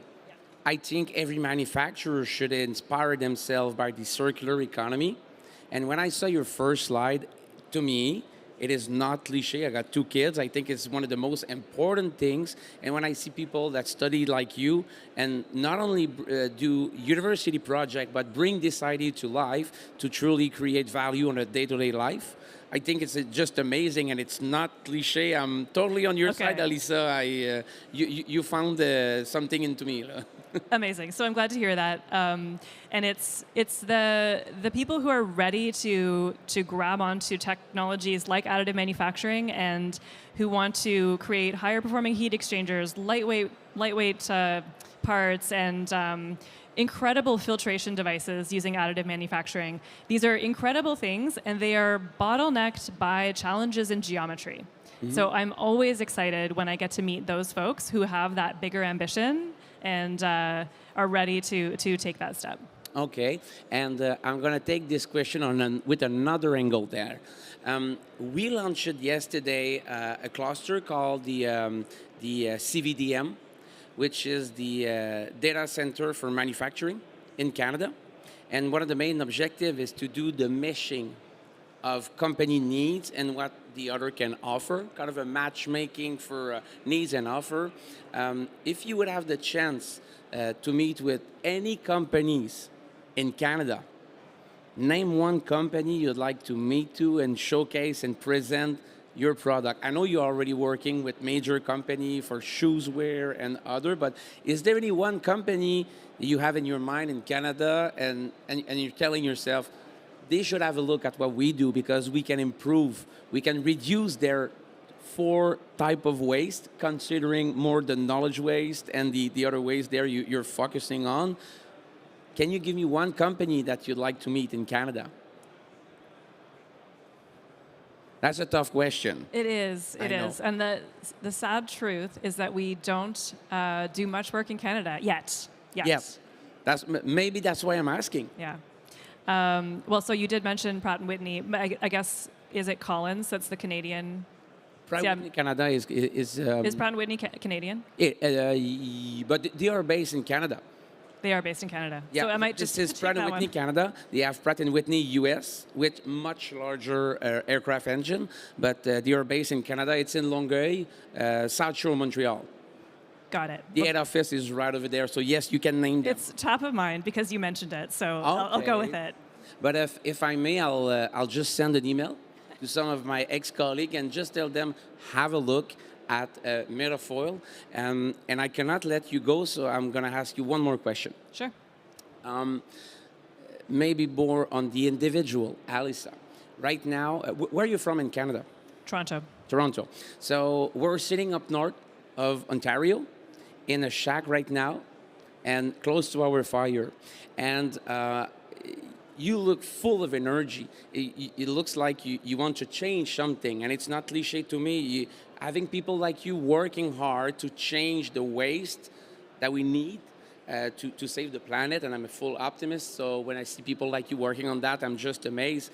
But I was wondering, how do you do in your personal life to feed your logs into your internal fire, to make that energy growing so you wake up the next morning, you pursue your mission to reduce these waste? So is there any tricks, routines, movie, music you like to listen, anything with customers you like to do that feeds your internal log to keep your fire burning?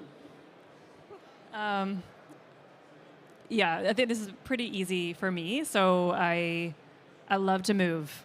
That's it. That's just it. So I have a T-shirt running? running and other things. But I have a T-shirt that says "Freedom through Movement." And I kind of believe this, that it is just movement feeds so much. So that is how I keep sane. It's more mental health than physical, honestly. But yeah. So go outside and move. Freedom Outside of and move. moves. Yes, perfect. Right. Hey, Alisa, thank you very much. You can be proud of what you do. And I'm a proud Canadian when I see a company like that. So thank you very much, Alisa. Thank you so much for having me. Have a good show. Thank you.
How is it called? You told me yesterday. Вишиванка. Вишиванка.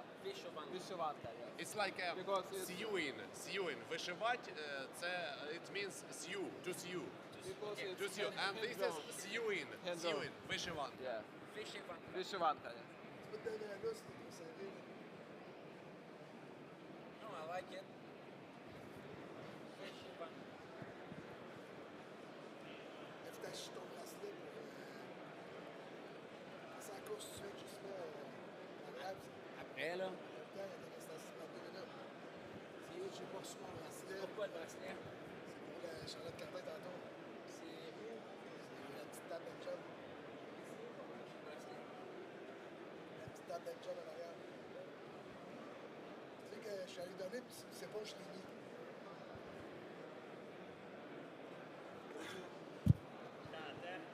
It's very good cooperation can be between Canada, Ukraine. It's we have a lot of now opportunities to do something together. Man, your motor, what is your motor rim? Motor Impacts. Motor Impacts. What is motor impacts? Motor Impacts, it's biggest in Ukrainian company hydraulic market. Hydraulics. Yes. It's your supplier. We are just like in one cluster. They're not my supplier because I don't use hydraulics in my company. Did you know before? Yes, we know each other for several years, but mostly we began to contact during the war. I Yeah. didn't know him before the war.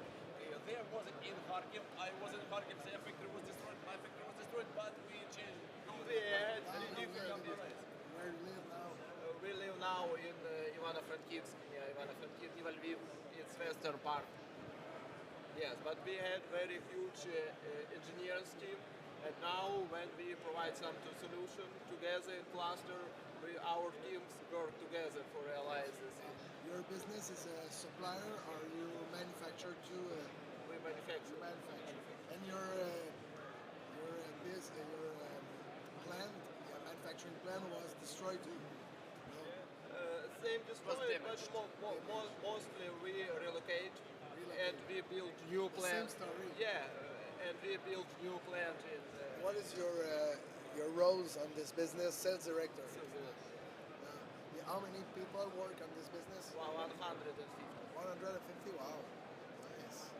Yes, traditionally in Ukraine we don't have a lot of big companies like Siemens, Bosch. We mostly like SMEs. Okay. So we have a lot of SMEs, but I think that's rather powerful SMEs. Okay. And do you think you will work with Louis Veilleux, Yes, Mondial? true. You and Yesterday we met with him together. Okay. Yes, and Louis is interested because he ordered some hydraulic parts and he's interested to work with Victor. And yes, and as I told you, in summer we will be in Canada and we will definitely discuss more. Yes, more collaboration ideas. Louis is a good influencer in Quebec. He talk on a stage every week. So the government know Louis. When Louis talk with the bank give money to. Say Louis can start new project. He was a coach on the entrepreneur business in Canada. So it's a good That's very entrepreneur. interesting, yeah. And I really appreciate that you can connect us with him Yeah. because he's very open person and it's very easy to find some ideas with him. So we spoke with him only for half an hour, but we have a lot of thoughts about it. Hey, just this guy. Hey, two guys. C'est quoi qui est drôle, Nick? And my son too. It's Yeah, we both have a Victor. And so Victor is older than this. Canada, Victor. Yeah. And when you come in Quebec, I represent my family. You will eat at my house. Maybe I have some corners from Canada. Hey, le bracelet, il m'en avait donné deux. On avait droit à 2 matchs. J'ai donné à Normand. J'ai dit Nick, il va se débrouiller. Puis je savais qu'il serait capable. Bravo. Tu sais, j'avais dit qu'il m'aurait un bracelet.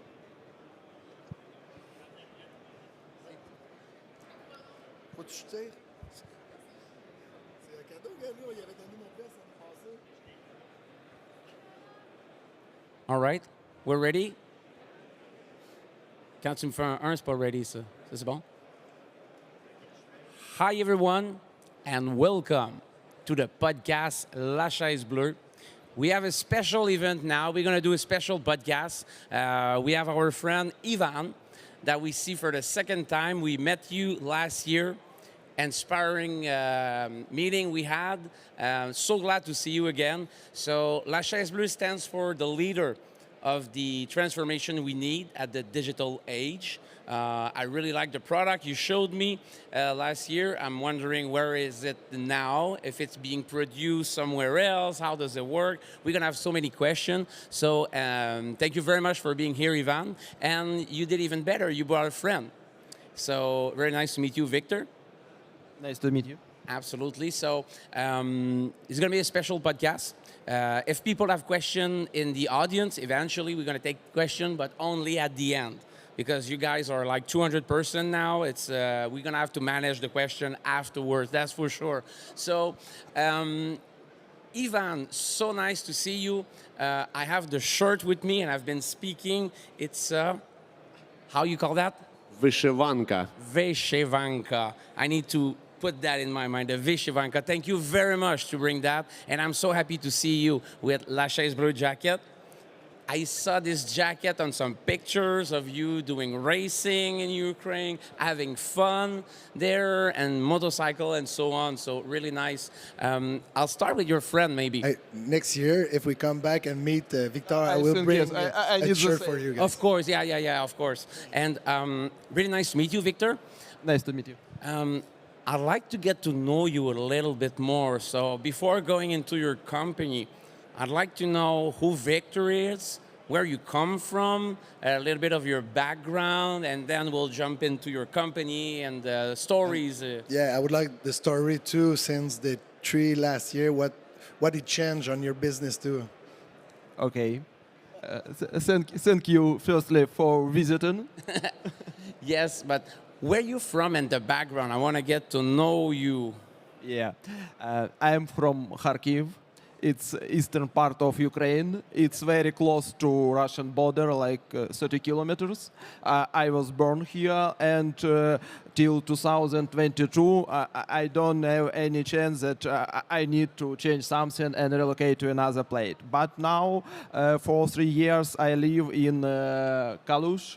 It's near the western part, near the Poland border, and I changed my life in this moment because I think I start again. It's new life, new history, but I understand that it's when changing something, it's like a step in the future. If you want to be more effective, you need to change something.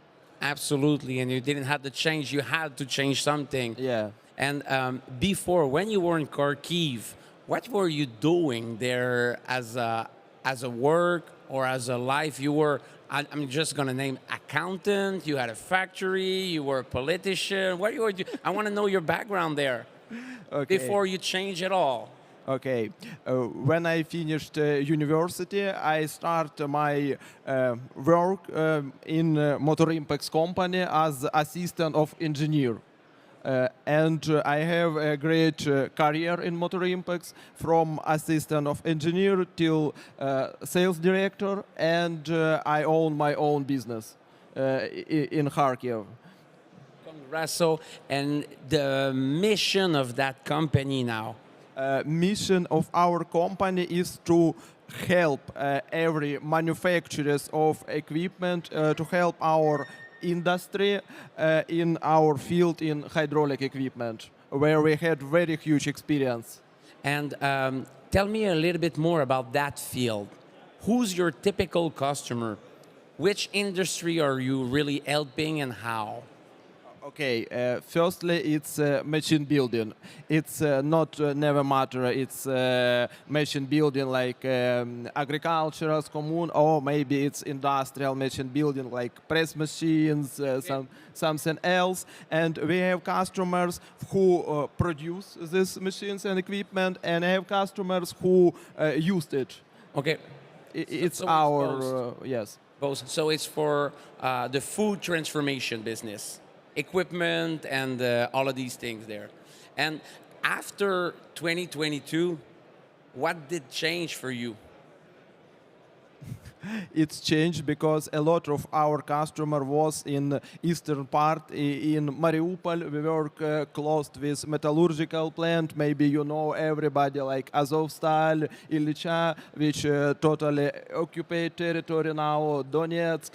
Before war, we have a lot. It was our main market, that region, and metallurgy. But when war started, our market closed. Metallurgical plant was occupied, finished work, and we need to change our market. And in that moment, we decided, okay, we start our own manufacturers and we start produce hydraulic cylinders, because a lot of company was in Melitopol in Ukraine who produce this product, and that occupied to and finish their job. In this moment, we start our cooperation with Ukrainian company and have good customers in foreign market.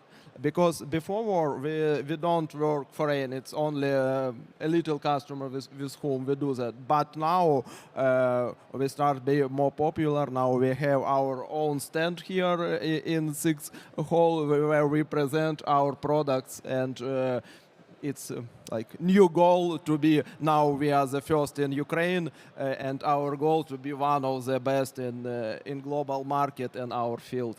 That is really, really neat, and I wish I would see your product and a little bit more. Maybe if you are welcome to our stand, and I present you. I will do that.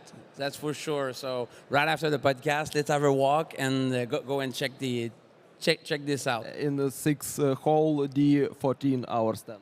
Great. And Ivan, on your end, it's been a year. How was last year for you? The past year, what was the new project? What have you worked on? You know, and I know you strive to just move forward with ideas, and you deliver with your whole family and company. What have you worked on? What were your big projects in the past year? I think from last Hannover Messe, my first idea and the main idea was to reach different markets. This year we reached UK market. Thank you to Alistair, because he is our representative in UK. He is now here, so we already started working in United Kingdom. We also raised up our presence in Romania, in Poland. We started working with Africa. We made our representative company in Zambia.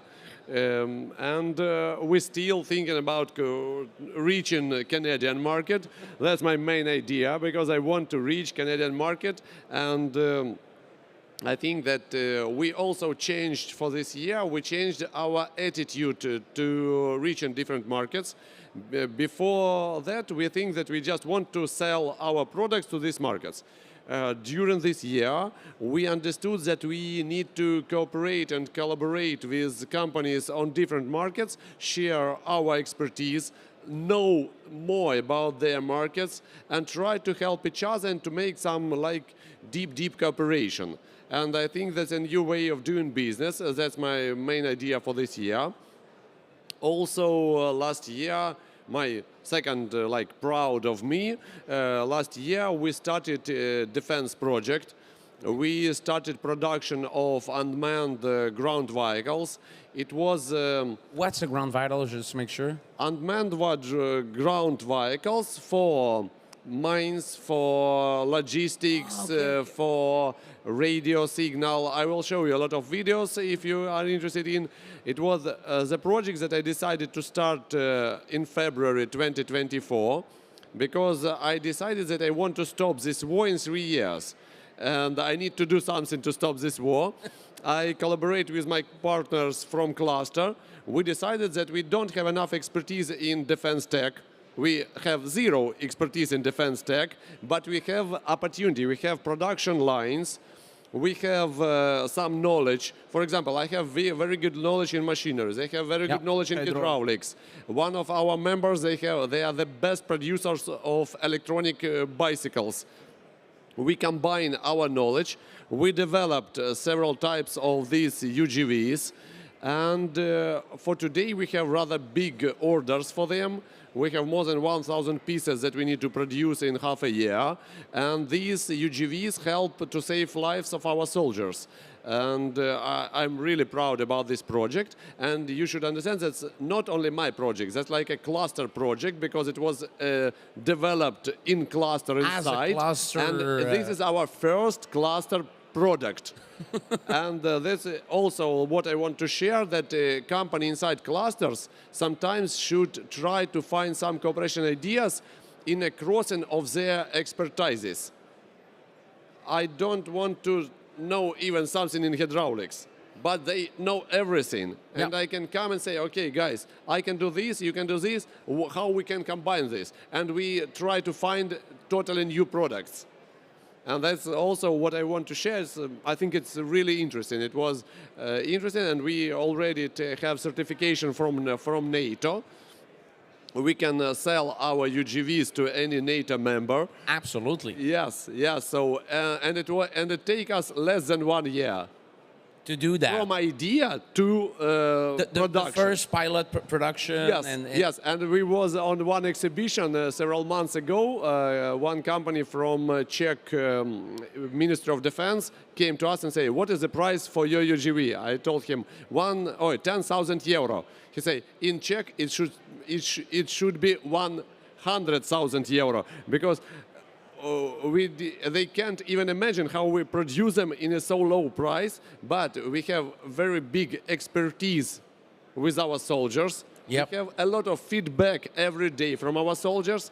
So we make this R&D process very, very fast, and it's in a short term. Yeah. Because it's very important now, and we understand that how is it important for soldiers, for military, and it's like good stimulation for our engineers make this idea and realize it. Yes, and we understand that we can't fight Russia with soldiers. They have much more soldiers than we have, so we need to beat them with our knowledge, with our. We must be more technology. Yes, to win this war, we should be more technological, and we should be more flexible, and we should be faster than them. Because if they saw some our ideas, they can make copy in several months. Yep. So we need to do something, make it fast, and then change something. Improve it, and change it something. Yes, and this war, it is the first war in the world of drones. It is war of drones.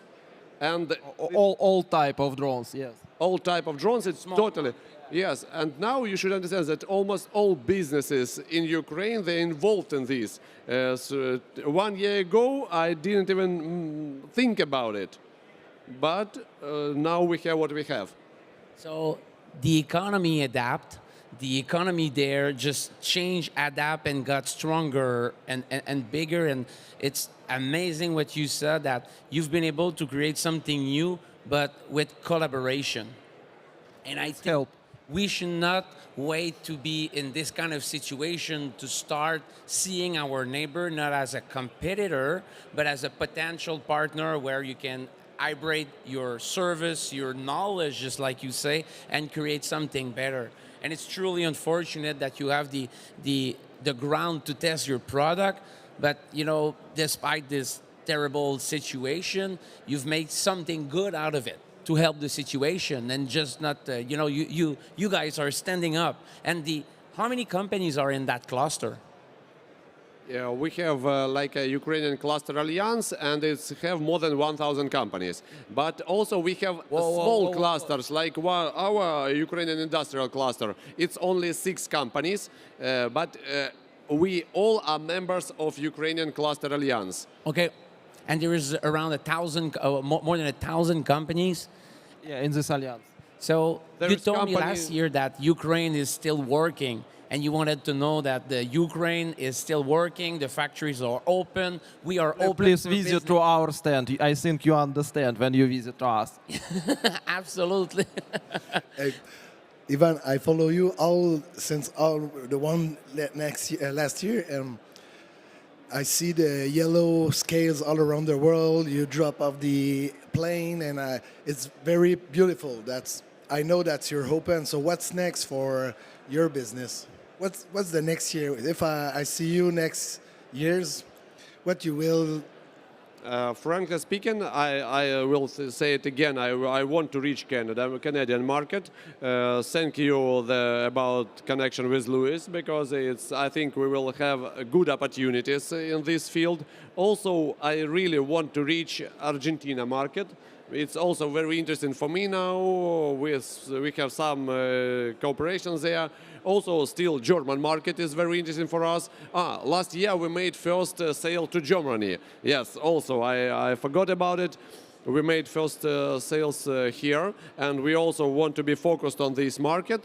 But yes, totally, I think it's European Union, because it's very short logistics for us, and Canada and Argentina. Really, really nice. Thinking, guys, about the story you had within your cluster to collaborate with each other, is there anything we should know about the collaboration? Any roadblocks you had? Any things that you had to encounter that we can get? So if we join, we can be better with not the mistake that you've made, but sometimes a mistake is an opportunity to learn something. How are you guys getting organized to create one project, but with maybe 3 companies working together or maybe more? So is there any insight about doing one project with multi-company? I think first, we have one similar idea. We want to win this war. That's the first one and the main. The objective is really strong. Yes. And when you have one enemy, you should be connected, and you should combine all your knowledge and all your technologies. Second one, it's about trust.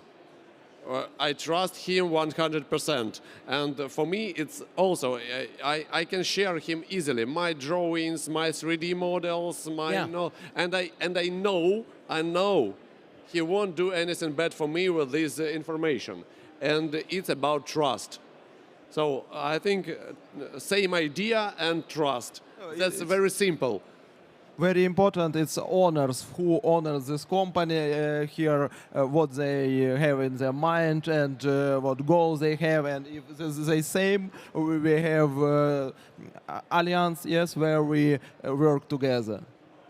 Yeah, and also I think a little bit also one more feature, it's that we should be a little bit similar. So we should have the same interests. We should have shared same values. Ideas. Yes, it's not only about business. For example, when I first time came to their factory, first thing that I saw, it was bike. It was Yevgen bike, and I say I like these guese because I like did bikes. the same with you. I didn't see the factory. I saw a picture of a bike. I said I like Ivan. Yeah, it's about these relationships. One of our team members, he is crazy about rally, so he is driving all the time, and some guys in other companies also like this. So it's not about business, it's about friendship and lifestyle, yes, values, lifestyle. the real. Yes. If my lifestyle is good for him, we can spend some time together, and then we will make good business together. It's not a problem. If our lifestyles is very different, it will be hard to work with each other. I'm really glad to hear that, because I believe in Canada it's also important for us when we have a partner to also have fun in what we do. So we need to share the values and have some common interest outside of work as well. So it's something really, really important. How do you envision a good collaboration with Canadian company? How do you see guys coming in the Canadian market? Do you want to, let's say, produce your product totally in Ukraine, then import through boat? You want to do partnership, do some parts here, assembly? What kind of relationship, and how do you envision that in Canada? You know, if you talk about Canada, it's logistic, important part of cost if we talk about product. In that way, it's possible in other variants, but one of them it can be we had very huge experience engineering team, and we good know how we can organize this production in Ukraine. For example, we in hydraulics, Ivan in scales, and another company in there. In that way, we can collaborate with Canadian company and organize. We can use our engineering, engineering teams, and can organize together this production in Canadian with companies whom it can be interesting to do. For example, now we had very huge experience in defense. We realize a lot of products, and we can, maybe, if it's possible, I don't know, but we can realize some project in the defense sphere in Canada. So it's true how the whole product life cycle, from conception, the idea, and then pilot and production afterwards. Yeah, I want to add that we don't want to reach Canadian market like competitors for Canadian companies. We want to be collaborators of these companies. If we need to produce something in Ukraine and send it to Canada, okay, no problem. Yes, if we understand that it's cheaper or more effective to produce in Canada because, for example, of shipping time, it's 2 months from Ukraine to Canada, and if some customer plus wants logistic cost, immediately, we can easily use factory of Lewis and produce directly in Canada. Find a good job shop so they can produce your parts, and then. But we can prepare all documentation, drawing, everything, and give information only for production. So you don't need to spend a lot of money and time for engineers because we already spend it and we already have all this information. I like Louis' idea about this is your factory in Canada, how it, he told me yesterday. Where we can production. Yes, he told me, why not? This is your factory in Canada, you can use it. That's all. Are you scared to transfer the knowledge? Or? No, you should understand that in a real life, I think that all business is like a chess game. Everybody see anything. Everybody can make some copies, but nobody knows about what I'm thinking. Even when. And they cannot get connected directly to that, so it's already in the past. So you're looking in the future. Is there any field of expertise that your cluster for your combined project, or maybe in your own company, is there any expertise that Canada has that you may benefit from? Could be from AI. We're investing a lot now in Canada. We have some good people working in that field. Is there any expertise such as AI that may be helpful for this combined project you guys have? Yes, of course. Last year we met the guys Lifeline. They're not here today, but I remember them very much. They're very well. They have very good product for making fast visualization of factories. And when I think as soon as the recovery of Ukraine will start it, we definitely need these software solutions. Also, we need a lot of software solutions for factories, for building, for construction. When rebuild of Ukraine will start, and it will be. So if we will make everything by ourselves, we will rebuild Ukraine for 100 years. So no, we will take all companies from all over the world and say, okay, guys, let's work here together. So yeah, there will be a lot of needs of expertise and help for at least 100 years. I like that sentence. We have one question for this week, which is the CVDM question. And you're now aware of the cluster. And I was speaking with Pascal, and he said, I believe, yes, we may have a pilot project to do an inter-cluster from Ukraine and Canada. It will be really nice. Is there one company in Canada that you would like to meet with? Maybe it's... I have a list of companies and I will send it to you. I don't have one, I have a list. You're too good, Ivan. I already prepared it, I will send it to you. Okay. Prepare it and send it to... For sure you will receive the list. Oh, yeah, I'm sure I will receive the list. Maybe tomorrow morning. No, not exactly. I was going for 5 o'clock. I'll receive. It's the first time I see you, Victor. He gave me a little insight about that. You like to do motorcycle. We're now in a Canadian shack up north, let's say in Saskatchewan, and sitting in a shack like that next to a fire, especially in these circumstances that you guys are in right now. You know, you need to have your rituals, the little things you do for yourself, for your family, to feed logs within your internal fire, to go up there, wake up next morning with energy and go back fighting life and what's happening. Is there anything special you like to do with your family, employees, or just by yourself to help feed this internal fire and to get that burning and be full of energy? Is there anything special you like to do, Victor, in your life?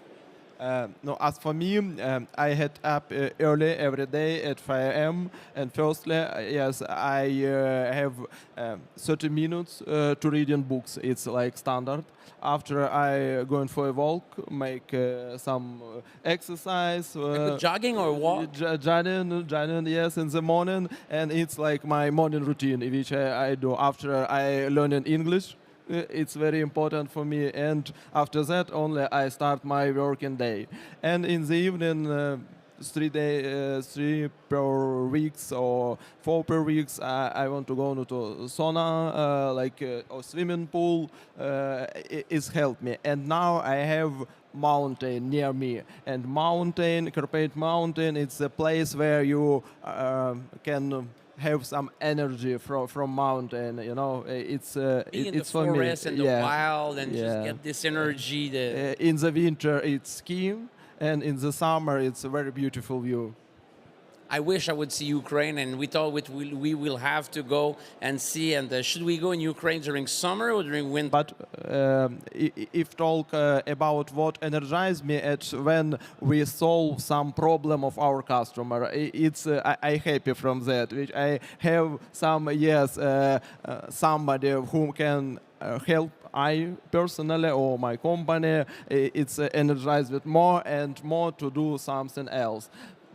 This is when you have your aha moment and have some new ideas. What about you, Ivan? For me, I also try to wake up early in the morning.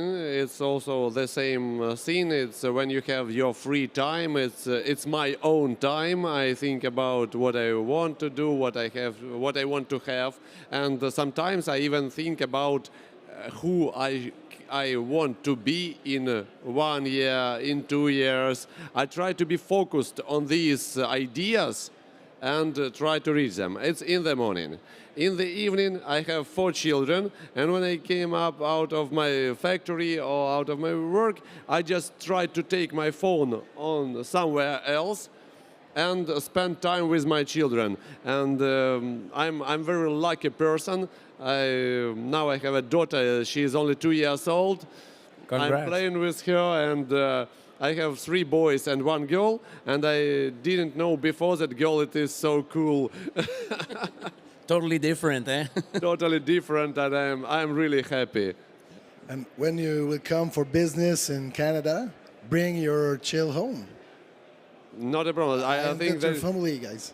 But my children, they don't really like to go with me in my business trips because I don't have enough time to spend with them, and that's why I need to go to Canada. We will take care of them with our children. That can be a good idea because they should be interested in this, and that's why sometimes, for example, 1 week ago I just take 2 of my children and we go to mountains for riding snowboard. Just for 2 days, and it's also like renovation of yourself. You just go, you don't think about anything. So we have a solution for you because I live on a mountain, ski mountain. Okay. See, there is only opportunities and solution. You guys are still so impressive to see your resilience, your an energy breath. Each time I see you, you guys are full of energy, smiling. It's a pleasure to see you. Hopefully not once a year. We'll try to make it happen. If we can have La Chaise Bleue down there in Ukraine, do something there, visit some factory maybe, trying to do some meshing. I think we have the good collaboration there for the year to come. Yeah. I think it's a very good idea. We will be very happy to invite you guys, your companies. Maybe we can make some company tours about our companies, members of our cluster, to show who we are, what can we do, to show you our mountains, to show our some beautiful places. And as you asked, when it's better to come in spring, in summer or in winter, I think it's better to come one in summertime and then in winter time. We will be happy to see you several times in Ukraine. I love it. And the last question I like to ask is, when we have discussion like that, talking about, in your case, life, business, many topics, we like to ask, who would you like to invite that is inspiring to you to sit down with us?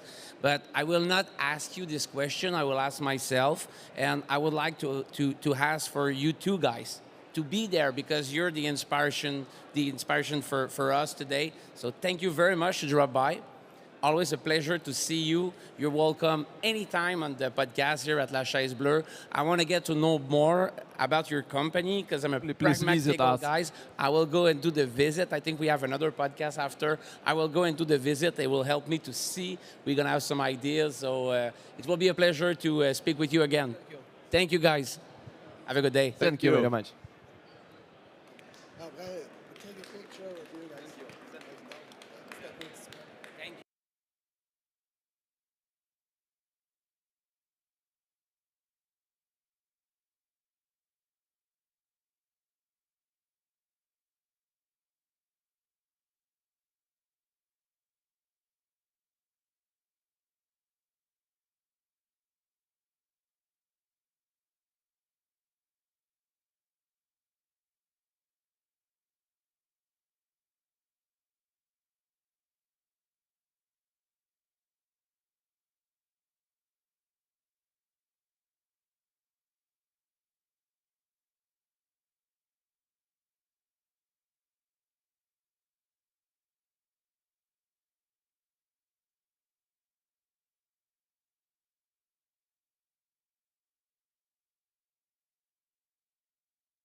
That one is on. Testing. Testing, testing. Just need to click it up. Yeah, it's done. That's good?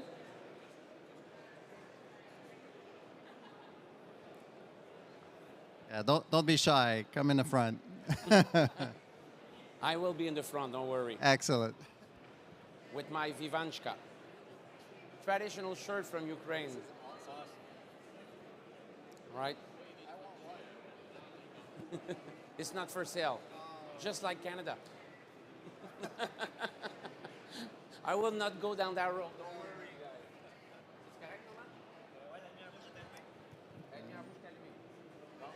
So, hi everyone, and welcome to the podcast La Chaise Bleue. The podcast is dedicated to the leader of the transformation for business at this digital age. I have the pleasure to present you today Mr. David Wilson from Siemens and Mr. Rémi Duquette from Maya HTT. They prepared a presentation for us, and this is how small, medium-sized Canadian company can collaborate with large German company. It's one of the topics we're discussing a lot. And following the presentation that these two gentlemen will have, we will have a discussion and try to dig a little bit deeper into this actual subject. So thank you very much, guys. Thank you. Thank you. All right, good afternoon. So my name's Dave Wilson. I'm Vice President and Country Manager for Siemens Digital Industry Software. And with me, Rémi Duquette, the Vice President of our Industrial AI practice at Maya HTT. We've been in business for 43 years and 40 years with partnership with Siemens. So I think that's why we're together on stage today. Awesome. And I'd be remiss if we didn't thank AI for M that provided this opportunity to speak today. So can you maybe start by talking a little bit about AI for M? Yes, AI for M is essentially a non-profit organization that's been funded initially by NGen to essentially favor an exchange and raise awareness on what AI can do in the industrial sector, specifically in manufacturing, to help Canadian companies to adopt AI solutions in the right way. Right, and so AI for M will have big announcement tomorrow around 4 p.m. if you want to gather here again tomorrow, same time. But an amazing organization. Don't hesitate to reach out. Both David and I are on the board of AI for M. So small and large companies, join that cluster, and we want to make Canadians use more AI solutions over time. So maybe before we jump into the conversation, right, given that the theme is large German companies working with smaller Canadian companies, maybe we should just start a little bit on that partnership. And so maybe just to put things in context, I actually consider my business to be a small business. Obviously, I'm responsible for a division of Siemens within Canada, but we have roughly 150 employees, covering all sectors in industrial manufacturing. And we've been fortunate enough to be partners with Maya HTT for 40 years now. So they would probably tell you we're a big company because we've got some complex processes and things along those lines. But I'm glad you're saying it. But that's the kind of way we share amongst partners. So at any rate, we're here today to discuss a very interesting topic covering industrial AI and how it can drive productivity, efficiency, and energy efficiency in your business, whether you're big or small. So Rémi, why don't you set the stage and just share with the audience a little bit about industrial AI? So one thing is that I think everybody has essentially gotten to the fact that AI is not a magic wand, right? It's not a crystal ball. It requires a lot of data. And when we look at the industrial AI, now we're adding a layer of complexity because industrial data is never clean, right? And it will never be clean, raw data that is, right? We all know on the shop floor, things will happen. A rag will be left on a sensor will be moved, some oil will be dripping on something, and then it will cascade onto something else. There's all sorts of things that happen on a shop floor that is different than the normal ecosystem out there, right? So it's certainly not a clean, or not clean, but a web interface that you can play with. It's actually a lot more complex. So industrial AI, artificial intelligence, we talk about applying deep learning algorithms, machine learning algorithms, and whether it's for machine vision, machine listening, or simply telemetry, forecasting of some sort, prediction of some sort, based on the raw data that comes out, and you put a nice data pipeline, industrial data pipeline in between to safeguard your industrial AI models when they run. So that's a little bit of setting the stage for what we're going to be discussing today. Fantastic. So I really want to start off with, I think you talked a little bit about how challenging it is to get clean data in an industrial setting. It's kind of but one way we need to start thinking about it is you really need to have a vision of what you want to accomplish. This is not something that you're going to start off with in one day and see results from it on day two, right? You really need to start to think about where you want to be long term and then make investments accordingly, because the data that's potentially available to you needs to be structured to really unlock the value in it in a quick and easy way. So we look at AI as a step that you can layer on as you mature digitally in your organization. So, we would start with standards and governance, right? And it's interesting. Working with a large automotive tier 1 supplier, and they were looking at, they're producing tremendous amounts of data across all of their plants. And when it came time to harness it and standardize it so that they could report out on the performance, they realized it wasn't all that clean. There were different standards in place, or no standards at all, and so they embarked on that journey and are continuing on it. But so that would be the standards that you need to establish. As far as governance, right? You need a structure in place so that you can build that practice, derive value, understand why you're making decisions, keeping them in line with the long-term objectives and goals. From there, then we start with foundational digital initiatives. I mean, you could think of this as sensors, SCADA, automation, starting to build that set of data available to the organization. Next, you would evolve into evolutionary digital initiatives, ironically.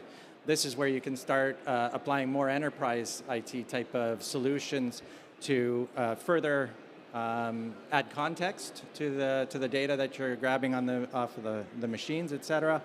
And then finally, with intelligent digital initiatives, now we have the perfect foundation to apply AI at scale across a number of areas.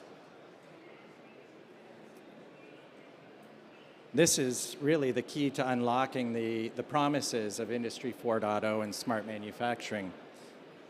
And within Siemens, our own technology and vision around this is, we're looking to offer an extremely broad set of capabilities to manufacturing, from automation all the way up through enterprise IT technologies and into IoT, so that they can accelerate that digital transformation.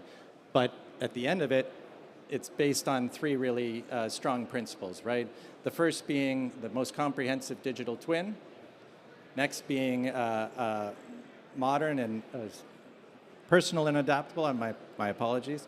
Personal and adaptable means giving the right information to the right user in the context that they need to receive that information. And then finally, flexible and open. So even though we have the broadest portfolio of technologies in this space, in the industrial market, we know we can't do this alone. So we need to be open. Manufacturers put a lot of investments in different technologies, and we should allow them the benefit of continuing to derive value from that and looking at the areas where they're gapped. But Remy, maybe you can talk about some of the technology specifically that that drive really the evolutionary and intelligent digital initiatives. Yeah, so when you look at the breadth and the scale of what Siemens brings to us as a platform, really, it's an enabler, right, for us to then be nimble and do what we do best is on the fringes, if you will, because we have that data that's now collected, we have the governance and processes in place, and now we can go and act faster on the tail end of it, or on the top end of it, depending on how you look at it, to really deploy various technology stacks, right? So whether you're looking at enabling AI and ML, or looking at digital twins, or looking at leveraging 5G infrastructure on top of to collect the data faster locally in a factory, or you look at the cybersecurity elements, what Siemens is offering to us as a platform is really that foundational architecture, and then we can build the deep knowledge and the deep algorithms that are needed to materialize the result, right? The end goal of the client. But without the infrastructure, every element that you've seen described here is a mammoth, right? In terms of how you deal with it.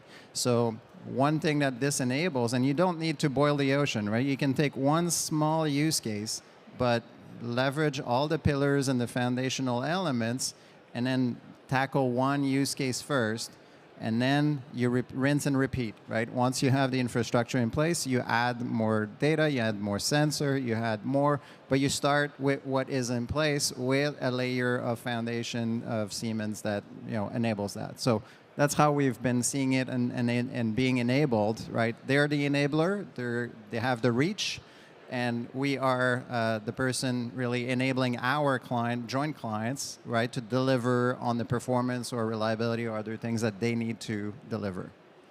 So in the context of, being able to be an SMB and leverage all of the benefits that, we're talking about here by scaling up and improving your digital maturity, one of the ways that we're trying to reduce that burden, because this is really complex technology, it takes a lot of knowledge and manpower to run. So we have been, at Siemens, we've been transitioning our portfolio to the cloud to remove that complexity of managing these systems and delivering uptime on those systems to our customers. And by doing so, we were able to bring these capabilities down to smaller customers, and it's not just available for the for the large OEMs, the conglomerates, etc.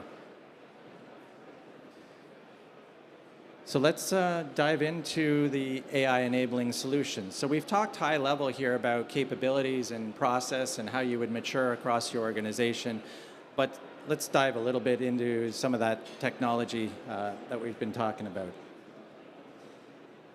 So I mentioned it earlier in terms of most comprehensive digital twin being an enabler of AI, right, and those digital initiatives. But what is a digital twin, right? We've been actually modeling from a mechanical design perspective products for decades. So there's nothing new relative to to creating a virtual representation of the physical. But it's the breadth of the capabilities available to you now and the ways of describing those physical products. We have simulation, so we understand from a physics base how the asset or the product is going to behave in any sort of conditions. We've got MES, et cetera, to really understand the manufacturing process. So you build up that knowledge around the product, extend it downstream to how it's going to perform in the real world, and then you can simulate actually how you're going to manufacture that product, and then finally produce that product.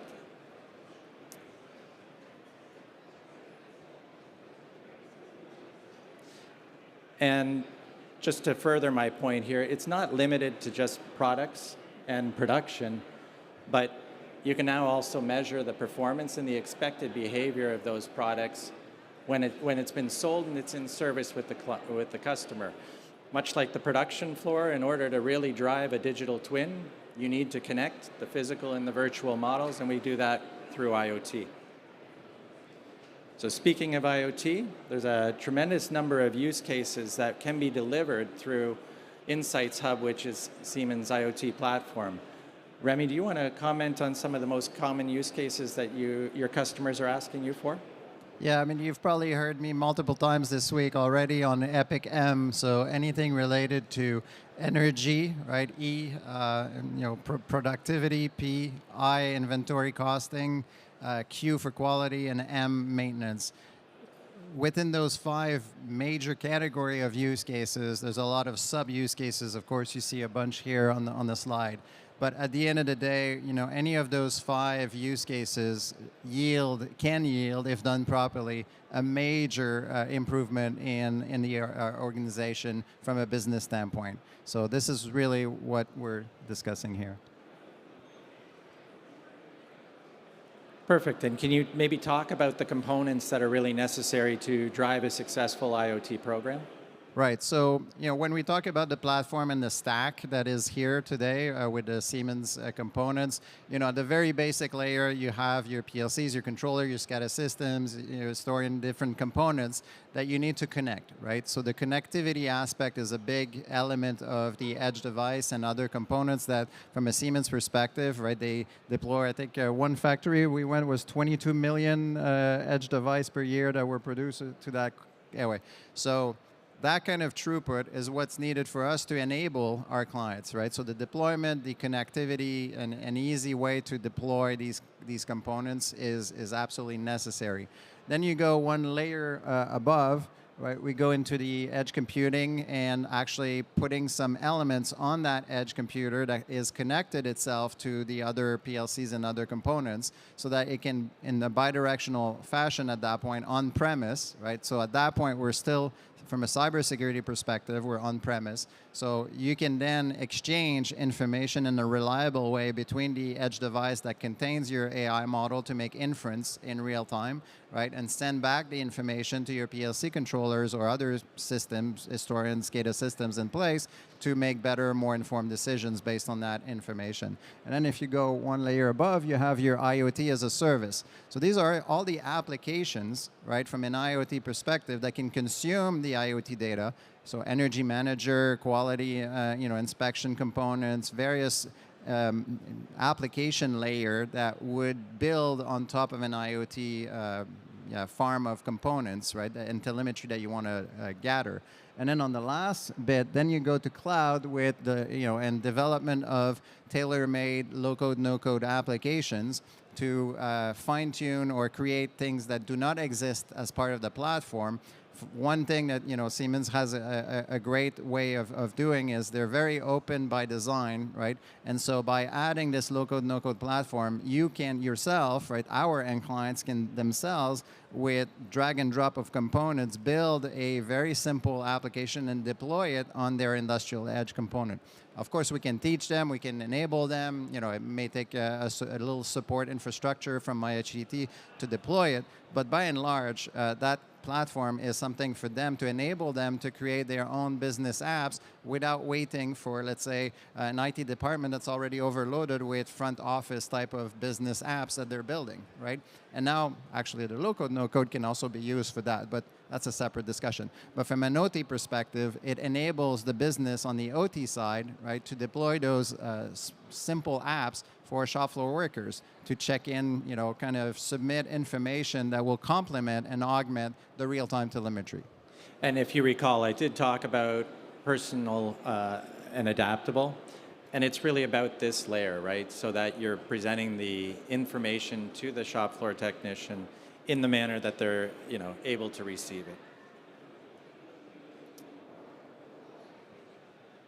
So we've talked about some of the capabilities that drive value, but what are the common value cases that a customer can expect to achieve when they implement IoT? So as you can see on that wheel, you have a lot of acceleration and improvement and optimization inside that you can be driving from the technology stack. We'll showcase in a few minutes a bunch of actual implemented use case and success stories with end clients so that you get a very tangible, practical visual. So I'm not going to spend too much time here. But This is really kind of the way OT and IT converges together. We talk about MES data. We talk about, from Op Center on the Siemens side. You talk about PLM, so lifecycle data from the design that goes into manufacturability, right? Design for manufacturability. So the Team Center portfolio of Siemens helps a lot on that front. And then you have Insights Hub that will combine any of those data stream with Op Center and Team Center as an Insights Hub component that will deliver that flexibility of and various components that help you optimize very rapidly on the shop floor. So this is about the time that I typically overwhelm our smaller customers, right? So just keep in mind, this is a journey, it's a marathon, not a sprint, to use a really cliche. But all of this brings value to the organization. And if you go back to the Digital Threads program that we spoke about at the early onset, what we're looking to do is drive incremental improvements at every step of the process, because we understand that if we don't deliver those incremental improvements, you're not going to be able to continue unlocking the next layer of value for your organization. So this is a pretty complex example of how you've delivered value to a customer through the technologies, if you wanted to get into some details on it. Yeah, so from your left to the right, my right to the left, you have all the data connectivity, and then inside Insights Hub, you have these out-of-the-box applications that are tailor-made for the shop floor, the industrial, OT perspective. And as you move all the way to the right, you have the Mendix component that extend those components. So whether you talk about Sensei for predictive maintenance, Energy Manager for managing the distribution and the optimization of your energy for various lines or various machines, the OEE app for the productivity side, the quality, the inspection side. So all these apps are out-of-the-box apps that you can start right from the data and the assets that you've collected from the other side, right, very rapidly. And it enables these workflows and these common use cases that are typical and common to most manufacturers or industrial operators. And then you can go to the more kind of advanced fashion on the other side, where you can tailor make and extend right the existing apps even, and add widgets and add components to it, so that you can then make it your own process, your own components. Typically, we try and minimize the customization. We call it more kind of configuration at this stage, right, where you can configure rapidly. So that, and the reason I say configuration versus customization is I try to refrain from people building fully custom components, because the maintainability of those apps is very tedious, right? If you want Maya and Siemens to be there forever with you, that's a good way of doing it, do customization. But in the end, it's not in your favor, and we don't recommend it, right? So, but some people still push us that way, by the way. So we can do fully custom components, but then we're there forever. So anyway, that's the stuff. Bottom line here is we want to drive value, and we want to drive it fast. We want to ensure that it gets, the application gets adopted by your organization. So this next slide really is aimed at kind of thinking about those next steps and how we mature our understanding of the digital twin. So, if we start here with the first snippet, this is really about kind of base layer.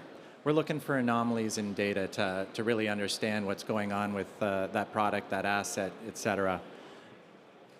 Once you have data collected on that asset and you've tagged that data with potentially failure data, et cetera, now you're moving into a knowledge base, right, where you're going to continue developing your algorithms and get it more and more refined.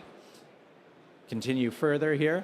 Now we've built confidence in it. We're collecting additional data and hopefully leading to improved signals in terms of when we're going to be able to predict a failure. But to the far right, this is a unique advantage that we have in the marketplace, given our extensive simulation portfolio, where now, even if you don't have data, let's talk about an FMEA on an asset. You haven't seen it fail in all the ways that it potentially can fail, to have that recorded history, to refine the model further.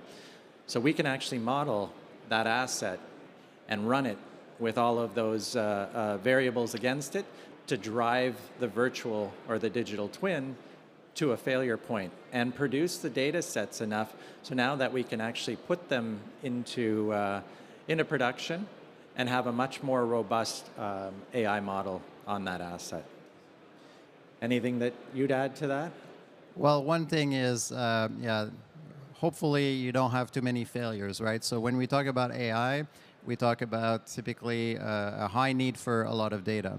So the huge advantage we have here with the simulation portfolio that Siemens brings to the table is, without necessarily going to the very highly nonlinear complex failure modes of a system, you can still produce very precise system-level simulations that will capture the onset of failure modes. And that's all you need from an AI perspective, right? If you do that properly, you can generate tens of thousands of failure modes, traces, right? As the traces will change, right, over a certain period of time to get to a failure. You're not going to simulate the failure itself, but the onset of it is what is important to the AI component, AI model to learn. So Maya has perfected that with the Siemens tools, where we generate a lot of onset of failure data to augment your normal operations data. And I put quote normal because there's always outliers in that data, so it's never 100% normal. There's always, by the way, about 16 to 22% of sensors that have failed or have never been used, right? Even though you have beautiful dashboards, there's at least, I'm going to say conservatively 10%, but it's more than that typically, at least the clients that we've been to. There's flat lines and all sorts of things. And people have been used to seeing that there's an offset, right? An engineering unit was changed, and but in their minds, the human beings around there see, okay, well, yeah, that's a temperature. Oh, yeah, it's not in Fahrenheit, it's in Celsius. That's fine. They make the conversion in their heads, but the data does not see that conversion. So the AI model doesn't see the conversion, right? So there are all these challenges. But in any case, onset of failure mode through simulation is a unique capability here. And maybe the last thing that we didn't mention about going through this journey and really fundamental value to the executable digital twin that we provide to our customers is, now you don't have to stream all of this data up to your IoT platform, because you can actually create a reduced order model and run it on an edge device. So that, again, you're trying to be as most efficient and make sure that you're delivering the result and those insights to the user on the shop floor at the earliest opportunity. So I think we should dive into some real life examples where yeah? Sure. All right. Want to give me the clicker so I can click through it quickly so that our friend can come back and ask us some questions? Good. So I'll do a rapid fire of examples where we've leveraged the platform with real clients so that you have some examples as to what does it mean, right, in reality. So this example was from our friends at Domtar, essentially, where we've implemented Sensei. So the component of Sensei is for predictive maintenance. And again, if you look here, it's about 50 assets that we've deployed, and we've let it run over a 6-month period. The system, after 2 or 3 weeks, has started to learn the behaviors, right? So we leave it roughly a month, with just running and learning, and then we start really creating what we call cases, where there's a feedback from the maintenance team that says, yeah, that was a real problem, this was not a real problem, right? So, and then in the end, if you look at these 3 cases, one at the top was a critical pump that, had it gone down, right, would have taken down for at least a day. It's about 8 hours with 4 people to replace the parts of that critical pump, right? So it's not a minor maintenance. They had planned a maintenance actually later this year, but right here you see in February timeframe that clearly things were edging towards on the top to a major failure. So fortunately, they had time to plan an intermediate maintenance program and put in between on the weekend or at night, I can't remember, during a downtime period, a planned downtime period, replace those parts, right, to reset so that the pump does not fail between now and when the actual big overhaul maintenance was planned. And then the second one is, inside electrical panels, there's shorts. There are things that happen that you don't see, that no one would see until it's too late, until there's an electrical breakdown and a failure. So again, the second one could have led to critical components. The third one, which actually 80% of the cases will be of that type. And it's simple manual errors that happen day in, day out that are not caught because, of course, people are not going to say, well, I forgot the machine to turn back the machine in automated mode. I turned it in manual mode to do something, to fix something, and then they forget to turn it back to, automated mode. What it does is you lose productivity right during that time because it's not in automated program fashion. So here's an example where it started to already pick up like, oh, there's a slope down in productivity here. Like, what do we do for these roles, right? And then the guy's like, oh, shoot, run back, turn it to automatic mode and goes back up, right? So those over time accumulate to a lot of value. So that's one example. Another one I presented earlier today at the Siemens booth in the Hall 9. So Eagle Hydraulics, they're producing these gigantic hydraulic pistons that kind of lift garbage trucks and other things like real muscles, hydraulic muscles. Those parts can be small to very, very large. So in this case, we use the MES data and the Teamcenter PLM data to generate the real cost of a part that's never been manufacture or assembly, in their case, with manufacturing in there that has never been produced before. So this here, is a good example of Eagle's hydraulic, components, the Siemens technology enabler, and the Maya enabling this through an AI model to make it happen. Then you have the typical kind of weld. In their case, it's only inspection, right? They're not doing the weld themselves, but they receive parts that have been welded by their suppliers. So there's an inspection step that was a manual step. So in this case, we built a machine vision model to essentially recognize the anomalies, again, on the industrial edge components that we can deploy locally on site. This one is more of a dome composite manufacturing for aircraft components. So again, very simple telemetry, but very complex manufacturing in an automated fashion. Now, why does that still require AI, right? Well, robots, if there's the tape that they lay down on the mold is twisted, they're not going to know, right? It's going like really super fast. If they put a bit too much resin or not enough resin, or the tape is actually too dry that day for whatever reason, it's not going to know. It's going to apply the same, process. So applying AI here was to essentially detect those anomalies very quickly, rapidly, or in real time. Oh, you see the mold moving there. I should have clicked before, but anyway. It's an impressive process when it lays down. It's pretty good. It's 40 to 60 layers of that composite tape, right, being downloaded.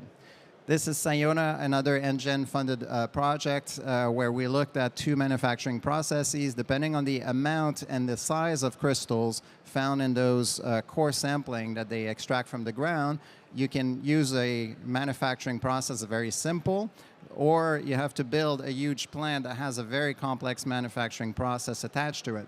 So knowing very early which one you need to plan for that site is critical for their exploration and their business component, right? To gain as much money as they can. So that's the machine vision result from an out of sample, of course, component.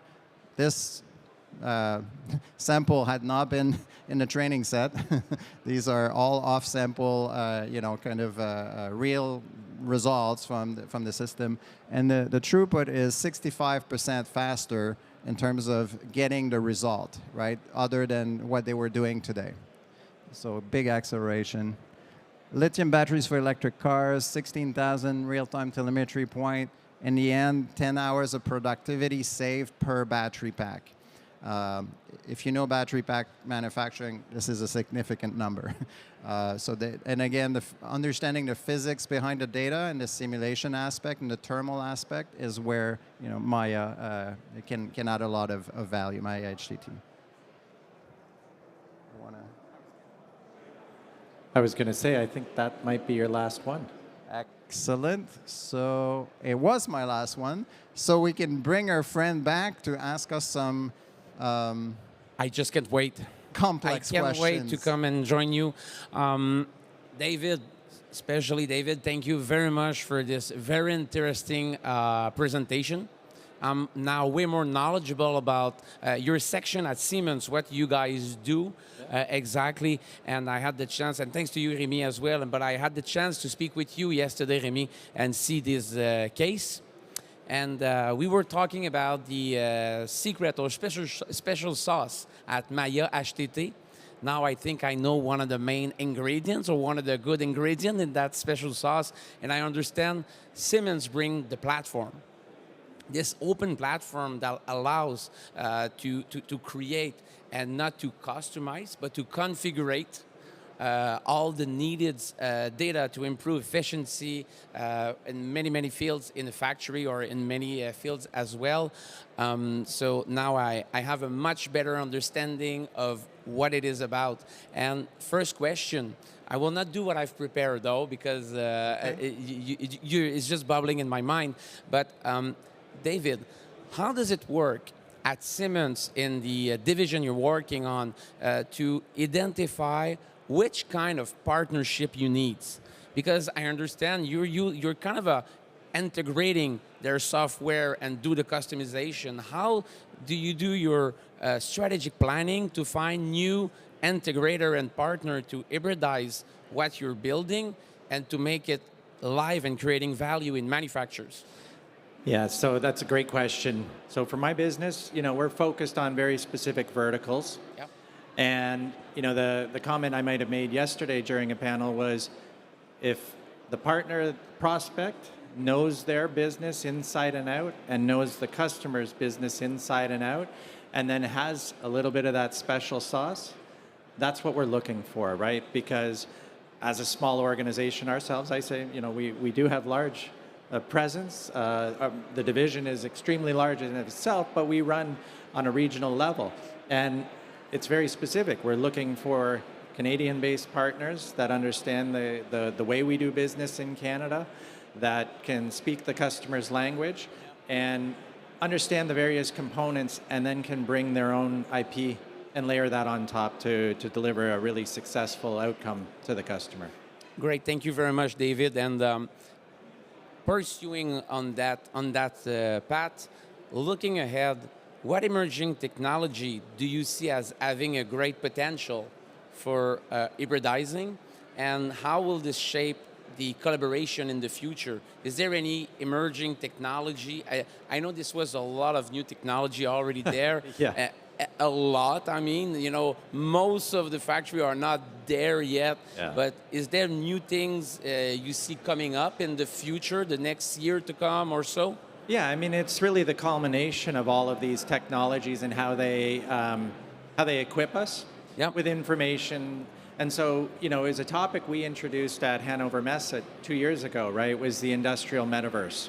And, everything that we're doing, both from the automation side and all the way through to the software, is really trying to drive this complete homogeneous vision of how can we continually lean out our operations, and doing so with fewer and fewer inputs. And so the whole notion of the metaverse, it felt really foreign to me when the concept came out and a certain company rebranded themselves. But the industrial metaverse really speaks to me in terms of providing a point on the horizon that everybody can think of and head towards. So I'm not answering your question exactly, because industrial metaverse, digital twins, et cetera, they're not a technology.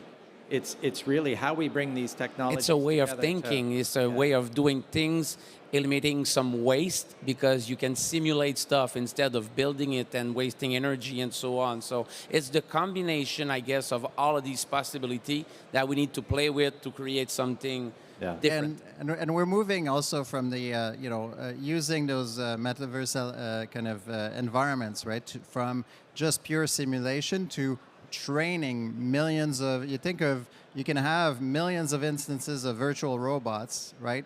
If you've simulated properly, if you've put the right programs in place to simulate them, then you can train them using that simulation code to do all sorts of things that you've never taught before and remove all the anomalies and kinks that will happen. So think of virtual commissioning, right? Commission 1 million lines, right, of your shop floor done in the background, right? Because you've simulated one, but now you can have that simulation propagated with 1 million input parameters that you've never conceived before.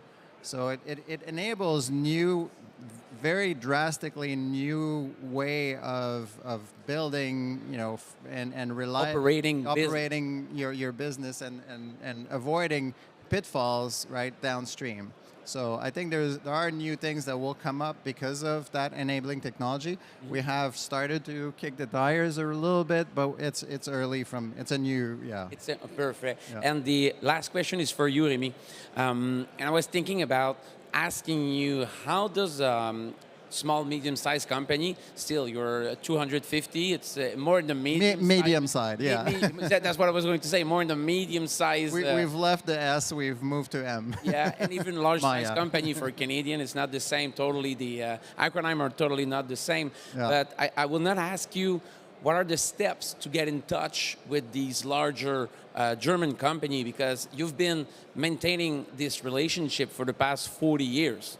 Which is a long run. I'm 42 years old, so your company's been working together almost as I've been on that earth. But how do you guys maintain that relationship to make sure it doesn't, goes away and you just fall apart without noticing?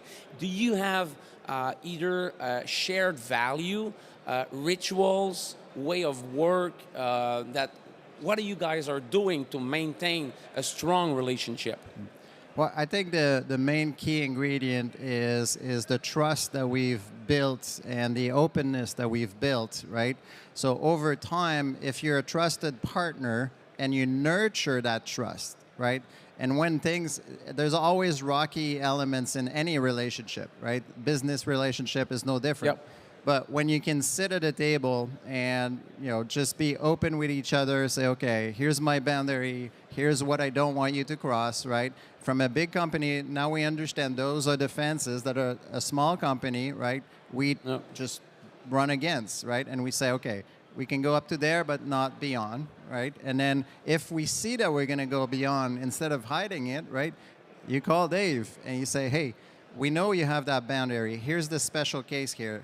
Can we do something, collaboratively to allow some exception to be okay, right, for this time? But as long as you're open and communicating those over time, I think that's why we built that strong relationship for 40 years, is we've never hidden stuff with each other, right? We know when the big announcements coming last week, this week, typically as a good, partner, we know a little bit ahead of time, in advance a little bit, Sure. What's coming down the pipe. So it helps us, smooth the edges on all sides and make sure that, we can be very successful together. Great.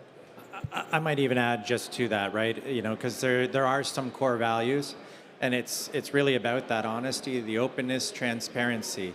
So whether it was my time with Siemens or with former employers, I've always worked with partners. And the conversations aren't always easy. But the more you hide it, the more you obfuscate what you're trying to accomplish, and you're just drifting further and further apart, and the customer pays in the end. And so it's better to have those the uncomfortable conversations early and get it all on the table and bring it back together. It may not work out in the end, not that the partnership is ruined. In that particular case, it may not work out the way that one side or the other wanted it, But the honesty, that transparency, at least you know where you stand, and then you can carry on, right? Because luckily in this case, right, that the trust has been built over a long term. Really, really great. Oh, go ahead, Remy. No, and we always find a win-win situation in the end. And sometimes they'll win a little bit more, sometimes we will win a little bit more. And over 40 years, right? You average it out. I'm sure we're both much better with each other than without each other. So A bumpy road, but you're still there. we're still there. And Yeah. I'm sure one of the value you also share is passion. Yes. Because you seems like too passionate individual about what you guys do. Thank you very much for sharing that with us today. It was very interesting. And now when the people will be talking to me about Siemens, I had my idea about some of the stuff you do, but now I'm much more knowledgeable on this hand, which interesting much more. So thank you very much, guys. Perfect. Appreciate Thanks it. for having us, Nico. Yeah, thank you for having us at the Have a good show, podcast. guys. Thank you.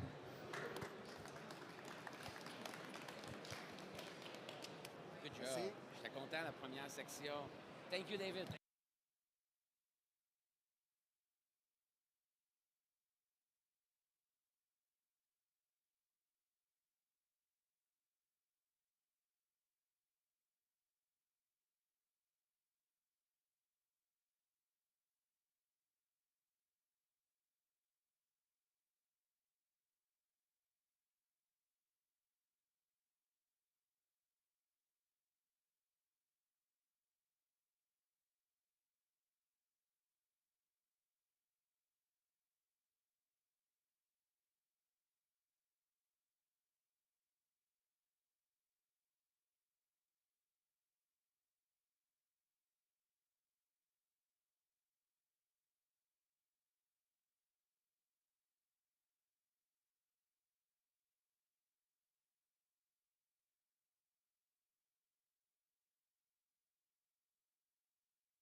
C'est le but. Oui, c'est ça. En fait, on attend toujours que tu sois en train de prendre une gorgée avant de te parler. We're ready, guys, behind. Ça marche-tu? Oui. Ah ouais, juste la mettre à on. Puis essayez de le mettre assez proche, de même, ça... Ça? En autant qu'il est proche. Parfait comme ça, parfait. À peu près 5 cm, un point de distance. C'est bon comme ça, hein? C'est super. Dominique, t'es faite pour ça, on dirait, c'est le numéro 1. Bon. Bonjour tout le monde, bienvenue au podcast La Chaise Bleue, notre édition spéciale. C'est maintenant la 3e journée au Hannover Messe 2025 où le pays a l'honneur et le Canada. C'est un plaisir d'être ici. On a passé 3 journées à se promener, à faire, nous, des podcasts, dans mon cas, beaucoup, mais il y a des gens qui sont allés dans les différents halls, qui ont vu des choses. Donc, anti-chaise, débrief de fin de journée. On fait traditionnellement soit coup de cœur, on peut faire coup de masse aussi. Puis je tiens à dire que c'est Hugues de Vouban qui a instauré les coups de masse qui ne sont pas nécessaires, mais au niveau des coups de cœur, oui. Donc, première des questions, j'aimerais savoir, toi, Normand, est-ce que tu as eu un coup de cœur que tu as vu, mais juste un? Juste un, parce que je sais que tu as une liste. J'ai une liste qu'on fera après. Moi, je vais faire mon coup de cœur. Je vais partir avec une histoire. Hier, les gars en arrière, ils ont besoin absolument des PowerPoint pour que ça marche. Je rouvre un site web, je cherche convertir un PDF en PowerPoint. Tu sais, c'est tous des sites, on ne sait pas ça vient de où, tout ça. Je trouve I Love PDF. Je prends ça, converti, marche numéro 1. Tantôt, je m'en vais me promener là-bas, un kiosque. Jamais j'aurais pensé voir, tu sais, on ne sait pas c'est qui ces compagnies-là. Je vais aller voir une super belle petite compagnie qui, finalement, sont quand même gros, ont beaucoup de business. Ils travaillent dans la conversion de documents. Ils offrent le service en cloud, ils offrent le service en local. Mais vraiment, je m'attendais juste... J'aime ça, mais je ne m'attendais pas à avoir un truc de même, vraiment pas. Puis, ils ont, comme tout le monde, le mot AI décrit sur leurs affaires. Je demande, OK, qu'est-ce que vous faites avec l'AI dans votre cas et tout? Ils m'expliquent, ils disent, dans le fond, c'est déjà l'OCR, ça fait longtemps qu'on fait ça, la reconnaissance de caractère. Mais aussi, ils vont jusqu'à faire des synthèses de documents pour quand tu reçois un appel d'offres, juste qu'on voudrait avoir une synthèse de l'appel d'offres, etc. Puis, leur défi actuellement, c'est de faire des modèles qui sont capables de rouler sur le PC de monsieur, madame, tout le monde parce que leur marché, la plupart des entreprises ne veulent pas être dans le cloud, ils veulent que le service roule local. Je trouve ça super intéressant. C'est pas quelque chose que je m'attendais. Tu vas nous nommer la compagnie au moins? C'est quoi le nom de l'entreprise? I Love PDF. I Love PDF, c'est comme... Ça dit ce que ça fait. C'est ça, c'est vraiment ça. J'adore ça. Fait que merci, coup de cœur, I Love PDF. On a l'opportunité en anti-chaise d'avoir aujourd'hui, je te remercie, Dominique. Et M. Jean Magnier aussi de l'entreprise Genius. Merci d'être là. Vous avez un kiosque, les gars, juste à côté. Oui, juste à côté. N'importe quelle entreprise manufacturière et autres, entre autres, des Engineering to Order, je sais que vous êtes très forts là-dedans, qui ont le goût d'aller vous voir. Bien, vous êtes juste à côté, justement, de la scène. Fait que merci de vous prêter au jeu, c'est vraiment apprécié. Puis, première question, je vais en avoir 2 pour vous. En fait, je commencerai avec toi, Jean. Tu es ici. C'est la combienième fois que tu viens au Hannover Messe? Première fois. Première fois que tu viens. Oui, monsieur. Puis comment tu trouves ça? Bien, en fait, c'est assez particulier parce que je fais beaucoup de foires commerciales aux États-Unis. Ça fait des années qu'on fait les salons à Chicago. Je t'ai croisé à Chicago, justement, l'année passée. Oui, puis on a toujours l'impression que c'est des gros salons. On se dit c'est immense. Il y a 3 pavillons quand tu vas au McCormick Center. Puis, sérieusement, quand tu débarques ici, tu réalises à quel point c'est petit. Ça a de l'air gros. Mais c'est vraiment... Là, question de perspective, hein, souvent. C'est incroyable comment c'est petit comparativement à ce qu'on vit aux États-Unis. Puis c'est éclaté. Fait que moi, c'est le premier constat, c'est vraiment ça. Là, l'ampleur du... C'est-tu, il y a eu combien de visiteurs à peu près qui attendent en moyenne durant la semaine? Ici? Oui. Non, je ne sais pas. Bien, moi, je vais te le dire, je le sais, Jean, environ 135 000 personnes. Il y a quelqu'un qui est passé à mon kiosque tantôt, il me dit que c'était la 20e année qu'il passait ici. Puis il me disait que quand il était étudiant, il stationnait des voitures, il stationnait 50 000 voitures. Il me dit qu'ici, là, il dit que le salon est pratiquement en train de vivre une décroissance. Oui, bien exactement. Il y a plus de monde que ça avant. Bien, c'est depuis le début du COVID que ça a vraiment redroppé, mais là, ils vivent une petite légère recroissance. C'est comme une entreprise, des fois, il y a peut-être un petit palier, une petite remontée de vague. Mais tu sais, quand même, là, 135 000 personnes. Je pense qu'il y a déjà eu des 200 000 personnes avant le COVID, mais tranquillement, pas vite, les gens reviennent, on voyage, on veut se diversifier dans nos exportations, dans nos partenaires d'affaires aussi. Fait que je pense que les gens viennent s'inspirer ici. Puis, tu sais, quand on y pense, 135 000 personnes, comparé à une game du Canadien au Centre Bell, où est-ce qu'on est 22 000 à crier, tu sais, 135. Au party de Beckoff, hier, il y avait du monde solide. Ce soir, je pense que c'est le party du Canada aussi, un artiste invité spécial. Vous avez votre bracelet gold, messieurs. Bon, bien, excellent, je vous revois là-bas. Puis, est-ce que tu as vu, Jean, une technologie, un kiosque, une entreprise ou peut-être une visite, quelqu'un qui est passé te voir, que tu t'es dit, Crime, ça a valu la peine. C'est un autre coup de cœur que j'ai à donner par rapport à une entreprise à qui tu as parlé. Tu vas trouver ça plate.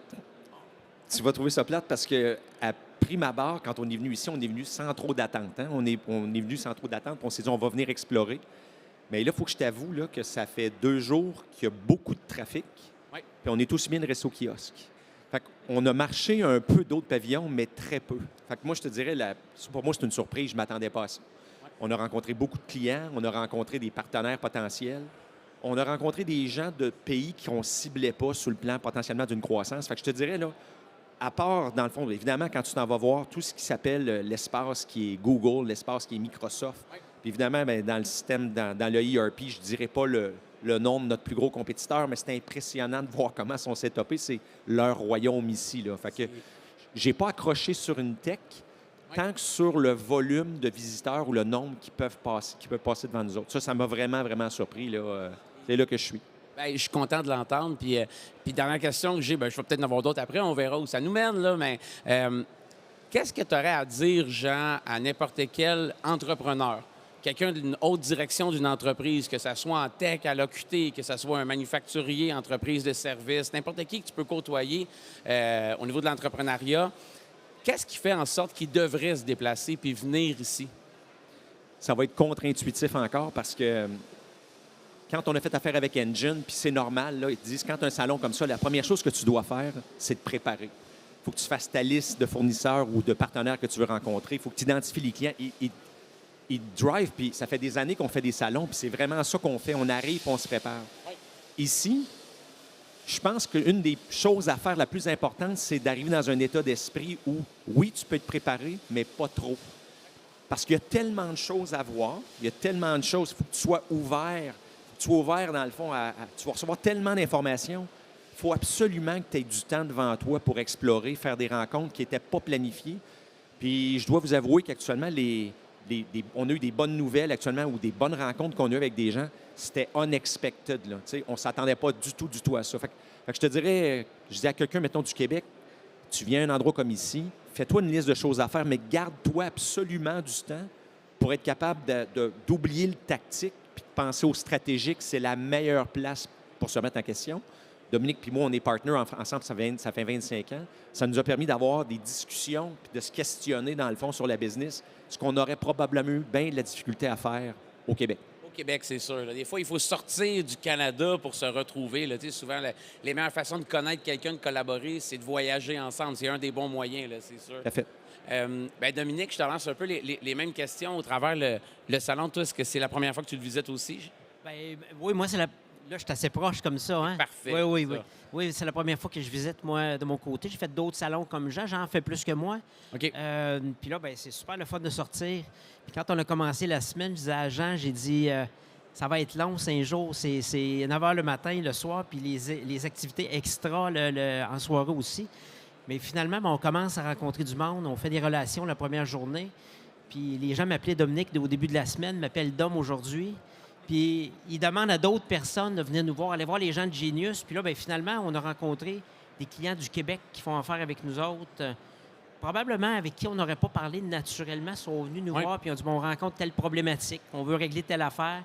Puis là, bien, il y a de la business qui va ressortir de là. On a rencontré des clients qu'on ne pensait pas rencontrer ici. Fait que ça va être le fun pour le reste de la semaine. Je pensais que ça allait s'estomper, mais finalement, c'est allé, c'est allé en croissance. C'est un crescendo. Là, c'est un crescendo, oui, tout à fait. Ça, c'est certain. Puis, quelles sont les grandes... Puis, tu as peut-être été très occupé au kiosque aussi, ce qui est vraiment une bonne chose. Fait que tu n'as sûrement pas visité toutes les, je pense, 25 halls environ. Puis ça, je le comprends, moi non plus. Mais je me suis promis que j'allais le faire. Avant de partir au moins, là, je vais le faire. Est-ce que tu sais, c'est un salon technologique, très axé manufacturier, fabrication. Vous êtes dans cette industrie-là.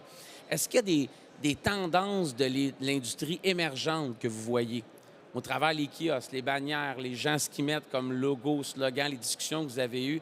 Est-ce qu'il y a des tendances technologiques émergentes que vous venez confirmer ici, des choses que vous avez vues? Oui, bien, c'est un des objectifs qu'on avait. Là. On venait voir qui était la compétition potentielle qui était ici, quelle technologie utilisent de leur côté. Puis c'est certain que à peu près sur une bannière sur 3, on retrouve AI actuellement. Hein. C'est ça qui se déploie beaucoup de notre côté à nous autres. Fait qu'on en a vu à différents endroits, mais le mot il est large. Comment les gens l'utilisent? C'est quoi les use cases qu'ils règlent, eux autres, de leur côté? Ultimement, on travaille là-dedans de notre côté, on développe ça, mais on est au bon endroit. Est-ce qu'on doit changer le tir un peu? Fait que ça, je dirais que ça a été un élément pour lequel on... Oui. Confirmer la stratégie Oui, AI à l'intérieur de l'entreprise, là. Pour ne pas que ça soit nécessairement un buzzword marketing, mais avec une réelle création de valeur pour l'utilisateur de votre logiciel ERP. Tout à fait. Chez Genius, on règle des vrais problèmes. C'est ça qu'il faut, exactement. Là. Puis, tu sais, dans le fond, je me relance la question de mon côté. Moi, je vais en avoir 2 coups de cœur. Je vais en dire juste un. Je reviens avec toi, Norm, après. Mais toi, Nick, as-tu été capable d'aller à la salle de bain aujourd'hui? Ça n'avait aucun sens. 2 fois, puis je vais y retourner tantôt. Non, pour ceux qui n'ont pas vu la journée aller, on était bookés back-à-back à toutes les demi-heures. Nick a passé la journée ici.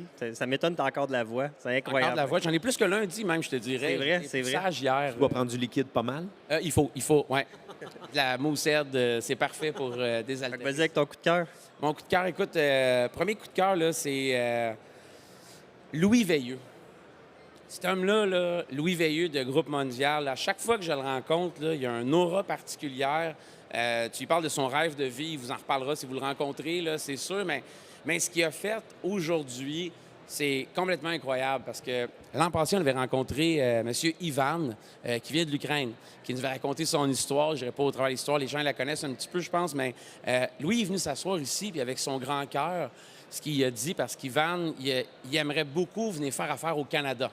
Parce que son grand message était de dire, vous savez quoi, oui, on subit la guerre. On n'est pas en guerre, on la subit, mais l'Ukraine roule. Les entreprises fonctionnent. On a besoin que notre économie roule parce qu'il faut acheter du pain, du beurre, le mettre sur la table pour nos enfants. Il faut que nos kids voient ça rouler. Puis Louis, ce qu'il a dit, c'est, tu sais, moi, j'en ai 4 usines. Puis ils ont 3 différents sites et tout. Puis il a dit, dans une de ses usines, je pense que c'était chez Métal Bernard, il a dit, tu sais quoi, mon usine, là, c'est maintenant la tienne. Amène-moi tes plans. Tu sais, c'est Job Shop, le modèle d'affaires, là. Amène-moi tes plans et devis. Je vais t'aider, voir s'il y a des clients. Puis mon usine, c'est la tienne. Il va y avoir une rencontre cet été. Il était déjà prévu pour aller à Winnipeg faire un trade show. On a convaincu Ivan de venir au Canada. Puis avec Louis, j'espère bien qu'on va aller en Ukraine, aller les visiter après. Puis ce gars-là, il fabrique des balances à camions. Puis dans le contexte géopolitique actuel, les seules balances à camions qu'on a ici en Amérique du Nord, vous savez quoi, messieurs, d'après vous, sont fabriquées où? Aucune idée, sérieux. Aux États-Unis. Il n'y a aucune balance à camion fabriquée au Canada. Puis dans le contexte géopolitique, il faut ressourcer les potentiels tarifs et autres. Il y a peut-être une opportunité d'affaires de venir à trouver un fabricant, quelqu'un qui pourrait assembler des balances à camion ici pour des nouveaux projets. Fait que, tu sais, de juste lancer l'idée que tout de suite, l'homme d'affaires en lui, tac, tac, tac, il aligne 2-3 idées, puis qu'il parte là-dedans, puis qu'il sauve le jeu, qu'il dise « Mon usine, c'est la tienne ». J'ai juste trouvé ça merveilleusement beau. Voyons voir ce qui arrive avec le reste. Fait que, premier coup de cœur, c'était dur de passer à côté de celle-là. Ça, c'est certain. Je garde mon autre coup de cœur après. Norm, je te laisse ça. Puis dans le fond, Normand, c'est notre envoyé spécial. Il a l'opportunité, lui, de ne pas faire des podcasts au day-to-day, même si j'adore ça, mais d'aller visiter les pavillons, de faire le tour de ce que vous pourriez voir si jamais vous venez ici au Hannover Messe. Fait que qu'est-ce que tu as vu de bon aujourd'hui, Norm? Dans le fond, je me suis promené dans les halls interconnectés de ce côté-ci. Donc, le 17, j'ai fini le bout, aller dans le 16 puis aller plus loin. Le sujet semble pas mal tourner autour informatique, cloud, etc. Tu sais, j'ai pas vu beaucoup d'automatisation dans ce coin-là.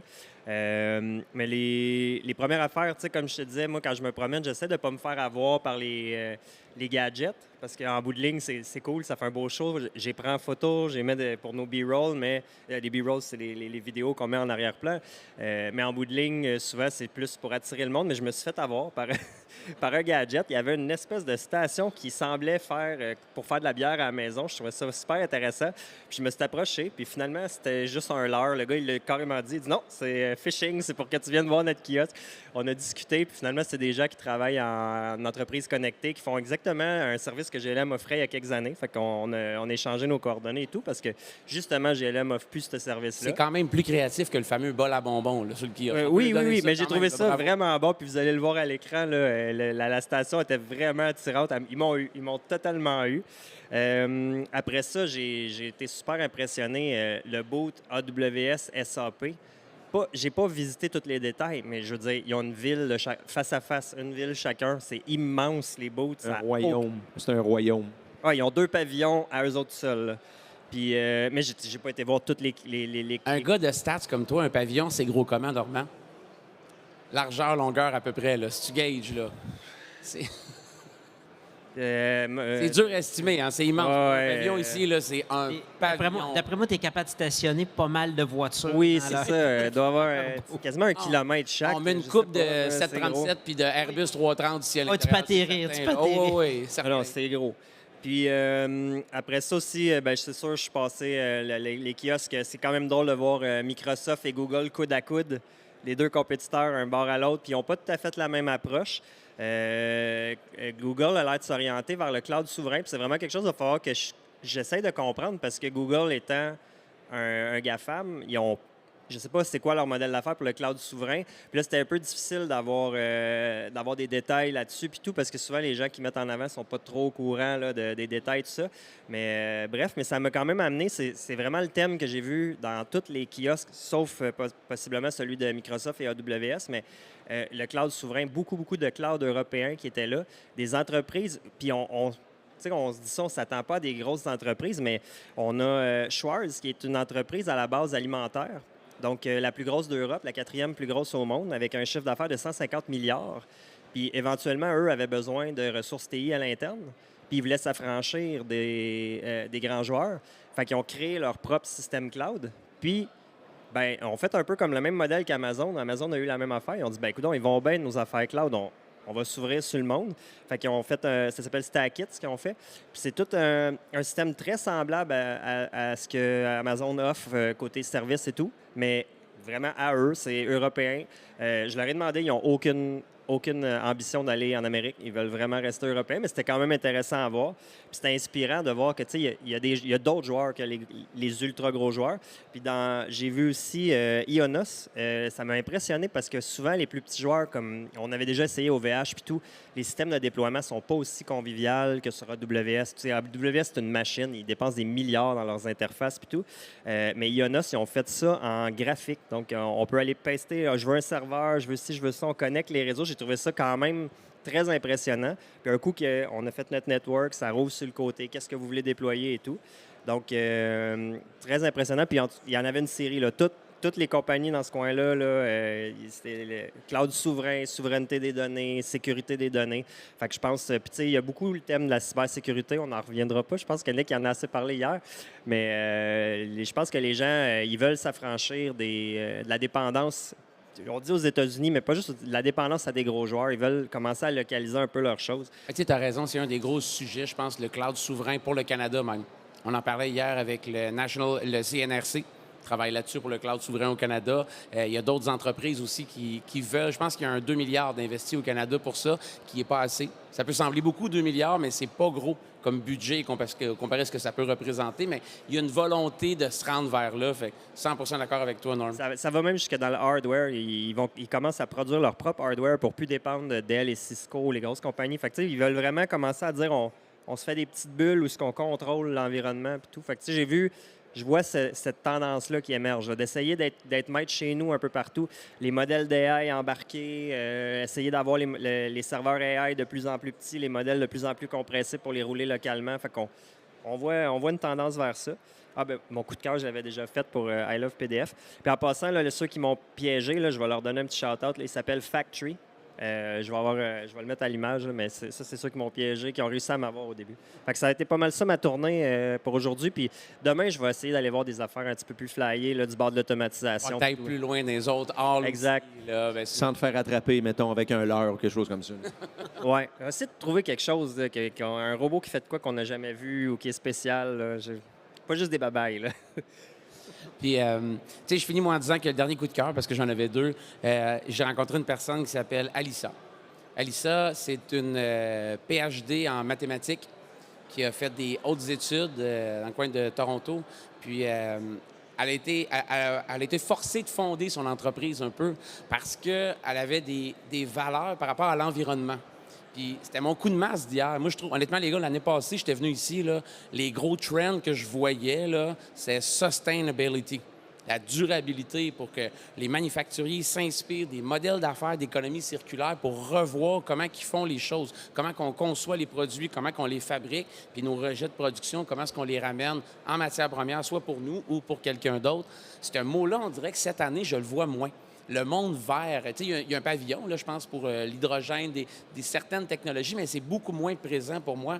Puis une femme remplie de conviction, elle a fondé son entreprise il y a 4 ans de ça, basée sur...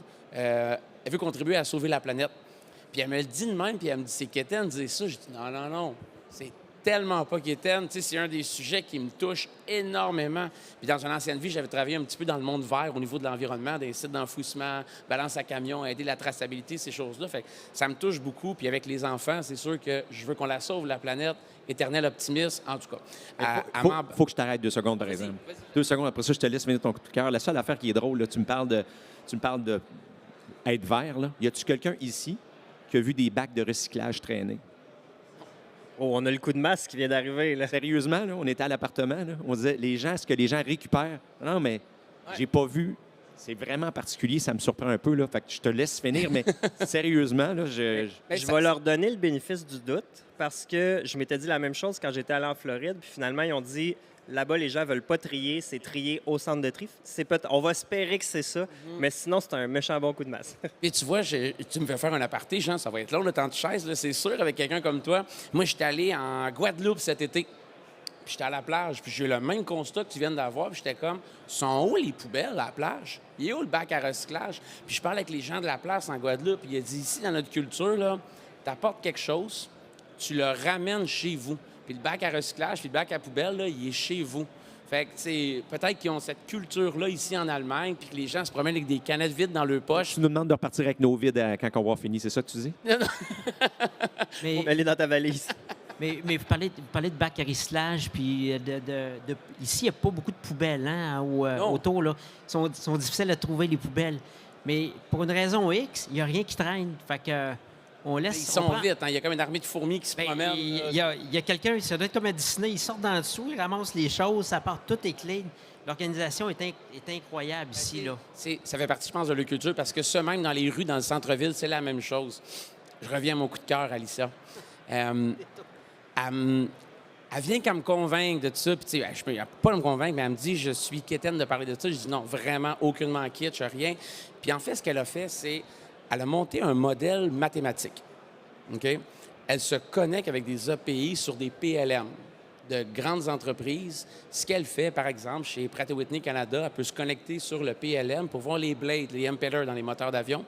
Puis, au lieu que les forces de stress soient faites dans des test cells où est-ce qu'on brûle du gaz, ça coûte cher la test cell, il y a des employés, elle a fait des modèles pour apporter la physique des données, pour simuler, dans le fond, l'air, mais au niveau jumeau numérique avec des modèles mathématiques. Puis ce qu'elle fait, c'est qu'elle a réussi à lancer des dizaines de milliers de simulations en même temps.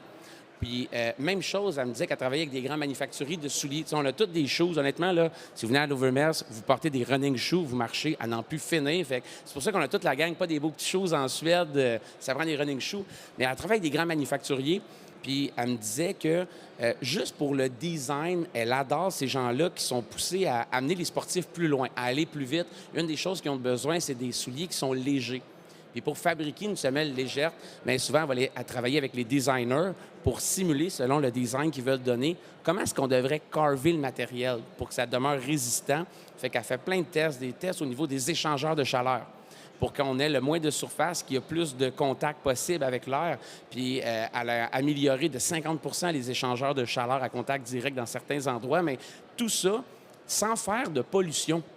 Parce qu'elle me l'a dit, les gens, quand ils font de la R&D, quand ils font des tests, il y a 20 environ là, de ce qu'une entreprise consomme qui s'en va aux poubelles à l'heure actuelle. Que ce soit du temps de travail en non-valeur ajoutée, du scrap metal qui arrive à la fin, qui des fois est recyclé quand même, que ce soit de l'énergie consommée. Il y a comme 4 grands types de déchets dans une entreprise.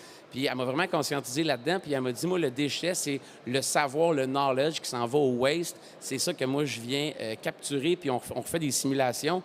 Puis une entrepreneur qui, après 4 ans, travaille déjà avec des très grandes sociétés au niveau de l'aéronautique, au niveau des souliers. Elle ne me l'a pas dit c'était qui, puis c'est bien correct, mais c'était des Nike ou des Adidas déjà qui sont venus la chercher, mais avec un produit à un autre niveau. Fait que chapeau à Lisa d'avoir parti son entreprise. Fait que là, ce que tu dis, c'est qu'il va falloir l'avoir sur le podcast dans pas longtemps. Là. Elle est venue sur le podcast, c'est pour ça que je la connais vrai? autant. Oh, OK, moi, OK. j'ai passé une demi-heure avec elle. Elle a fait sa présentation, puis après la présentation, je lui dis là, on vient jaser parce que je veux en savoir plus. Ça, c'est certain. Écoutez, messieurs, merci beaucoup d'être venus à l'Antichaise. Bon coup de masse, moi. Bon coup de masse, moi. C'est quoi? Moi, j'en avais un coup de masse. Oh, vas-y, qui t'as le droit, oui. t'as le droit. Pendant mes visites, il y a quelque chose qui m'a quand même choqué. C'est des kiosques où aucun mot en anglais, tout en allemand, en chinois, peu importe, parle pas anglais non plus, pas capable d'avoir une conversation avec la personne dans le kiosque. Je me dis, soit qu'ils ne savaient pas où ils s'en allaient, peut-être qu'ils pensaient que c'était juste local ou quoi, mais il me semble que si tu t'en vas dans le plus gros trade show au monde, je te demande pas nécessairement de me parler en français, mais en anglais, ce serait un bare minimum. Fait que moi, personne dans le beau. C'est ça.